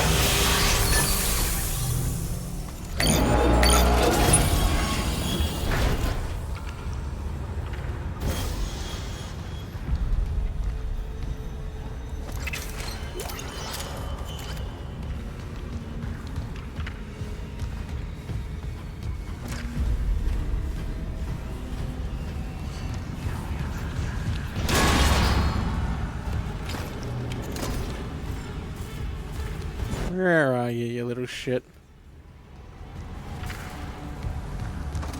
Oh, you fucked off? Okay.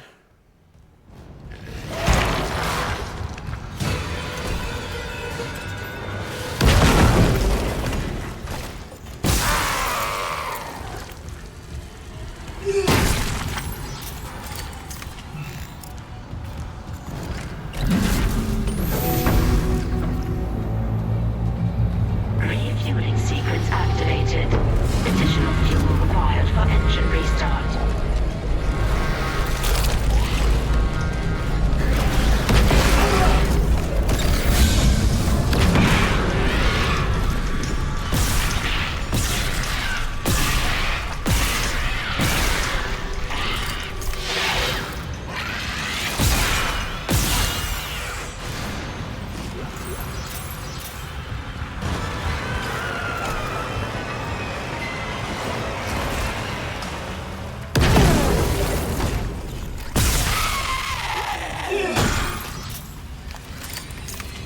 And then Welcome back. there was nothing legitimate. Surprise.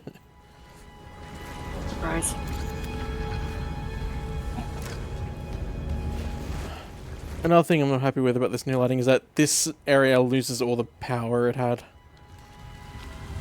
Because in the original lighting, you could just make out the vast metal shapes, and make it look like as if we're in the bowels of a giant beast fixing it. And now it's Still just feels like that to me. Yeah, but like you can't see it, so if you're not paying attention, you just ignore it.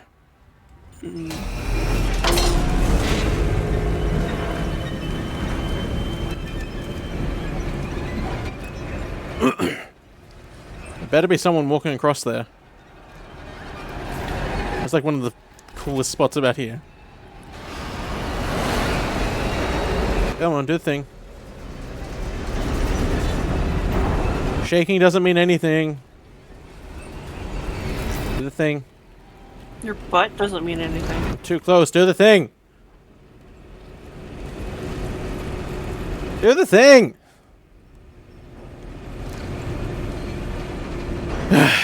So what's supposed to happen is the necromorph is supposed to break down there, waddle its way across here, and then up there to lure you up that way. So then you go up here expecting there to be one of the big boys, because there is, and then you crest here. No, you're not supposed to be there. Fuck you. I got the... I assume I picked the ammo up. Where is it? Oh, they even... Nope, the little shits aren't even here. So yeah, you're supposed to chase one of the sword dudes with its fucking stupid little run up here. Then you get up here and there are little animated bits of flesh, and you go, "What the fuck is that?" And in that time, they leap at you, and then you have to throw them off you so you don't die. And it introduces you to like the annoying little flesh fuckers. But that obviously didn't happen because fuck me.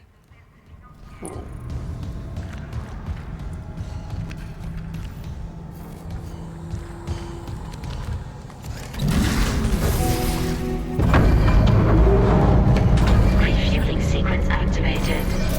Sufficient fuel to power primary engine. Okay, I've got a fuel reading. Only a quart of full, but it should be enough. I still need to get the centrifuge working before we start. Someone really screwed with these fuel lines. Move fast, Ivan. Agent 7's looking damn close up there.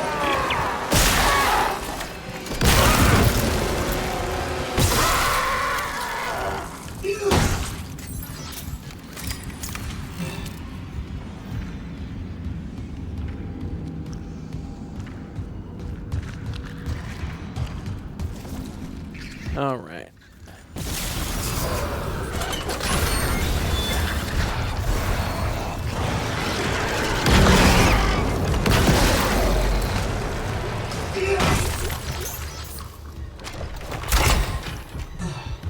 No unprotected sex on my watch.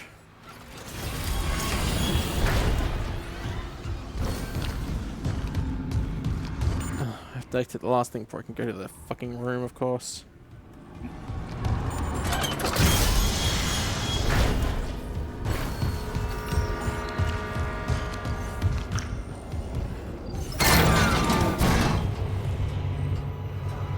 I had a sad week, and I just paid my student loan bill. I think I deserve delivered ice cream.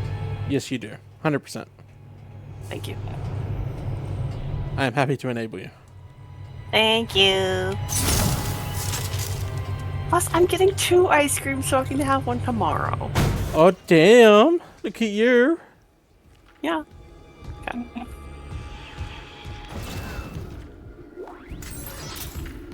Hopefully, in half an hour, I will get ice creams.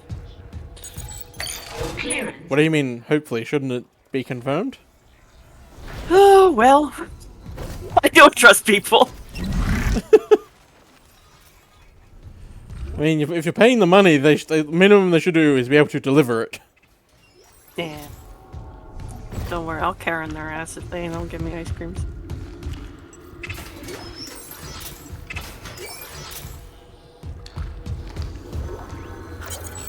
I don't have time for You're not a text. big ice cream person, are you? It's more I'm just not food anymore. So, and since ice cream requires like a bit of effort, I can't be fucked. That's fair. I think the last time I had ice cream was when my mum bought herself some McDonald's like sundaes, and she's like, "I'm getting you one too." I was like, "Oh, okay, I'll have it." But that was also at the start of the day where having food isn't a problem. Ah. Decontamination sequence activated. Please stand by.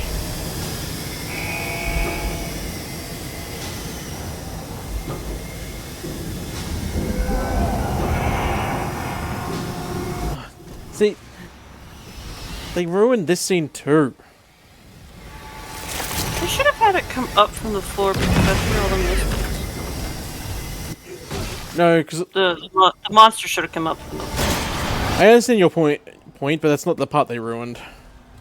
Oh, what did they ruin? I gotta make it safe first. Oh, fuck off. Get punted. Oh, so just realized that this form of the punting is very tame compared to the Space one. Like, you saw how he just, like, kind of half-assedly kicks it? In Dead Space 1, he punts the baby. Yeah, because you want to get that thing away from you. Yeah, exactly.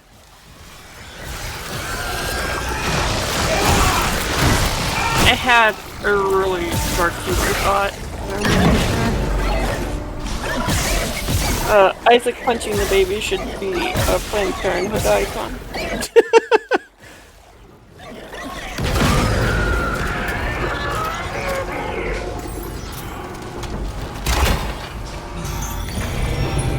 Okay, so you see how that armor comes down? Yes.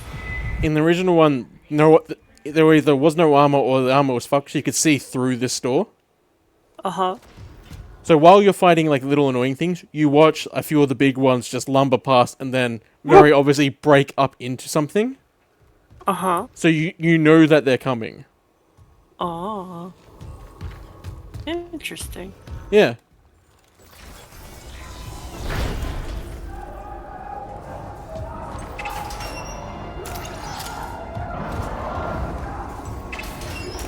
Someone's having fun.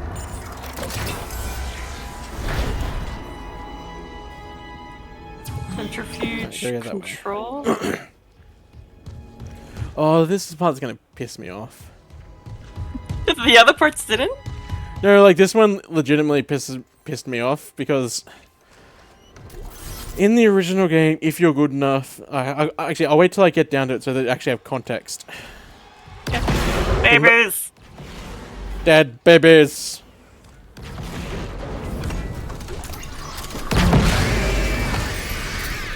Take a gravity hammer to babies.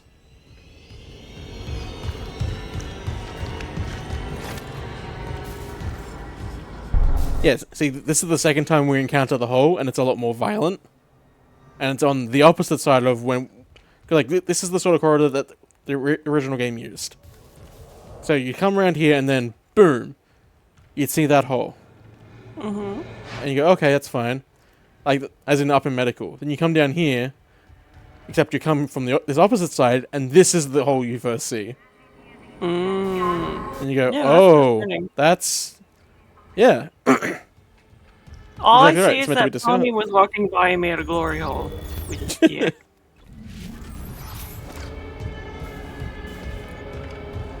I mean, I'm pretty sure that Pony's characters don't have a weird three-pronged hand on their dick.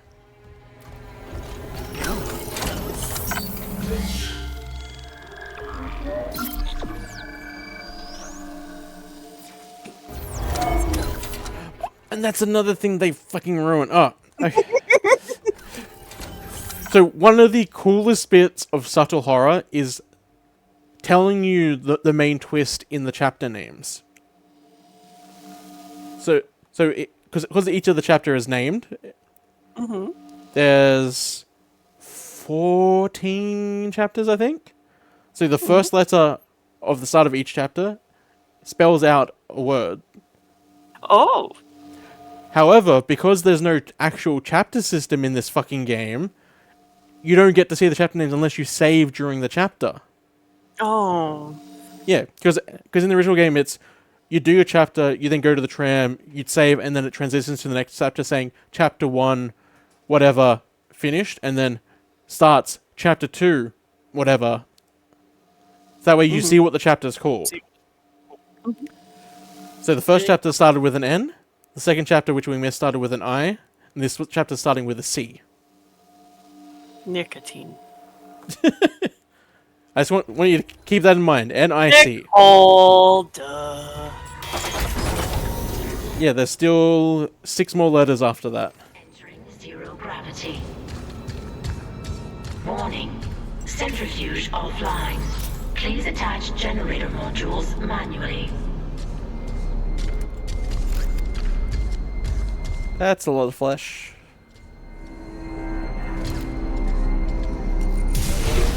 This Nick also... is alive? What? I'm shortened Nicole. Nick. It said Nick is alive.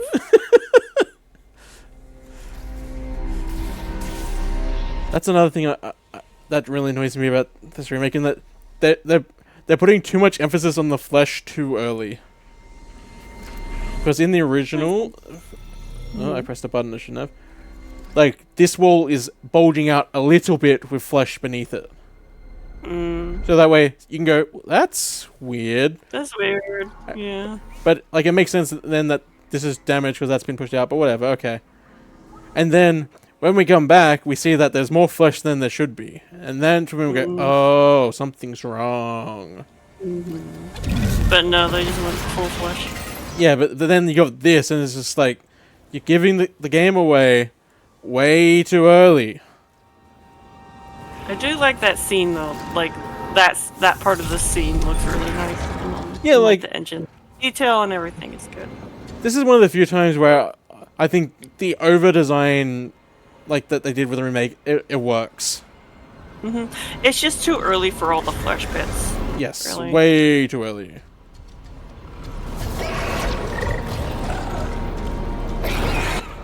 I can hear you, you little shit.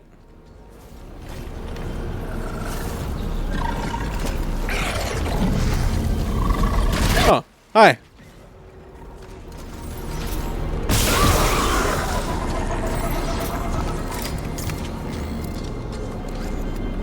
What is that? Is that the engine? Yeah, this is the centrifuge that powers the gravity engine. That'll keep us in place. Okay. It's supposed to be on so we don't fall into the planet. But do you see a problem? It's not on. Yeah. It's not centrifuging. Yeah, that is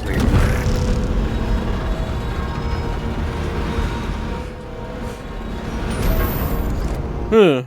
That's spinning really fast. What could go wrong with just about suddenly just inserting it into the rest of the engine? Nothing whatsoever, Mr. Engineer. What? Whatever could have happened. You should probably stasis it, right? How did you guess? That's one of your powers! I'm so smart. I'm very smart for half paying attention. Yeah. There's the other one. Alright, It's ocean spinning! I need to make sure I collect everything before it gets sucked out into space. Yeah.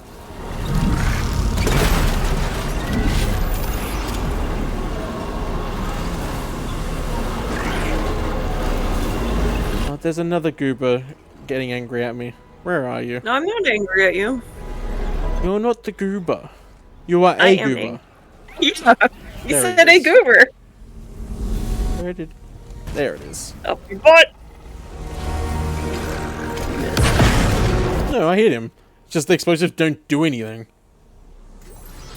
Because of the new degloving system, how it does fucking damage. Yeah, well, the degloving system is pretty cool. It is cool, but it also renders some of the typical things that you use to kill things, like, makes them do less damage for no reason. Like, an explosive should fuck something up in a degloving system. You're right. Generator module attached.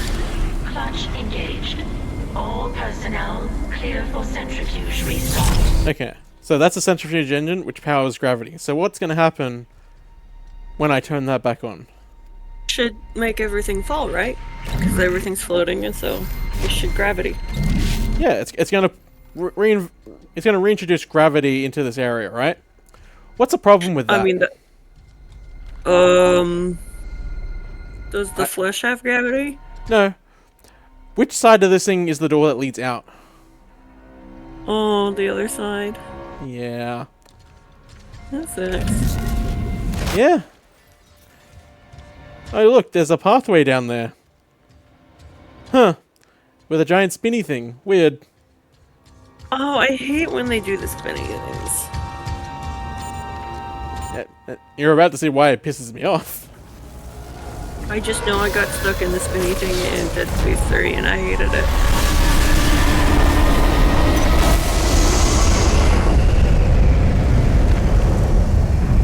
Centrifuge activated. Re-establishing balance with tectonic load.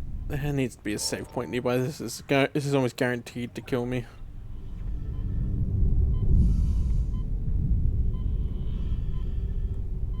Looks like the centrifuge is back online. All that's left is restarting the engine. So, a fun thing about the original Dead Space in this segment is that there was two paths you could go. If you're very good, you could go left in the way it's coming. Somehow, if you could pull that off. However, because of how they've changed all the systems, now you can only go right. Okay. So, the first time I played this, I wasted 15 minutes trying to make the left work. And then I had to Google, was like, what's wrong? What am I doing wrong? I always go left. Google it. Yeah, you can't go that way in the remake just because of how they've changed it. You can only go to the right path. Like, motherfucker! Get fucked. Yeah. And this thing also has a really weird hitbox if I'm not careful.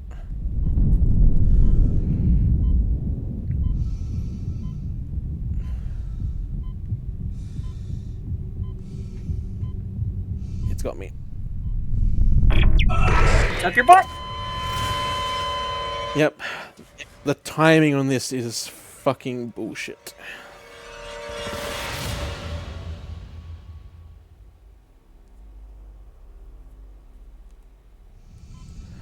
Oh, and that's right. When you die, it doesn't reset your oxygen timer. Fuck you! I know, right? Luckily, there is an oxygen refetch thing in the next, like, safe zone. The centrifuge is back online. All that's left is restarting. Time this right. Ready when you are.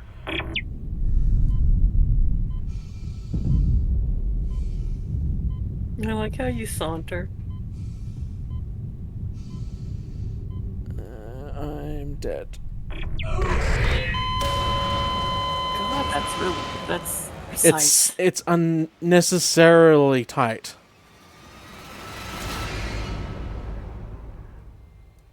And Like you can't, and if you're not careful, it'll hit you as you run into it and count as if you've killed yourself. So you have to leave the amount of room you need to get there from actually not hitting you. Looks like the centrifuge is back online. All that's left is restarting the engines, right? Ready when you are.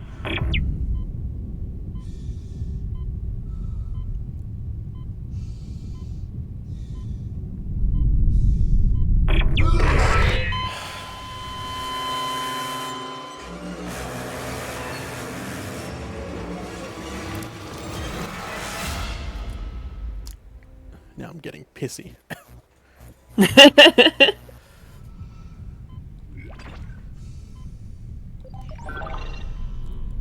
Because there's no way to speed up his running. Yeah. Looks like the centrifuge is back online. All that's left is restarting the engines, right? Ready when you are. No. No! I have it wrong way around. In the original Dead Space, you could go right. In the new one, you can only go left. That's what's fucking me up. Because there's actually more ones on this side. That's what it was. That's why it was always frustrating me. No, I don't want a friend, thank you. Does he go squish? Yep. Hell yeah. There it is. And a friend.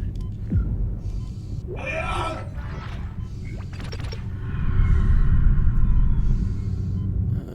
think that was a bit too late. No, I'm fine.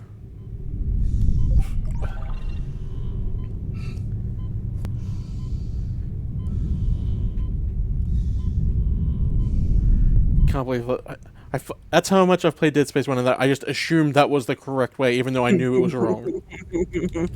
Fuck off. I'll be back when ice comes here. Okay, I'll wait because this is important.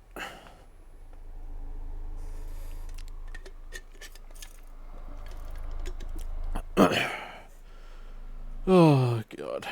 This fucking game.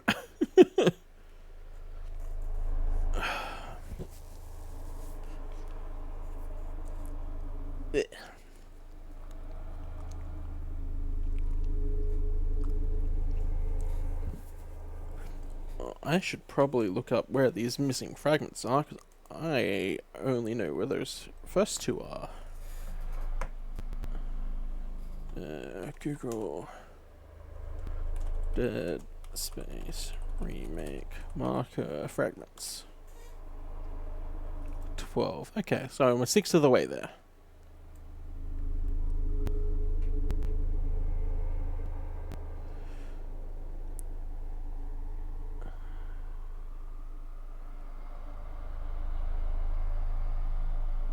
Okay. The next one's not for a while. That's good. Cool.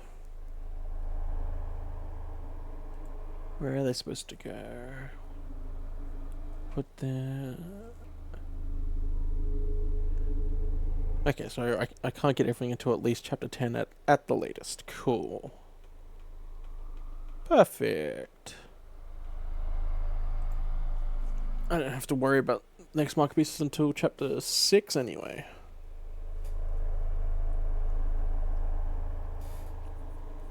Right, I can't open that door until Elvy's back.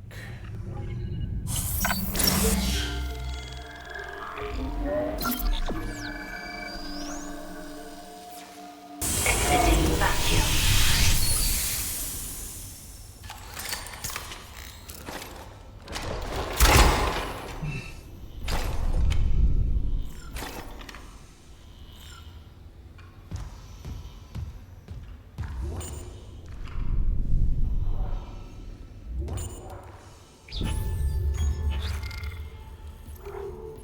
Need to sell those when I can. Got plenty of health.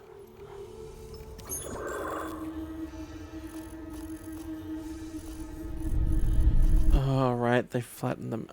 That's an... Oh, I'll wait till Elvy's back to complain about that.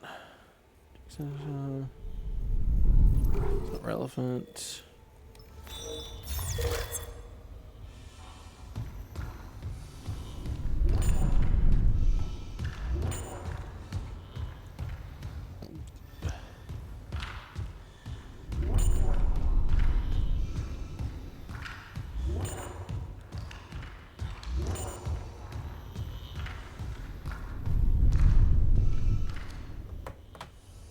I wonder, does the fucking raffle command work?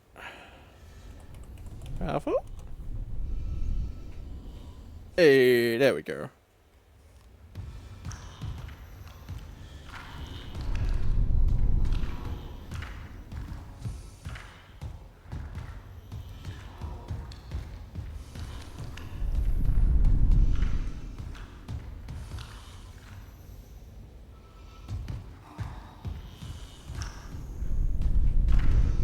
Wow, you know, it's not even tried. Oh,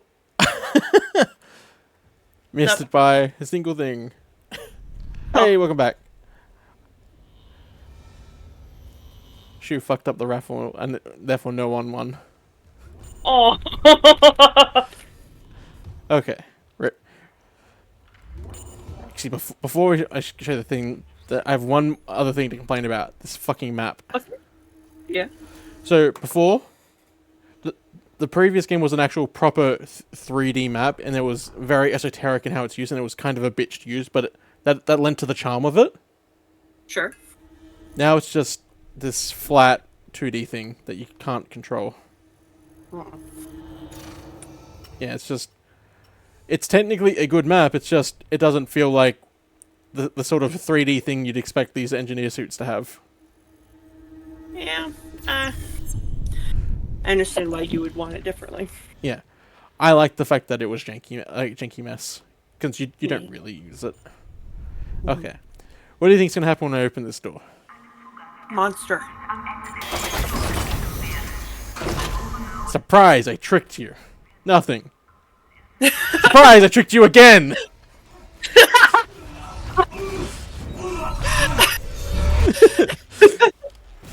Hold on. That needs to be clipped.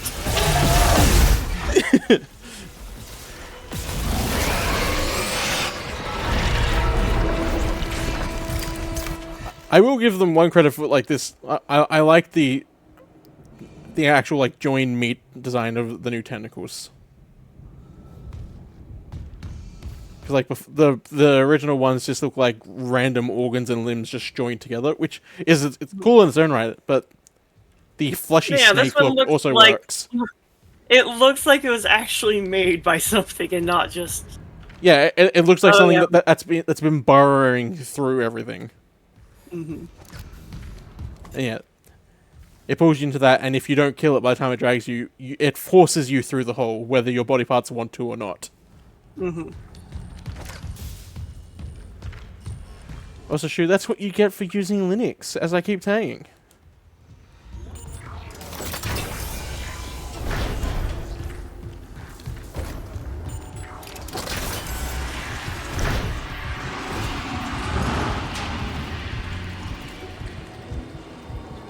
Why are you dripping for?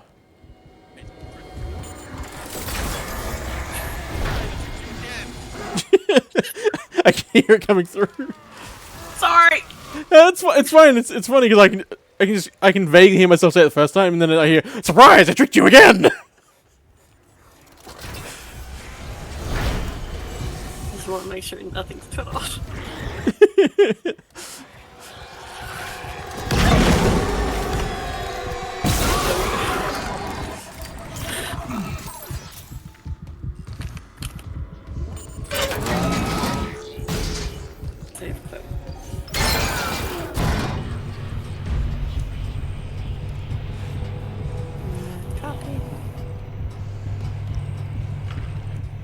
Yeah, in the original version of that scene, the second you open the door, it goes into it the smallest of cutscenes to justify it grabbing you straight away. Ah.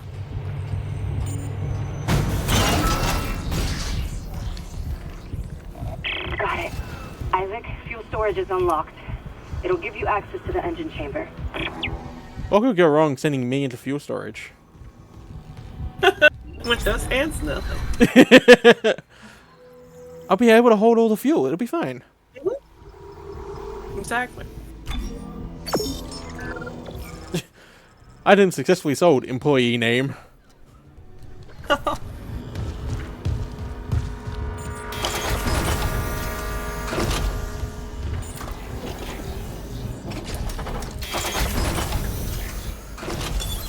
Entering zero gravity. How's it hanging? What could go wrong with those blades? Oh, please tell me. Yes! DC was here for more than just a mining claim, huh? What do you mean? This outbreak started on the colony, after the miners dug up some artifacts. Okay, just ruin the plot. But it would explain why Aegis... We're not supposed to be learning this until we, like, encounter the marker. Yeah, I figured the artifact was going to come in much later. Yeah, it does. After we encounter our first big boy and we go, what the fuck? Wait. The marker. Okay, back up. Where's this marker now? In cargo. All packaged up for delivery.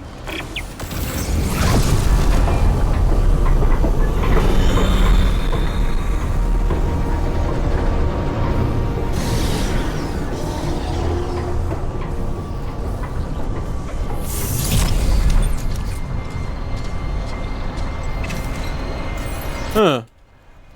I wonder what I need to What you're use. supposed to do with those. Yeah. Huh. If only this has been, you know, on the other side. Yeah,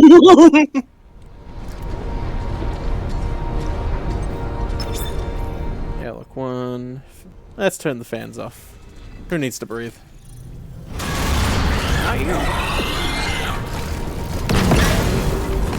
Oh, the baby fucked off.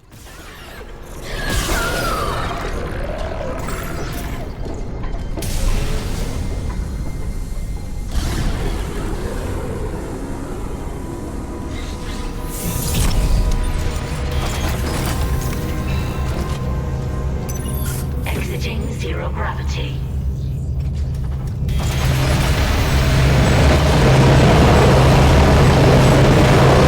Oh, they ruined this room.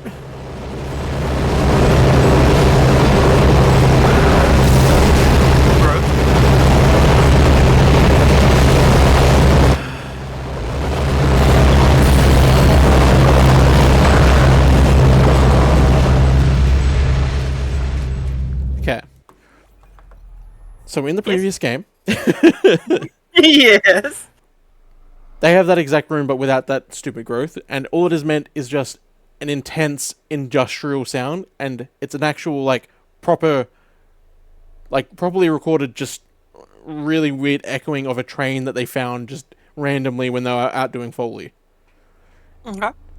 But it actually sounds like, you know, heavy machinery grinding against stuff, and it's a really great sound.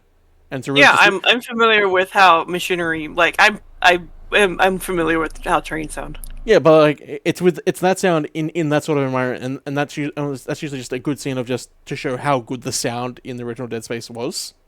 Mm-hmm. Then you had that.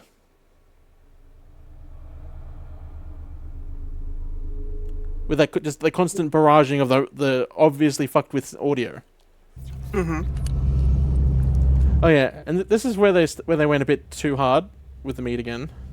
Mm-hmm. However, this is the only time where it's actually justified, because this is where the actual infestation, like the hidden infestation started. Oh, like okay.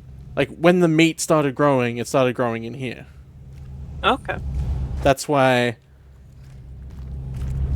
he's got a little flamethrower, because they were sent in to burn it out, but it kept growing back.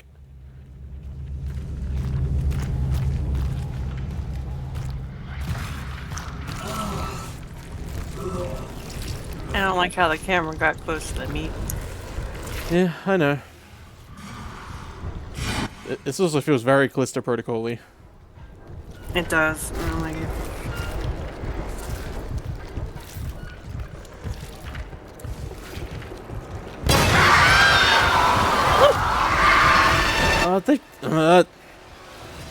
I forgot they ruined. Yeah, they did a cheap version of this. So, remember I was telling you about Guardians? Is that Guardian? This eventually becomes one. Oh. But the point is, we were supposed to encounter an actual one of these first, and then come in here and just find these guys stuck in the wall, and then you're supposed to make the connection like, oh, that's how they get here? Mm-hmm. Except, we haven't encountered a normal one yet. Mm-hmm. I do kind of like the change. How you encounter the normal guy on the wall first, and then they get superpowered.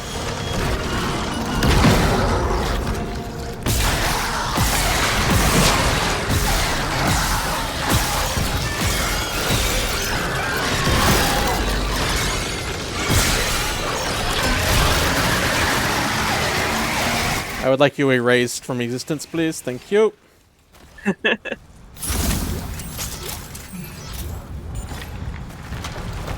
Now, I really don't like the change, because, like, if that hadn't been a jump scare, if it done what the game originally did, and you just round the corner and it's just sitting there, like weakly flailing at you, I'd agree. Yeah, that is scary.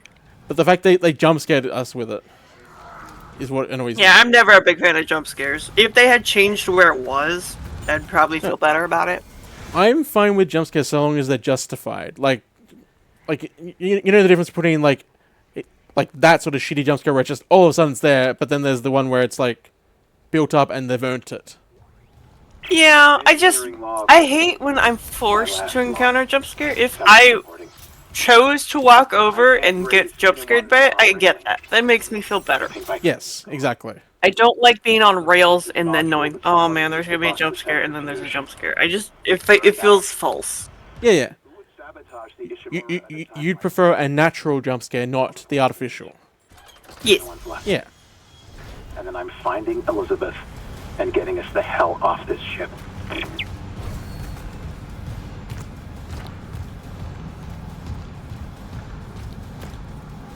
It's like when you're just walking along and then all of a sudden one of the vents opens up and a necromorph jumps out at you. That's a good jump scare. That is a good jump scare. Let me guess. Of course it's security clearance.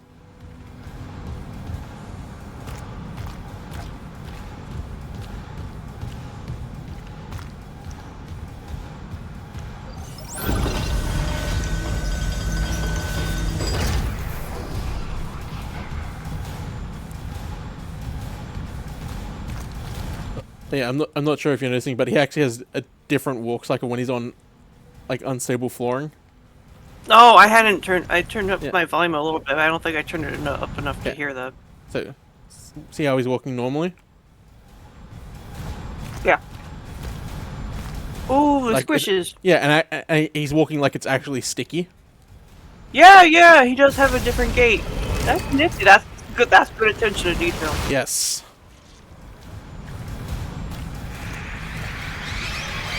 Now we encounter the little fuckers. Those are smaller than the babies. I don't like that. Yeah, this is literally just reanimated flesh. Okay.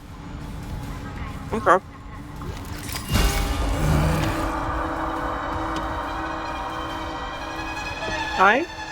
Bye. And also, that makes no sense, because you see how he just randomly came back to life, but you see how he had the health bar on his back? Mm-hmm. That thing was full before he died. They're supposed to reflect, like, the current state of your health. Mm-hmm. And, yeah. So, apparently, when he was sitting there perfectly still, he was at full health. Yeah, he was at 0 HP, which means he was staggered.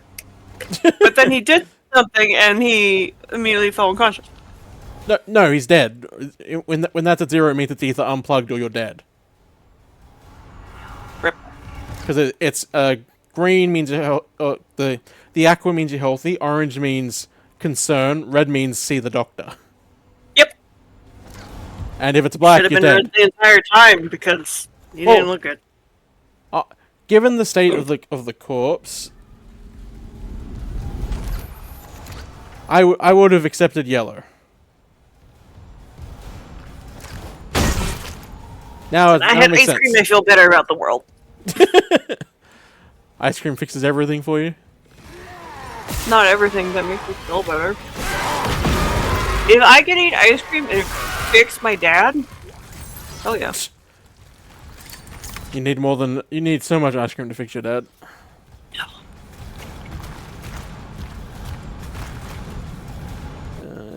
Was there a door over there that I missed?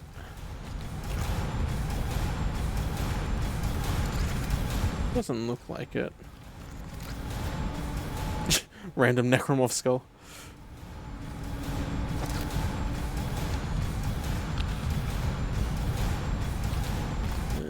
Yeah, almost at the base floor. Cool. Oh, that's not the right door.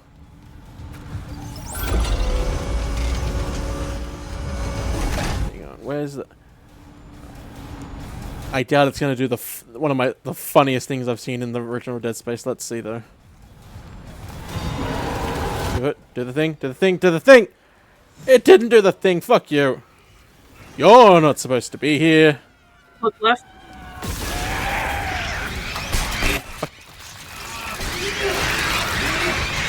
Oh, that animation is pathetic.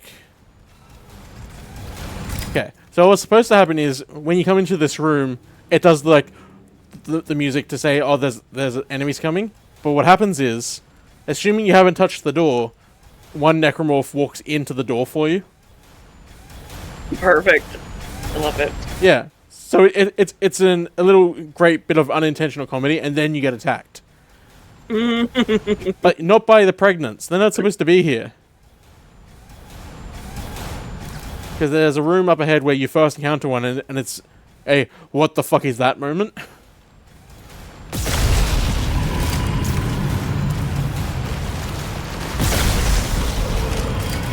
I also don't like this tendril mechanic. It really annoys me. I don't like it. But I don't like a lot of flesh. Horror.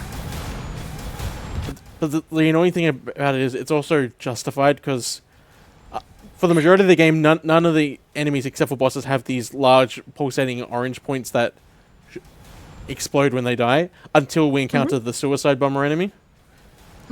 So then having it this early on and have it explode and then open paths works, and it annoys me because it...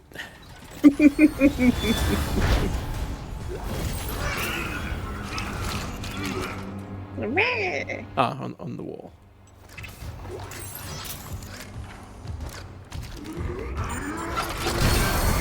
Imagine if that one had been the first one you saw. No, because that would have been cheap Callisto Protocol bullshit. And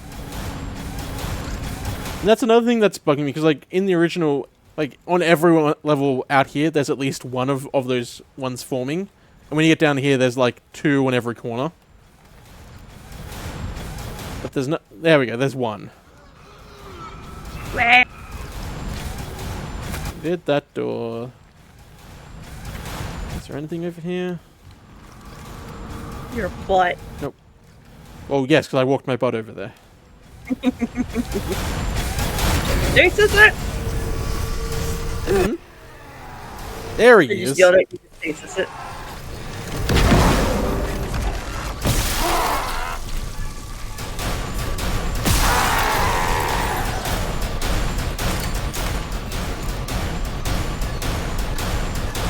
That door's getting so much action. Has a beat going.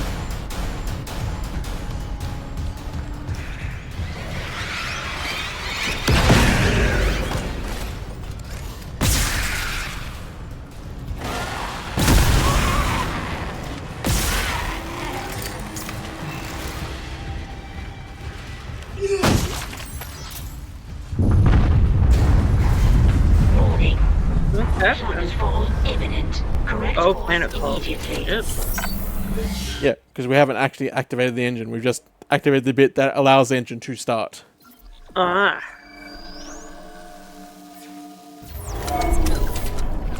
Yeah, so remember how I complained about the pregnant enemy down in there? Yeah. What's supposed to happen is you're supposed to open this door. You see one. There's some guys. Well, there are a few guys, but I need to kill them so I can explain my point.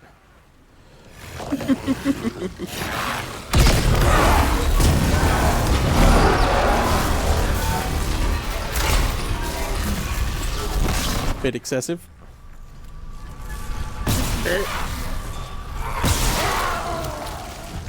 Okay. Warning. There he is. Power cell to begin ignition sequence. Oh, waddle. So because of how they've done the lighting in this and they've over-designed everything, this room lost a lot of the weight it had. Because what's supposed to happen is you open this door and then you see them slowly pulling corpses together. Oh, like creepy. You see one just walking down the front here, and then one off to the side with a blade bearing the corpses, dragging it, and then one just tending to a pile of corpses. Mm-hmm. All the while, like, there's a backlight all up there, so you see everything no matter what. Mm-hmm. Then you kill everything. And then just sauntering out from the back there is this huge swollen mass of this thing. Mm-hmm. Except they've over-designed it again, so it lost its actual cool silhouette and looks just like a mess. It's not scary and the waddle was funny. Engine power failure. Yeah, they actually look more scary in the original because instead of it looks like a stomach's been attached, it looks like their stomachs have actually bulged outwards, and then they've gone, okay, I need to change my form to accommodate this. So they have this kind of lurched, hunched over, spiderish look to them. Okay.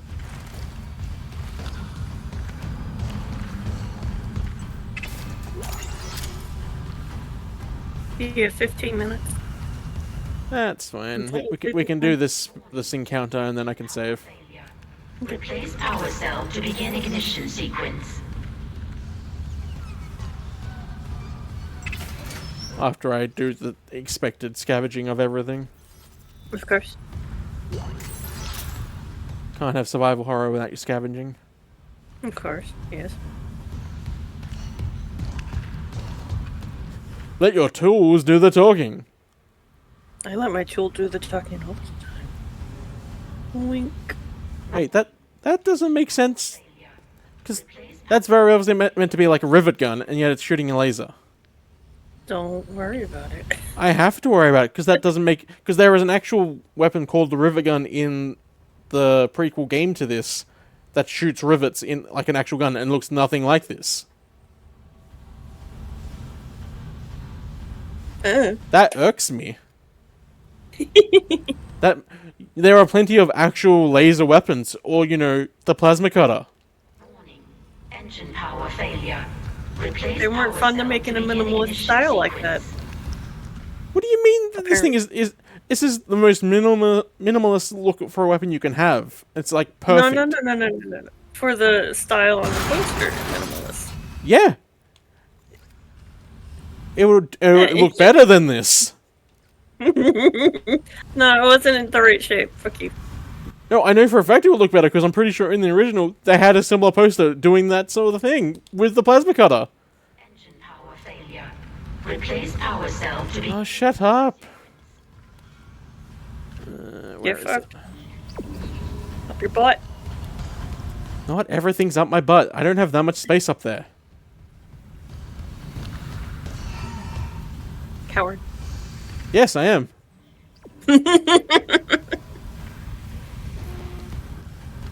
Oh, do I need to find a battery? I probably have to find a fucking battery.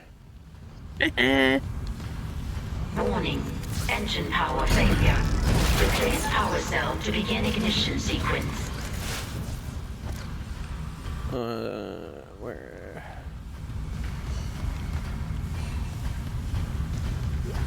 Oh, free credits. Maybe this side. Yeah, there we go. There's the red one. Which means there will be a battery somewhere behind. There it is.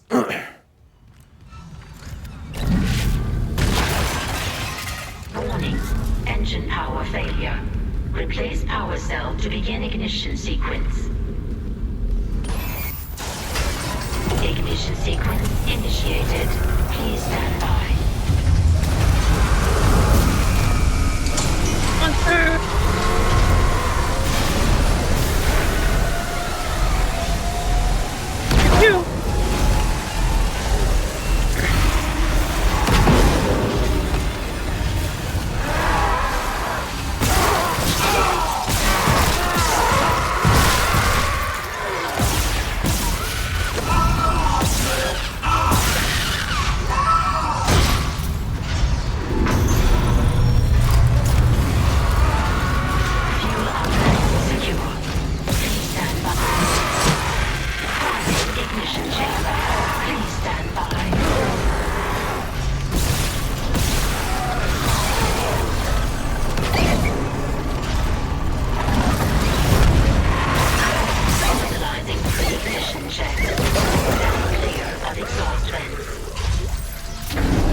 I'm firing my laser.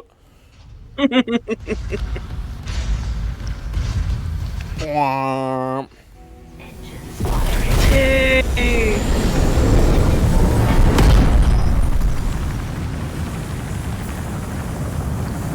So a really dumb thing I liked about this room in the original is that activating the engine actually added a little bit of physics to everything in the room. Oh. So as soon as you activate it, if you had any bodies, they'd slowly just start rolling towards that door.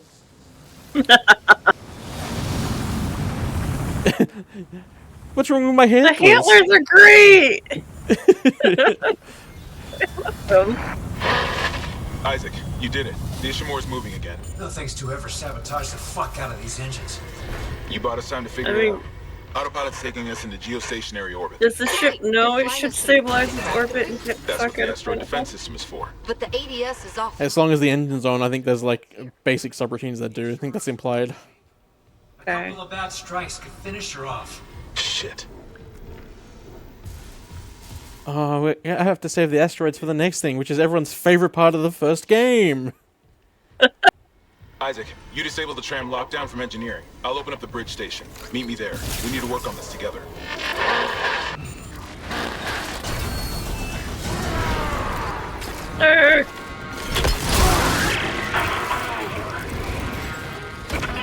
I'm not sure if it's dead. Nicole? I'm here. Nicole! Damn it.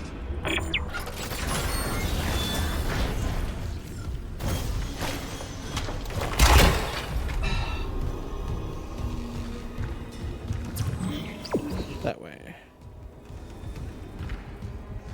Right, cargo lift went down and unlocked that area. That's right.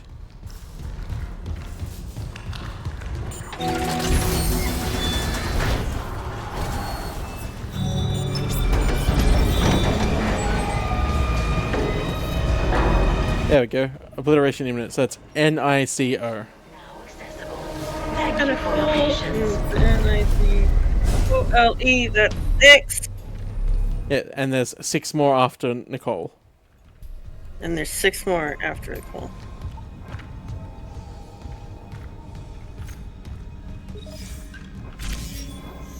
Nicole is dead. Is that your final answer? Yes. Are you sure? Yes. Okay.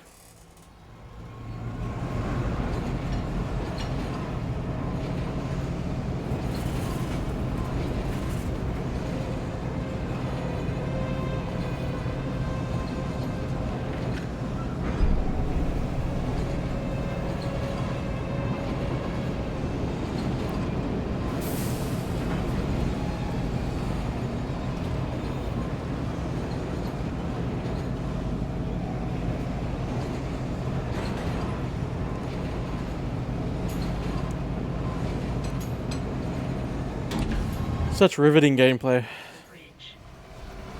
Let's just enjoying the ambiance. Like, oh, nice calm. Yeah, but in the original game, it's just like, he takes a seat, then it goes into a screen where you obviously can't do anything, so it just allows it to do its own little thing. Instead of letting me just stand there idling. Yeah, idling isn't the best thing to have in the game. I am not losing the Ishimura. Not now. The Ishimura, Hammond, or the marker? The only time you have idling is if you can actually like have a big view to look at and have stuff happening in it. Corporate wouldn't send the Ishimura for some off-the-books mining. But alien technology, yeah, that fits. And how does losing my team fit? Alien technology doesn't come to the next game, fuck you! We get the idiots back together, or it's over. Then meet me at the captain's nest. Daniels? Fine. But I'm going through the ship reports, Hammond. I'm getting some answers. But cryogenics, and I think I want cryogenics. I was right, I didn't want cryogenics.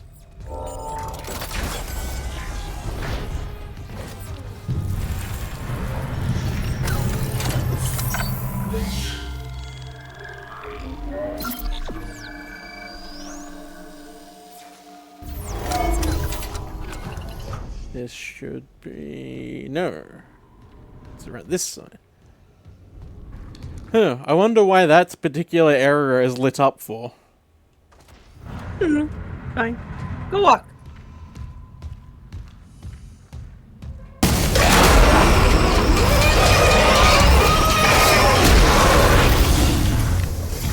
Sarah, what were you trying to do?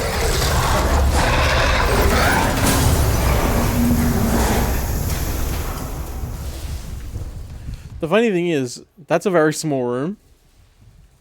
You can clear. You No, can clear. it fit in there. No, like, the creature that's in there can fit in there. The problem is, it's not in there. Like, that's the room next to it. Yep. Nothing in it. Nothing. It went up. Nothing. You can't see the ceiling. You don't know the ceiling's still there. I mean, I can see the ceiling. I know for a fact that it's not in the ceiling. Like It went up your butt.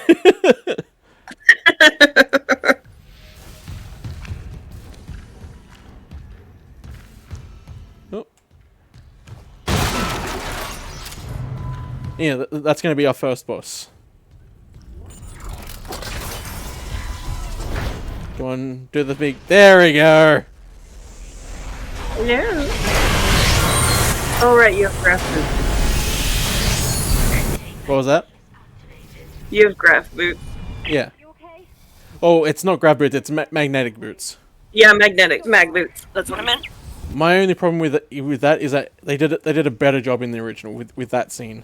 Well, like in that one, it comes in through the really shittily designed captain's nest. Whereas in the other one, it comes in through the ceiling and goes straight down. Like more in line with like an unexpected asteroid, because it comes in from the plane. It was an asteroid, right? I blinked and did not look. Yeah, it's an asteroid. It came in from up there. Mm-hmm. It came in from up there and then went down here somehow. The angle could work. Yeah, I mean, not on the whole, but yeah. Yeah, like if they angled the hole, I'd agree, but they didn't. You want to know why they didn't angle the hole? Because the original came in right up there, so it went bam straight through, and it made perfect sense.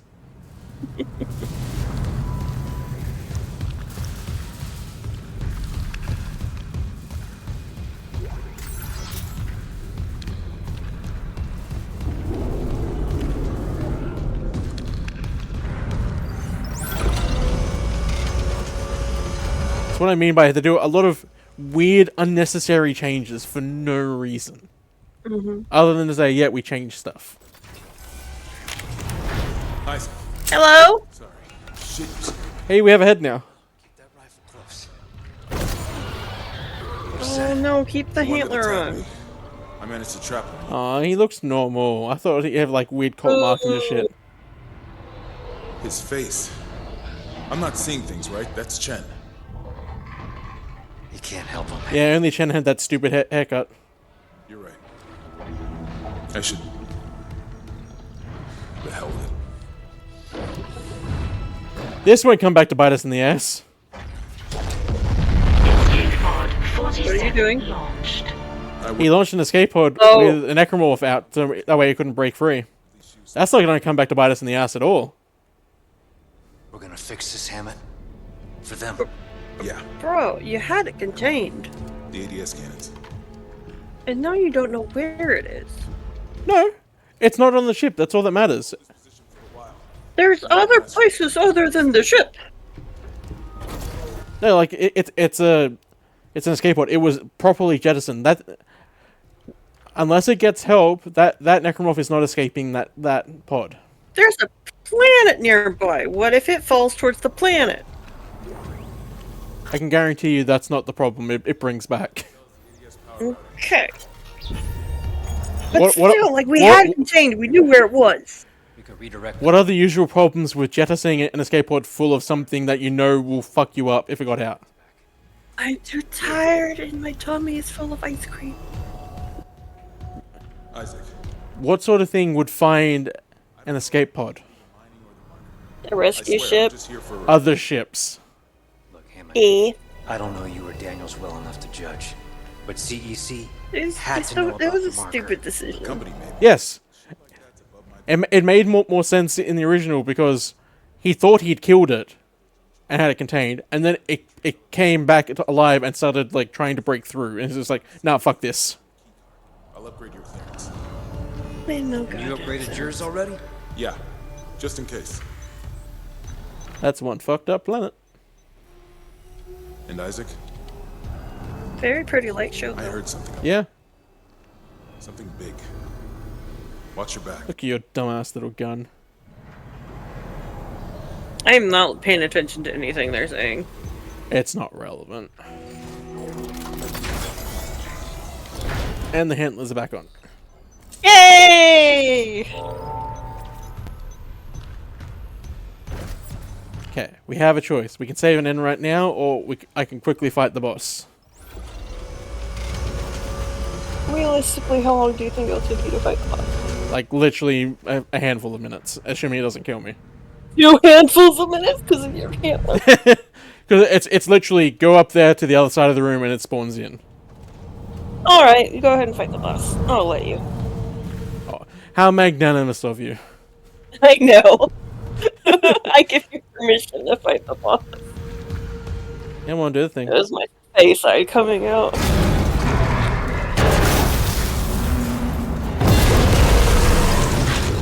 Hey, Papa! You're angry, I get that. I think I killed it in one shot. I killed it in one shot.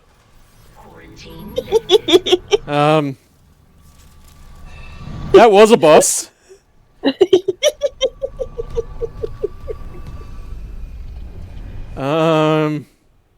Okay. I was expecting to take at least 2 shots, because you need to usually take out one arm and both legs to kill them on medium or above, but apparently my giant fuck off laser cannon does all of that health on medium. Nice. Oh, I'm going to explore the room it definitely wasn't hiding in. Elevator control. It's on the record, Doctor. Oh, this is the one I was telling you about. We got stabbed in the face. Delivered to the church, whatever the cost.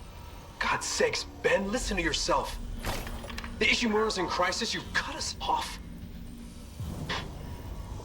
By Maritime Law, Article 5469, I, Dr. Terrence Kine, hereby declare Captain Benjamin Matthias unfit for duty. Heretic! Hold him. Ben, you're not yourself. Let me help you. I hate how they massacred Mr. Kine. Oh my God. Oh, I forgot they changed it to that. You saw I was trying to help him. Doctor, you just killed the captain. We have to take you in. I can't. How did he? The church get a hold of me. It happened off screen, but he had a syringe in it. It was originally planning to use to keep him contained, but he broke free of the other two holding him and jumped him. So in the kerfuffle off screen, he got stabbed in the eye. It's really stupid. Kill him? It was a big needle. It went into its eye. I think the idea is that it pricked his brain. It doesn't make sense with how that's set up, because in the original, he doesn't break free right until the doctor is about to like inject him, where he violently breaks free, and then the camera cuts for a split second, and then cuts right back to the needle just being forced, like lodged in his eye. And it's like, and then, yeah, I'm caught up on it because people live through a lot bigger things being shoved through their brains, and like Phineas Gage had a fucking railroad spike or whatever go through his fucking brain. There's a part of the history of neurology where there was a type of bullet used in a war that didn't fragment. It would go through the brain hole, and they used survivors from that to figure out like where areas of the brain were. Damn. Yeah, so like, oh no, we died from a needle setting to my brain doesn't make any fucking sense. So, telling me that guy died because he got pricked in the brain doesn't make any fucking sense, and I need the writers to go back to the writing room and fix it. They have one justification that makes sense with what's been established. Sorry, what will be established later, in that the captain is undergoing the delusional psychosis, and once your body is under that, the second your body thinks it dies, you just die. Sure, but then I would still like the panic of, why is he dead? That shouldn't have killed him. Well, those are also all unitologists, and it's established that they're kind One of them was a doctor. All three of them were unitologists. That was explicitly what they were saying. I don't care. And Dr. Kine is a bad doctor. Oh, I'm not saying Elvy's wrong. I also in Elvy's point. I glaze over because it's not relevant to what happens. I don't care if it's not relevant. It's stupid. Yes. It makes no goddamn sense. It would make more sense as if they tried to stick him in the neck and then he like tilted sideways and ripped out his artery or something. Yeah. I 100% agree. That probably should have been it. That would have been much more like, okay, that works. Because people have lived through larger things going straight through their brain than a needle. But they have not survived shit when their arteries have been ripped out. Yes, I would accept an artery being ripped out. I'm not mad at you, Holly. It's okay. Get your nose out of there. That's trash. Clearance confirmed. I'm not mad at you. It's okay. I don't know. You sound pretty mad at Holly. I'm not mad at Holly. Oh, right. She's a little baby. She's a big baby. She's a good little baby. She's the littlest girl. She is not the littlest girl. She's a little girl that's fuzzy.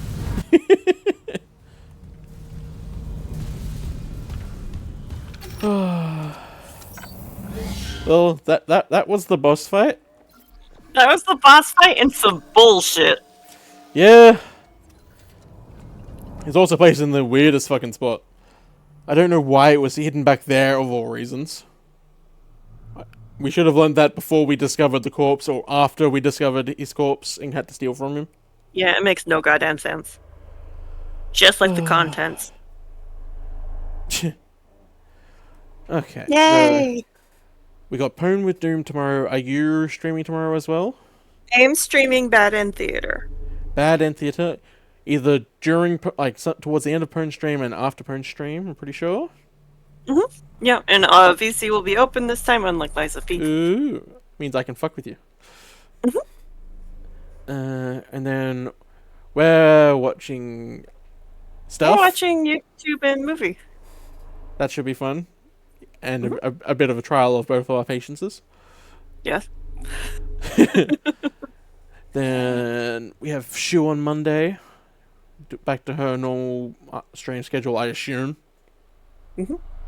And then Pwn's schedule throughout the week, which is a mystery to me because I'm never there for it. And then back here again for either Unicorn Overload or maybe me choosing violence again, depending on how I'm feeling since I'll have gone back to work. Violence!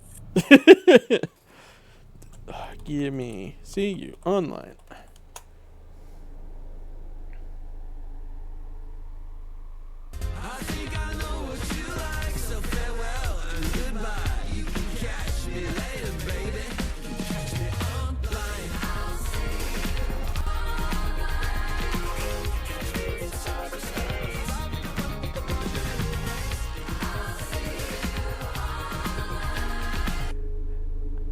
Okay. Good night, everybody. Bye. Bye. Well,